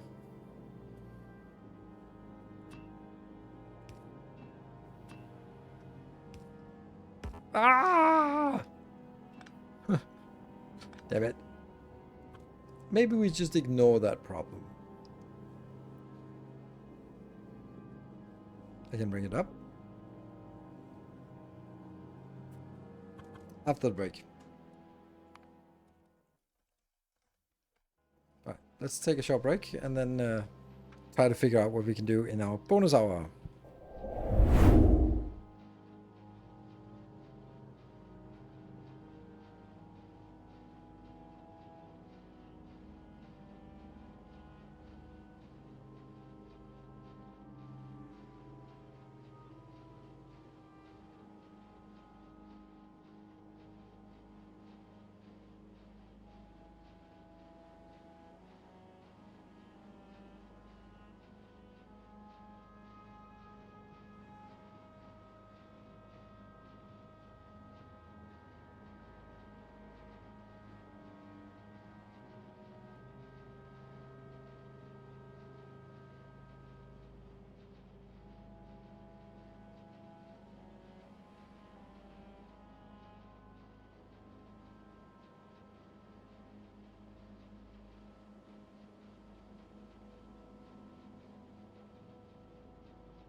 Hey, we're back.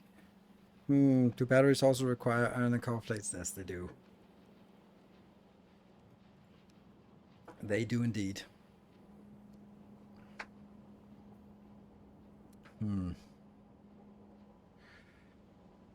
that's actually a non-trivial, because it's not just one item going in, it actually has to be more. That one, which means this one has to be an output as well.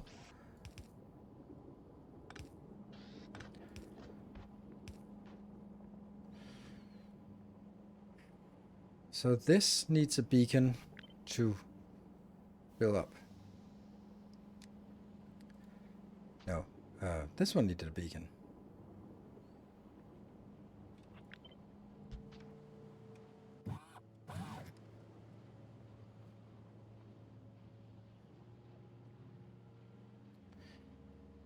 What are we looking at? We're looking at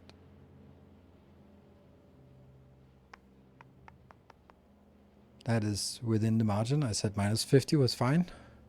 Minus 400 is also actually fine, I think.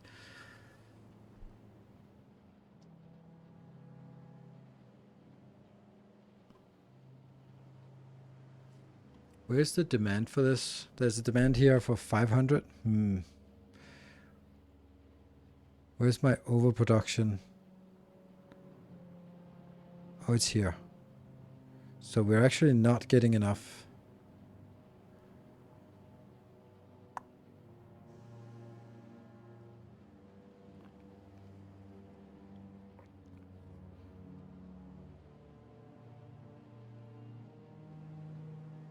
$62. Okay, this is weird. Where do I have the demand for 500?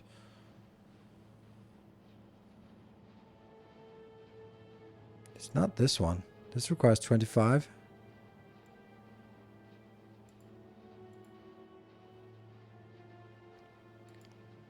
The LDS? Oh, crap. Yeah, 150, 150, 150. Yeah, no, that is actually what I need. So, you guys both need to be increased quite a lot.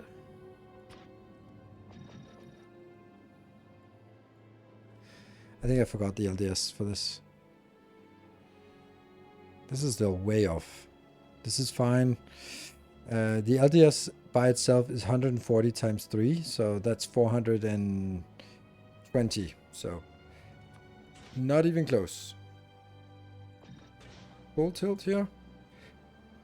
Barely enough. And there is a slight surplus of LDS. Slight. Like 10% or something.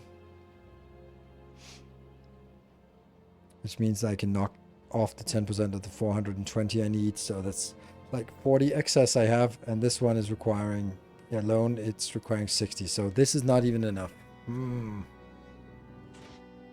So the answer must be like that.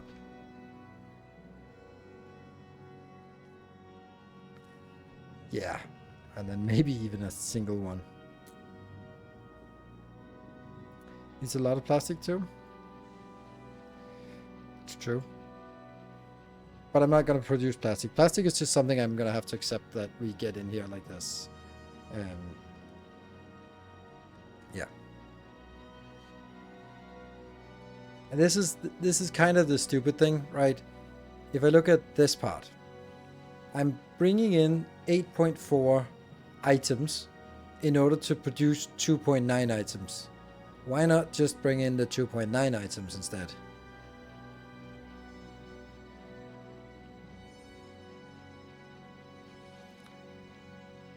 It kind of the same with, we look at this part. Then I'm bringing 2.6 plastic in order to make 1.6 processing units. That also feels a little bit stupid, doesn't it? So stuff that I can make and am making in industrial scale, like plastic, red circuits, blue circuits. Red circuits not so much, because they're circuits we might actually need in high quantity. Blue circuits definitely, LDS. Those are probably something I'm gonna bring in. Batteries as well. It also means that I don't need sulfuric acid if I don't produce it. This is such a beautiful build. It's not good, but it's beautiful. I'm actually gonna kill this one. I might change my mind as I am wont to do, but let me just put it over here and forget about it. Forget about it. But stuff like the green circuits, like, okay, so okay, let me kill everything, every single idea here. Green circuits could be produced here. Why? Why make green circuits here?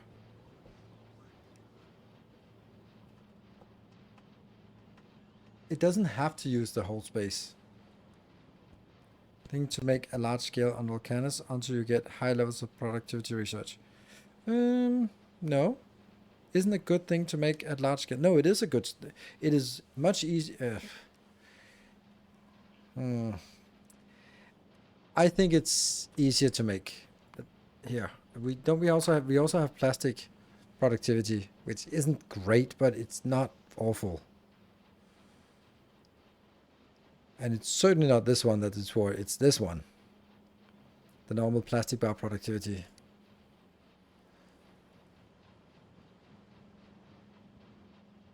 Yeah, dedicated build for LDS. Yes, because we need it anyway for production here. Like, these things need to be produced. We have something for this, we have something for this now, and we also need it for LDS. Yeah. I found that tends to need too many ships to be done. What? Especially before you get recyclers to make quality ship bits. What do you mean?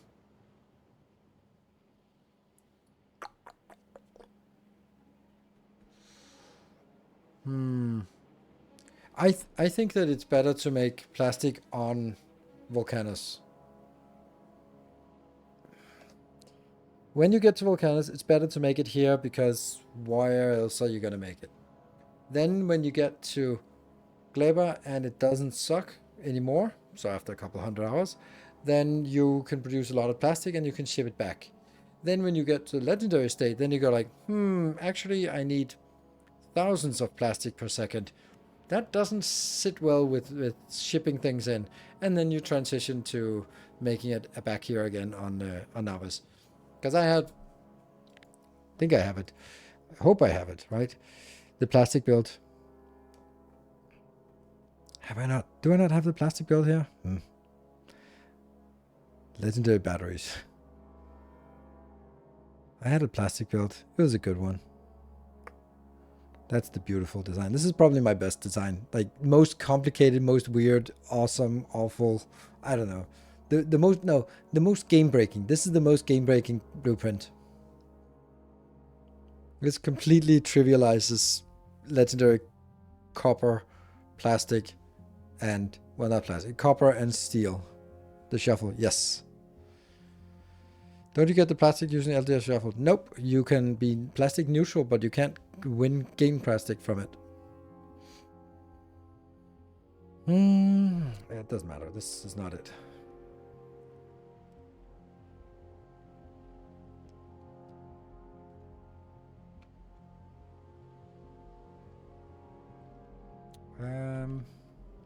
Yeah. Okay, so let's think about this one.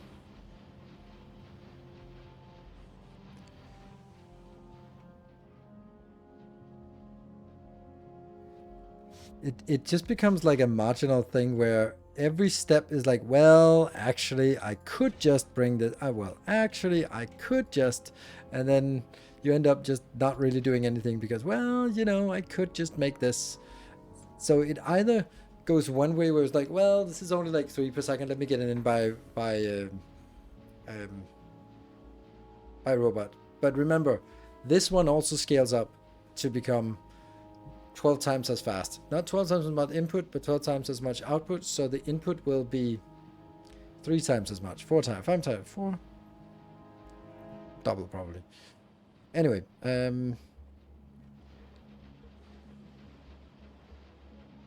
looking at this build, Lubricant?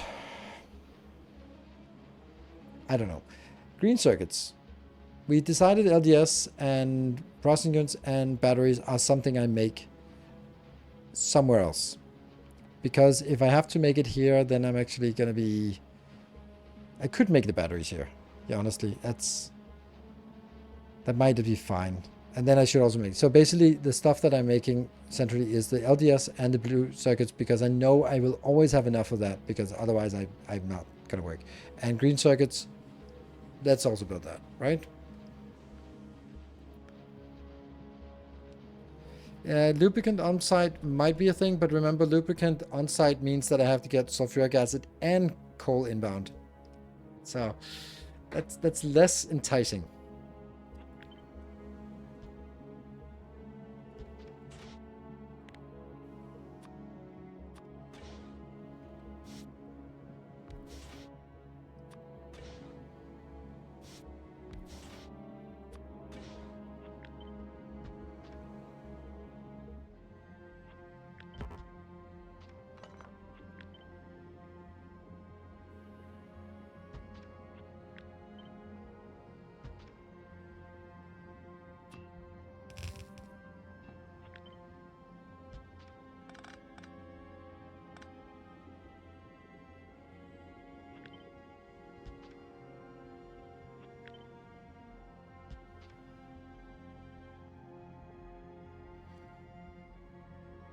This is obviously consuming way too much, but that's not really relevant. The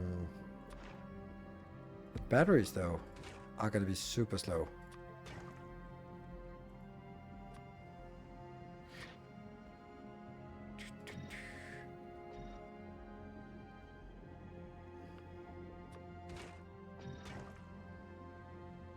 .25. Ouch, that's horrible.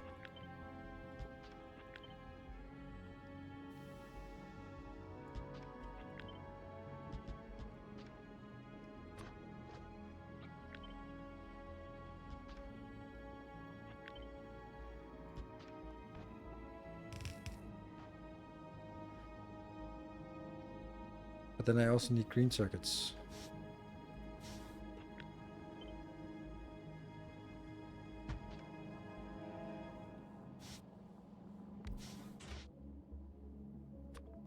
Love the music here on Volcanus, also on Fulgora. It's so good.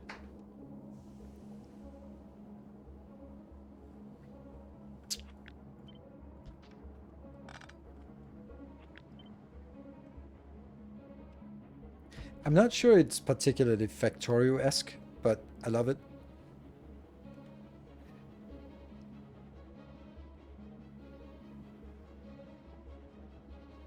On site, you need lubricant anyway. Yes. So if I'm doing this, I need sulfuric acid, and then coal is just 2 coal per second, or 2.1 coal per second. So, but if I'm also making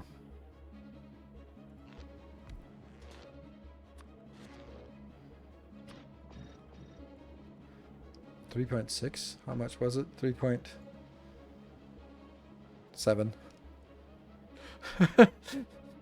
Well, is 3.6 enough? No, probably not. But it's almost enough, and that requires 2 per second. This was producing 3, so I'm kind of... And what about these here? That requires 2 more per second, so I need more of this.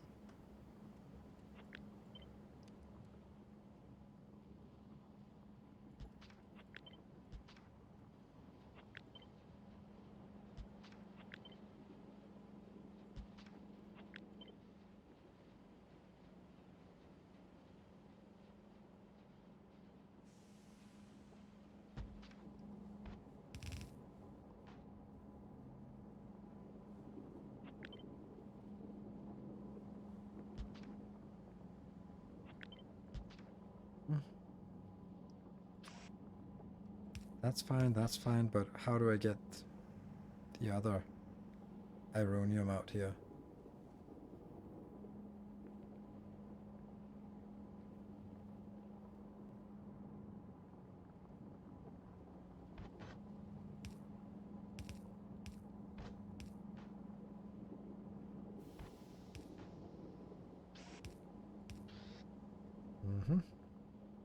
Oh, here's a problem.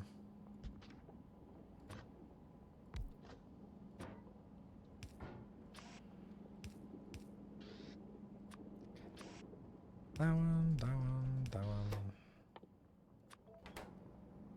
And trash unrequested, and request that. So quiet when he's concentrating. I know, sorry. It's also getting a little... When it gets a little late, I also kind of get a little more quiet. So this will now be the input, or maybe that will be the input. I don't know. Which one will be better for inputs?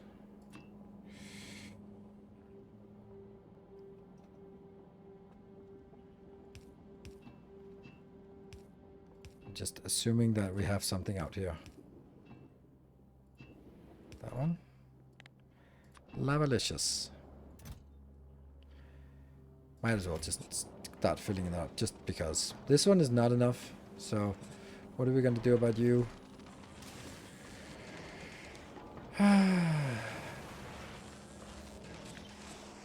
Maybe we just do this one.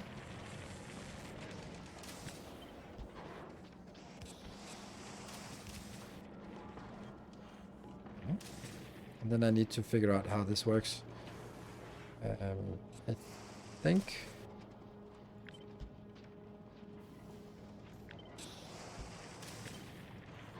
this is better, because then I can do...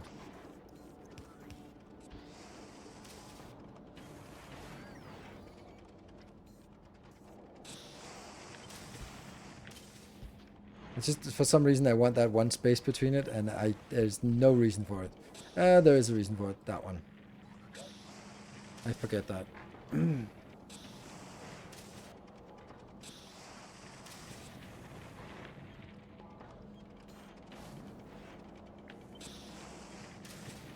Yeah. And then this moves in like that.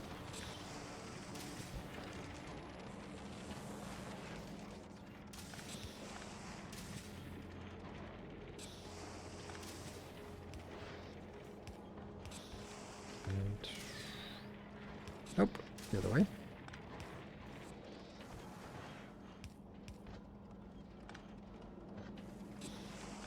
Here to here, and then this one, yes.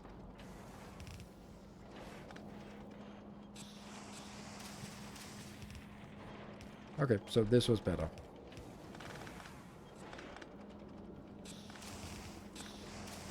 One is being replaced.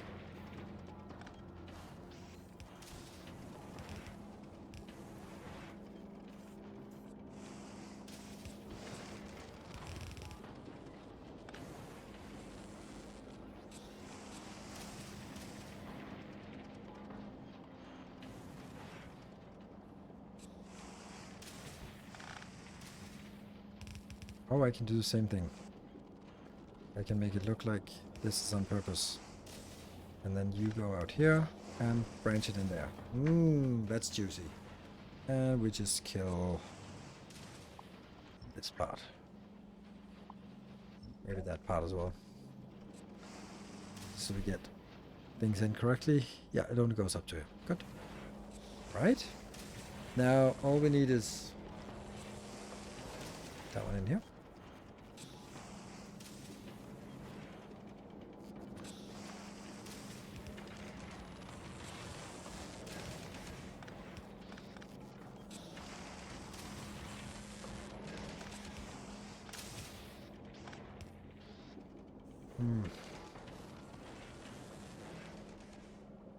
We don't have, yes, in the Platon Blueprint, Fogora's Science, yes we do. Because as long as it's on a YouTube video, then it's there. And if something is not on a YouTube video, then you can download the save game still as a patron. And then you get it whatever you need.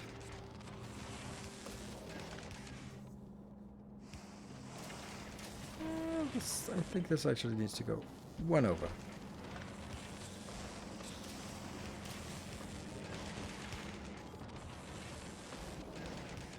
Yeah, and yeah.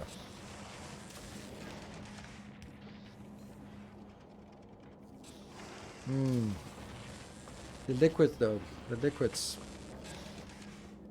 Those are kind of annoying.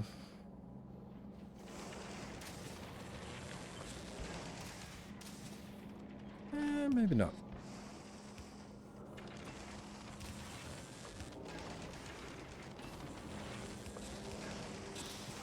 And the idea is here. Perfect.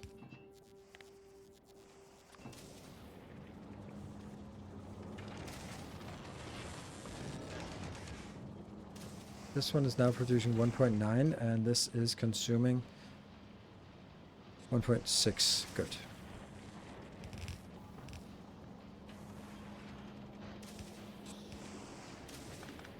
Oh, but it's the wrong side of the belt. It's the both sides of the belt. Yeah, that's not what we want. We want it on the lower side of the belt only.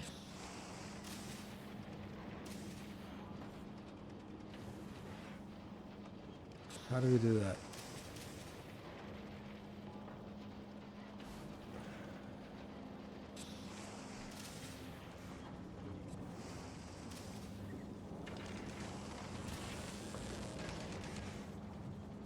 Long-time watcher, first time on Twitch. Welcome, Ashen Jedi.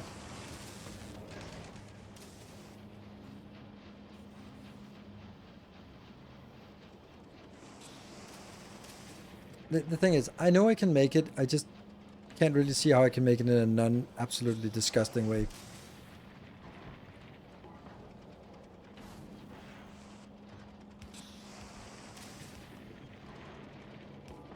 Like, that doesn't help. Our illustrious champion returns. Welcome home. And free SF. Thank you for the 8 months. I can't really see how this... Okay, so I either can set these out so that they output on the other side, which is kind of clumsy to do. Hello, I fully go. Well, maybe. And the other 200 are sleeping or what? Okay, so the easiest is doing this. And I don't like it, but maybe that's just what we do.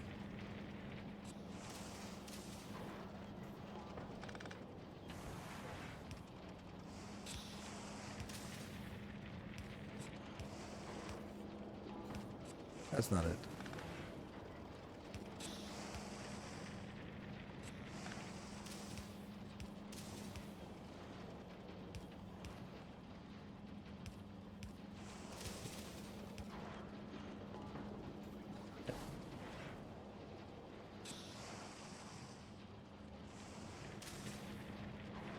Always check on days where a new Factorio comes out. Yes. Applying new version numbers. Yes, I'm usually. Thank you. I tried my very best to upgrade the version number when there's a new version of it, but there's no automatic version control, so it is what it is.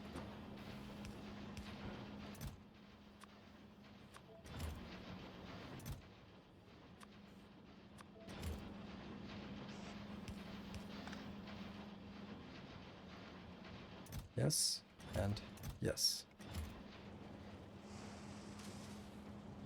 That's why I said, what is it? Yeah, I know.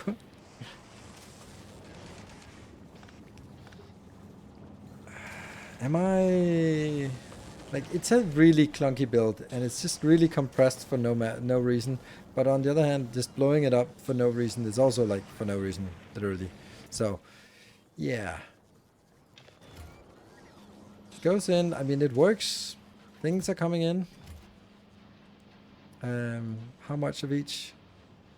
Okay. Probably gonna need 100. Yeah. I really dislike this build. Like, it's compact where all the wrong places.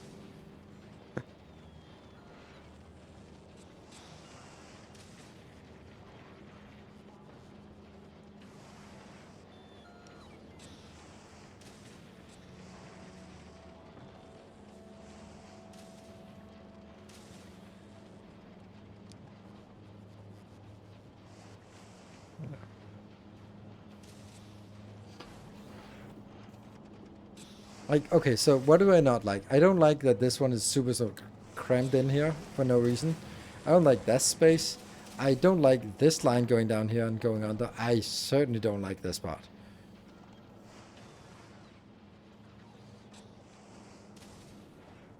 So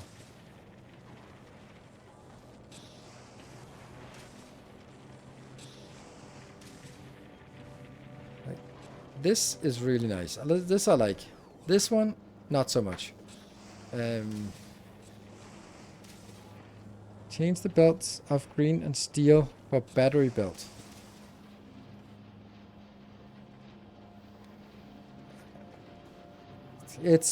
Everything would be mirrored then. This whole thing would be mirrored. Would that be better? No, it wouldn't. I don't think so. I can't really see why that would be better. I can try it. Just kind of... It would almost literally be like this.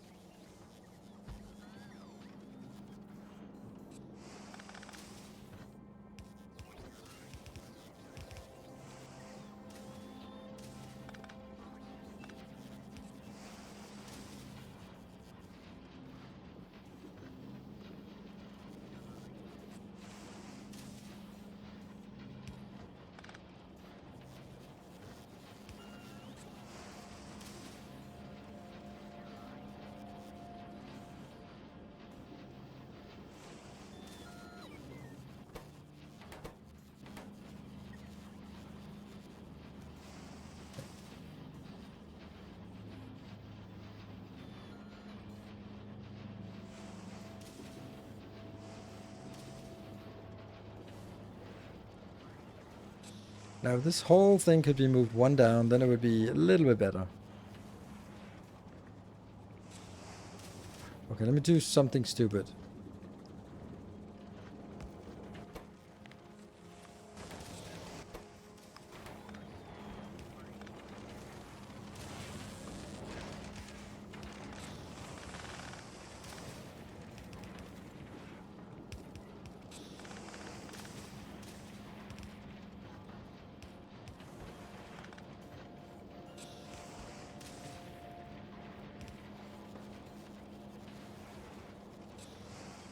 I like this better.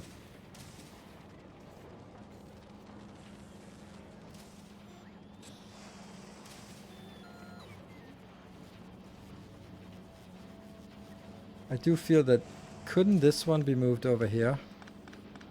And then...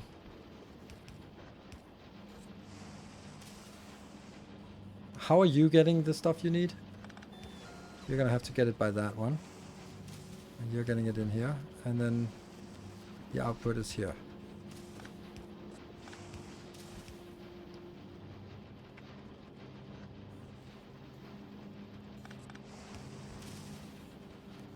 Even better.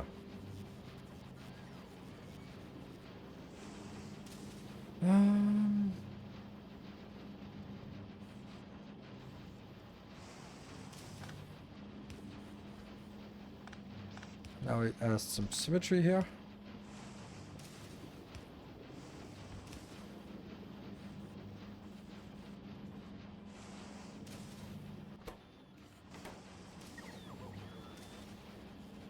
Oh, there is no pickup from... There's an output in this location. There's no... hold on. Why are you outputting? You should not be outputting there. You should be outputting... Okay, let's try it again.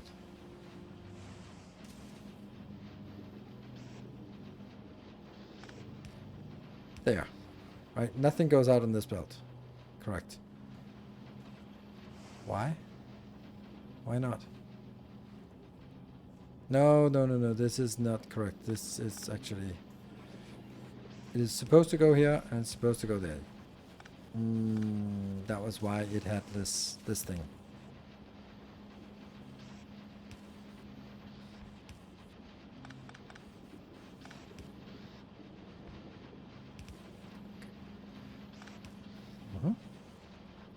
That goes here. Okay. I'm sure you can delete your comments again. That was... And of course, all of this is junk.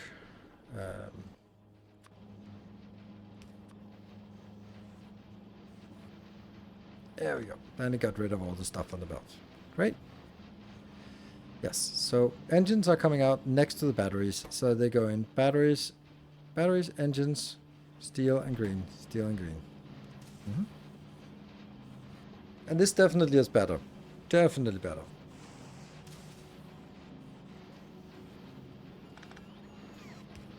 Saved an entity.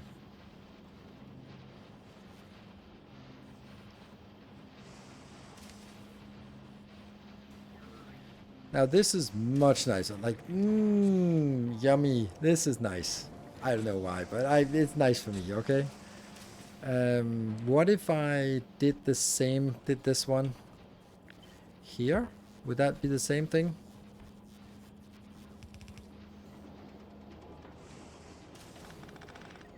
Then that would be put it one back. And then it would be,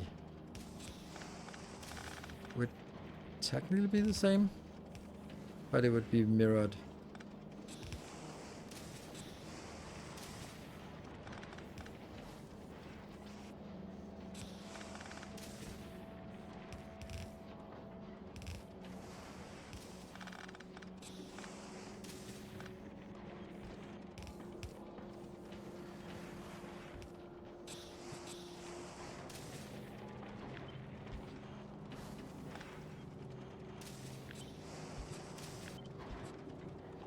Even better. Keep going. Keep improving.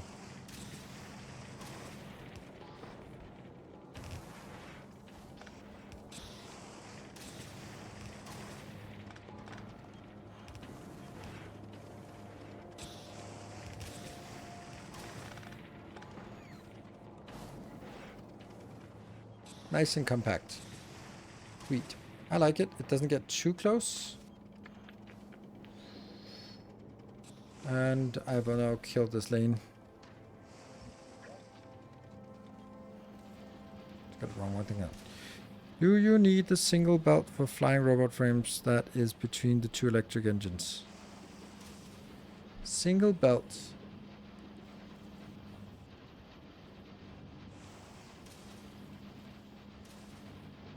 Do you need the single belt for flying robot frames that is between the two electric engineers? That one, no. I love that you kindly asked, even though you absolutely knew the answer. But thank you. I helped. You helped. Nice. And not just with good puns, but also with design. So thank you. Okay. I think this is kind of where as good as it gets for this design here. It's a nice package build, and we will need to get some low density structures inbound. We need to get some blue circuits inbound. We get some sulfuric acid and some of that. But what about lubricant? What about lubricant?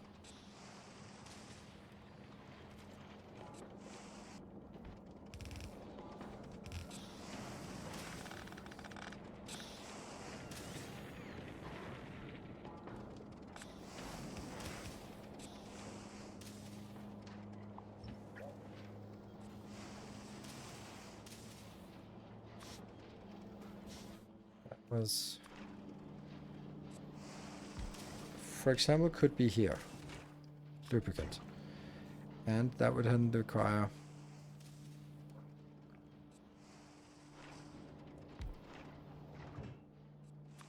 that one, and this is perfect ratio, but it only produces 10. This one needs 10.2. I'm gonna say that's enough, because what if we only... So I have to multiply this by 0 point something something, right? 8.43. How much do you need? Less than that. Great. So this is enough. Sweet. I'm going to kill this. and then instead go oof, oof, oof. That's not so easy. Huh.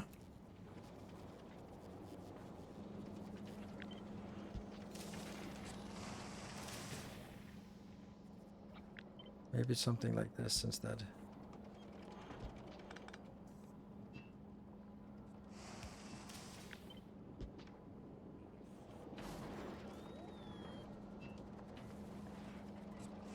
Obviously not here. Okay, hold on. What is the long... How long can it reach? Dude, I don't need this. That means we can get it out here. Ah.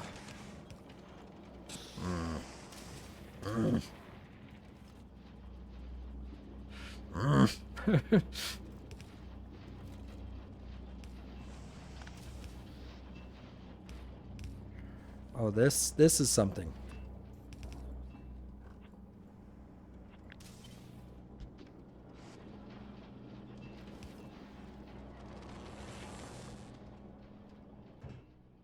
I do need these two inbound though, but that's trivial.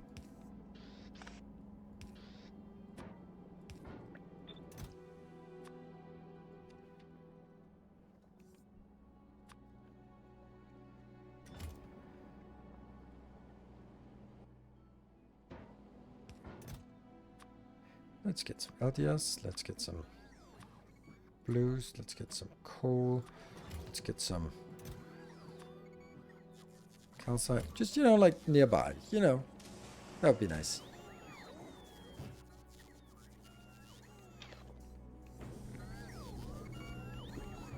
Woohoo! Do you have space for power poles? Ah! No! The horror! I hate when I do this design, and every time I do it, I'm like, I shouldn't do this. I shouldn't do this. Yeah. Because I was like, whatever. We can always find. All right. Good night. Take care. Go away.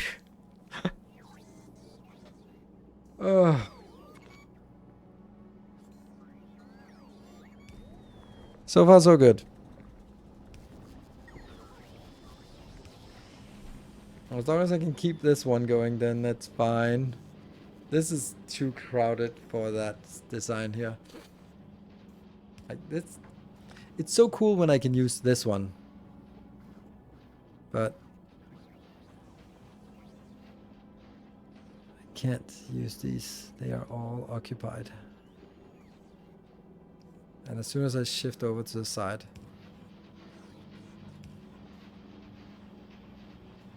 then there's some lips.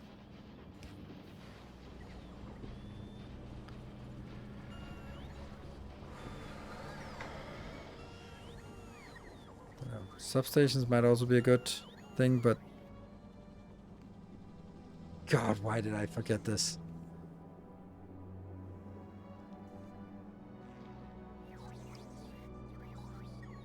Yeah, I think that was what I sort of intuitively had the feeling of when I was saying, it's a little bit too close. What if we open this one up? Just kind of go, well, let's give it some breathing room everywhere. Actually, this doesn't get breathing room, unfortunately. This can be moved one out. Like we can... actually not really.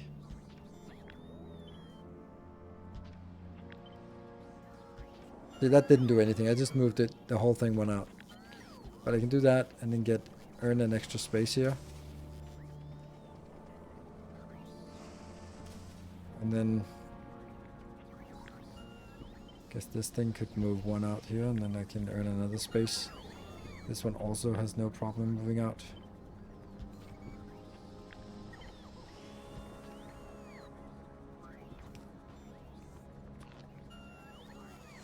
Don't like that there's a gap here like this.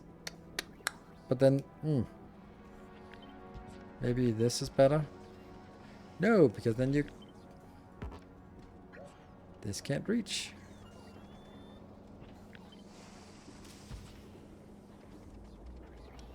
You move the landfill down.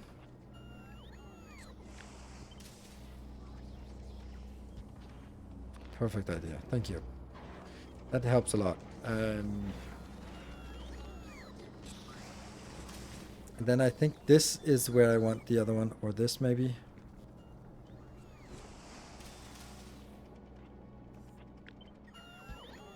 For example, this does not care.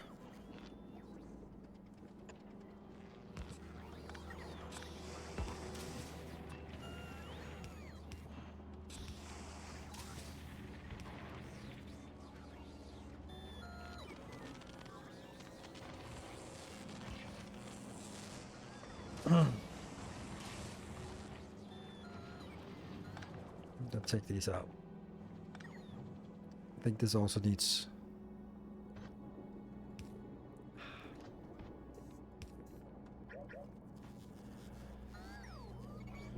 See, this one is easy when I build it like this.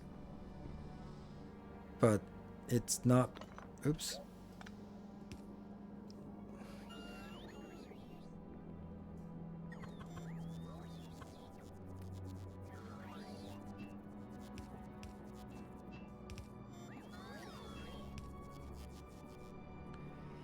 That might also still be an option, right? So if I can take you and get it in here. Sure. And it's less good here. Well, I can still do that one.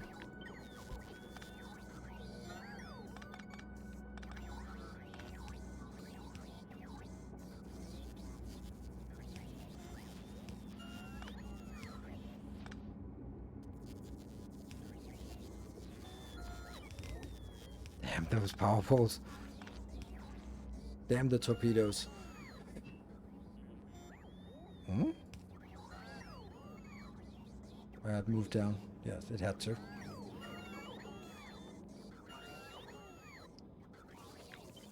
There's another option here.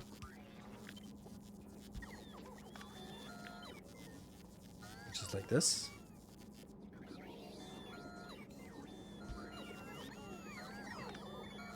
No, because that's gonna block here. This is the maximum length.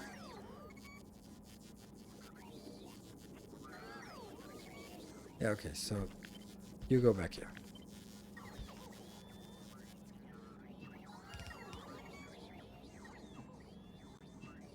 Good, that one. It's good. And here, here. That one, here.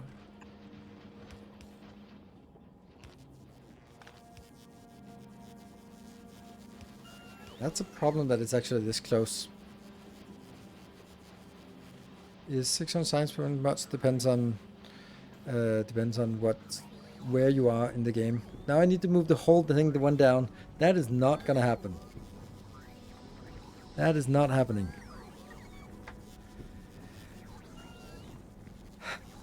I mean, that sucks if that goes down. Oh, this one actually got now liberated in a sense.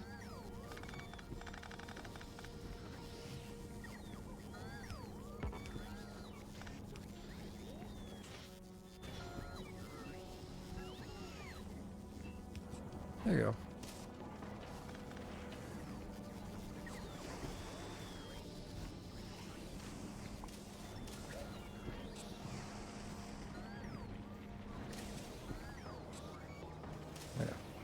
Can't really move it down any further.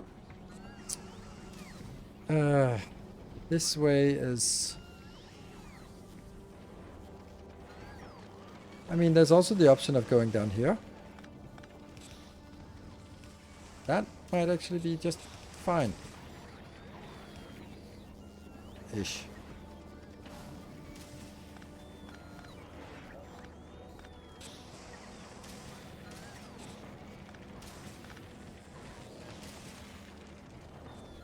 Because then it can get around this bend much easier, but it can't get around that one. Unless I move the whole thing one back.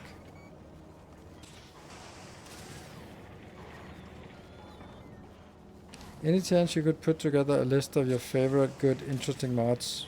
Maybe this mod should be base game section. It's not really the kind of content I do, but it is a... I try to play without mods because I want to play the games generally as the developers intended them.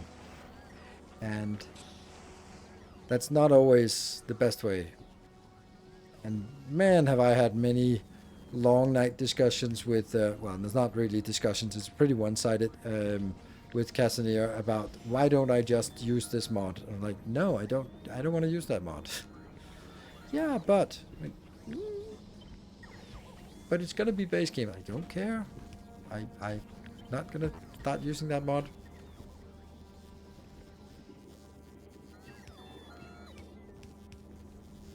Like Foundry, for example, is a good example of...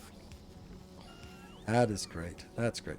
Where there's a really good blueprint mod, but I'm not using that blueprint mod. And what I'm using here is my calculator, because then you can see what I do calculations. And I have this one because then you can see the calculations I do for resources. That's the mods I use as far as I can tell.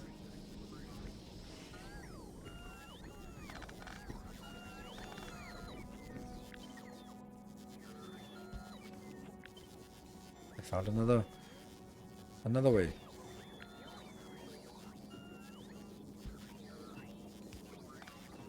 So with this, I should be able to bring it. Oops. To bring this whole thing one down.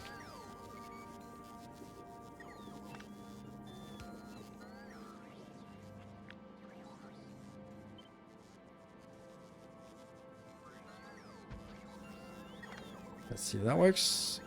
This one just needs to go one down. And then this is different.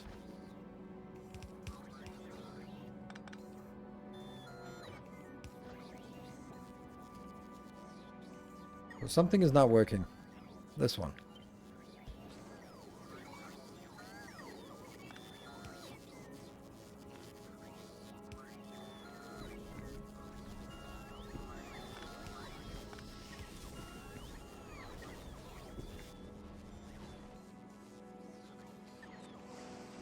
I think we made it with the power poles as well. There's some wonkiness over here. I think actually if I could do that one, then maybe this would be better. Yeah.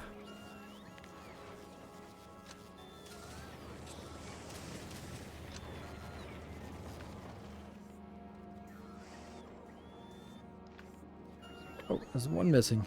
Boop. Mentioned you don't need steel side loading if you move the inside up. Yes, I know. I thought about it as well, but no, that's actually not true. I do need it. Because when you insert in a corner, it inserts in the inside of the corner. So, yeah, you do. Unless we... I could move it up like this, yes, but I can't remove that one anyway. So then I'd much rather have this one.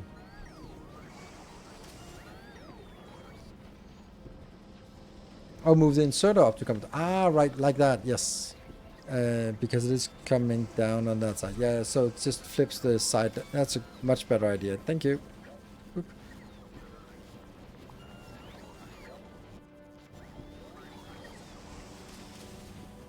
Yes, so now it goes down here, gets inserted on the other side. Yep. Thank you. Good idea. And now lights. Which isn't gonna be... Like, lights I'm more willing to compromise.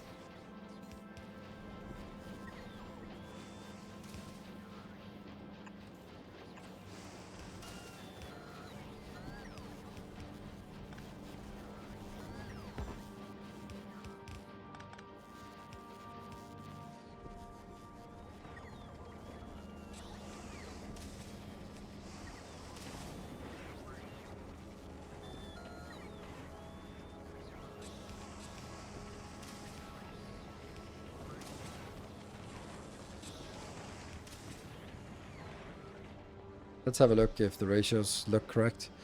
All green, anything that's not green. That one, irrelevant.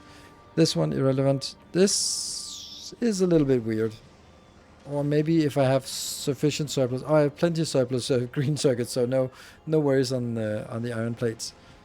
And this one's also not enough, but it is enough because I'm way of surplus. Yeah, okay. Let's see. These are all working. Okay, so here's another thing. Why are they... So why are you not working? Steel. Okay, something about the steel. Ah.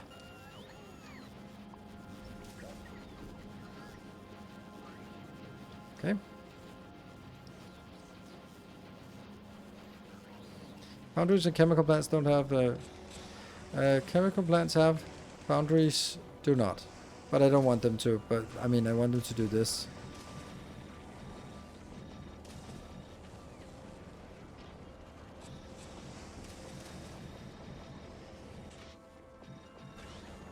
On this one, yeah.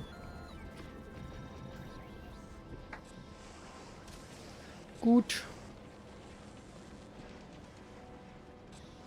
There we go.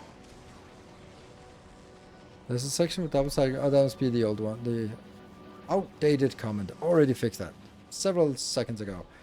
Okay. I think this is good. I'm happy with this. Why are 2 efficiency modules? Because 2 efficiency modules, if you look somewhere over here, it says minus 80%, which is the limit. So anything more won't do anything unless it's also affected by a beacon. So if it's not affected by anything, then you reduce it by 80% with two modules. So that's why I put 2 modules in, 2 only there. Time for quality update. Well, only if we had a bonus hour, but that we do not. I'm really happy about it. We get stuff in by robots, not in crazy quantities, and then we get some liquid, and the output which goes up and launches. Next time, we're going to be doing purple signs, because we're going to start with yellow and purple signs because they are not made correctly on novice, and then we'll make blue and military, and yeah, go backwards, right? Not unlocked? No, it's unlocked. This is just creative mode, so everything is unlocked if we wanted to.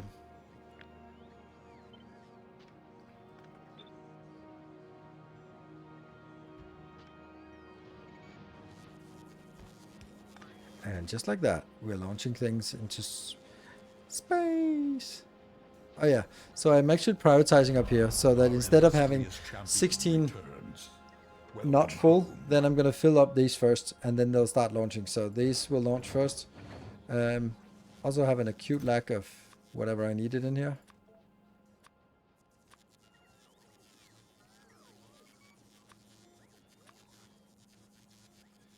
Or maybe I need 50 of each. 100 is too much. Whatever. Man, if I didn't hate belt weaving, this would be perfect for belt weaving. And what did you call me? Thank you for the 31 months. And now we're going to wrap up. So, we got science. Everyone's happy. And this will be basically the module we stamp down. And then we can start looking at what it looks like if we upgrade it to rare and legendary quality next time.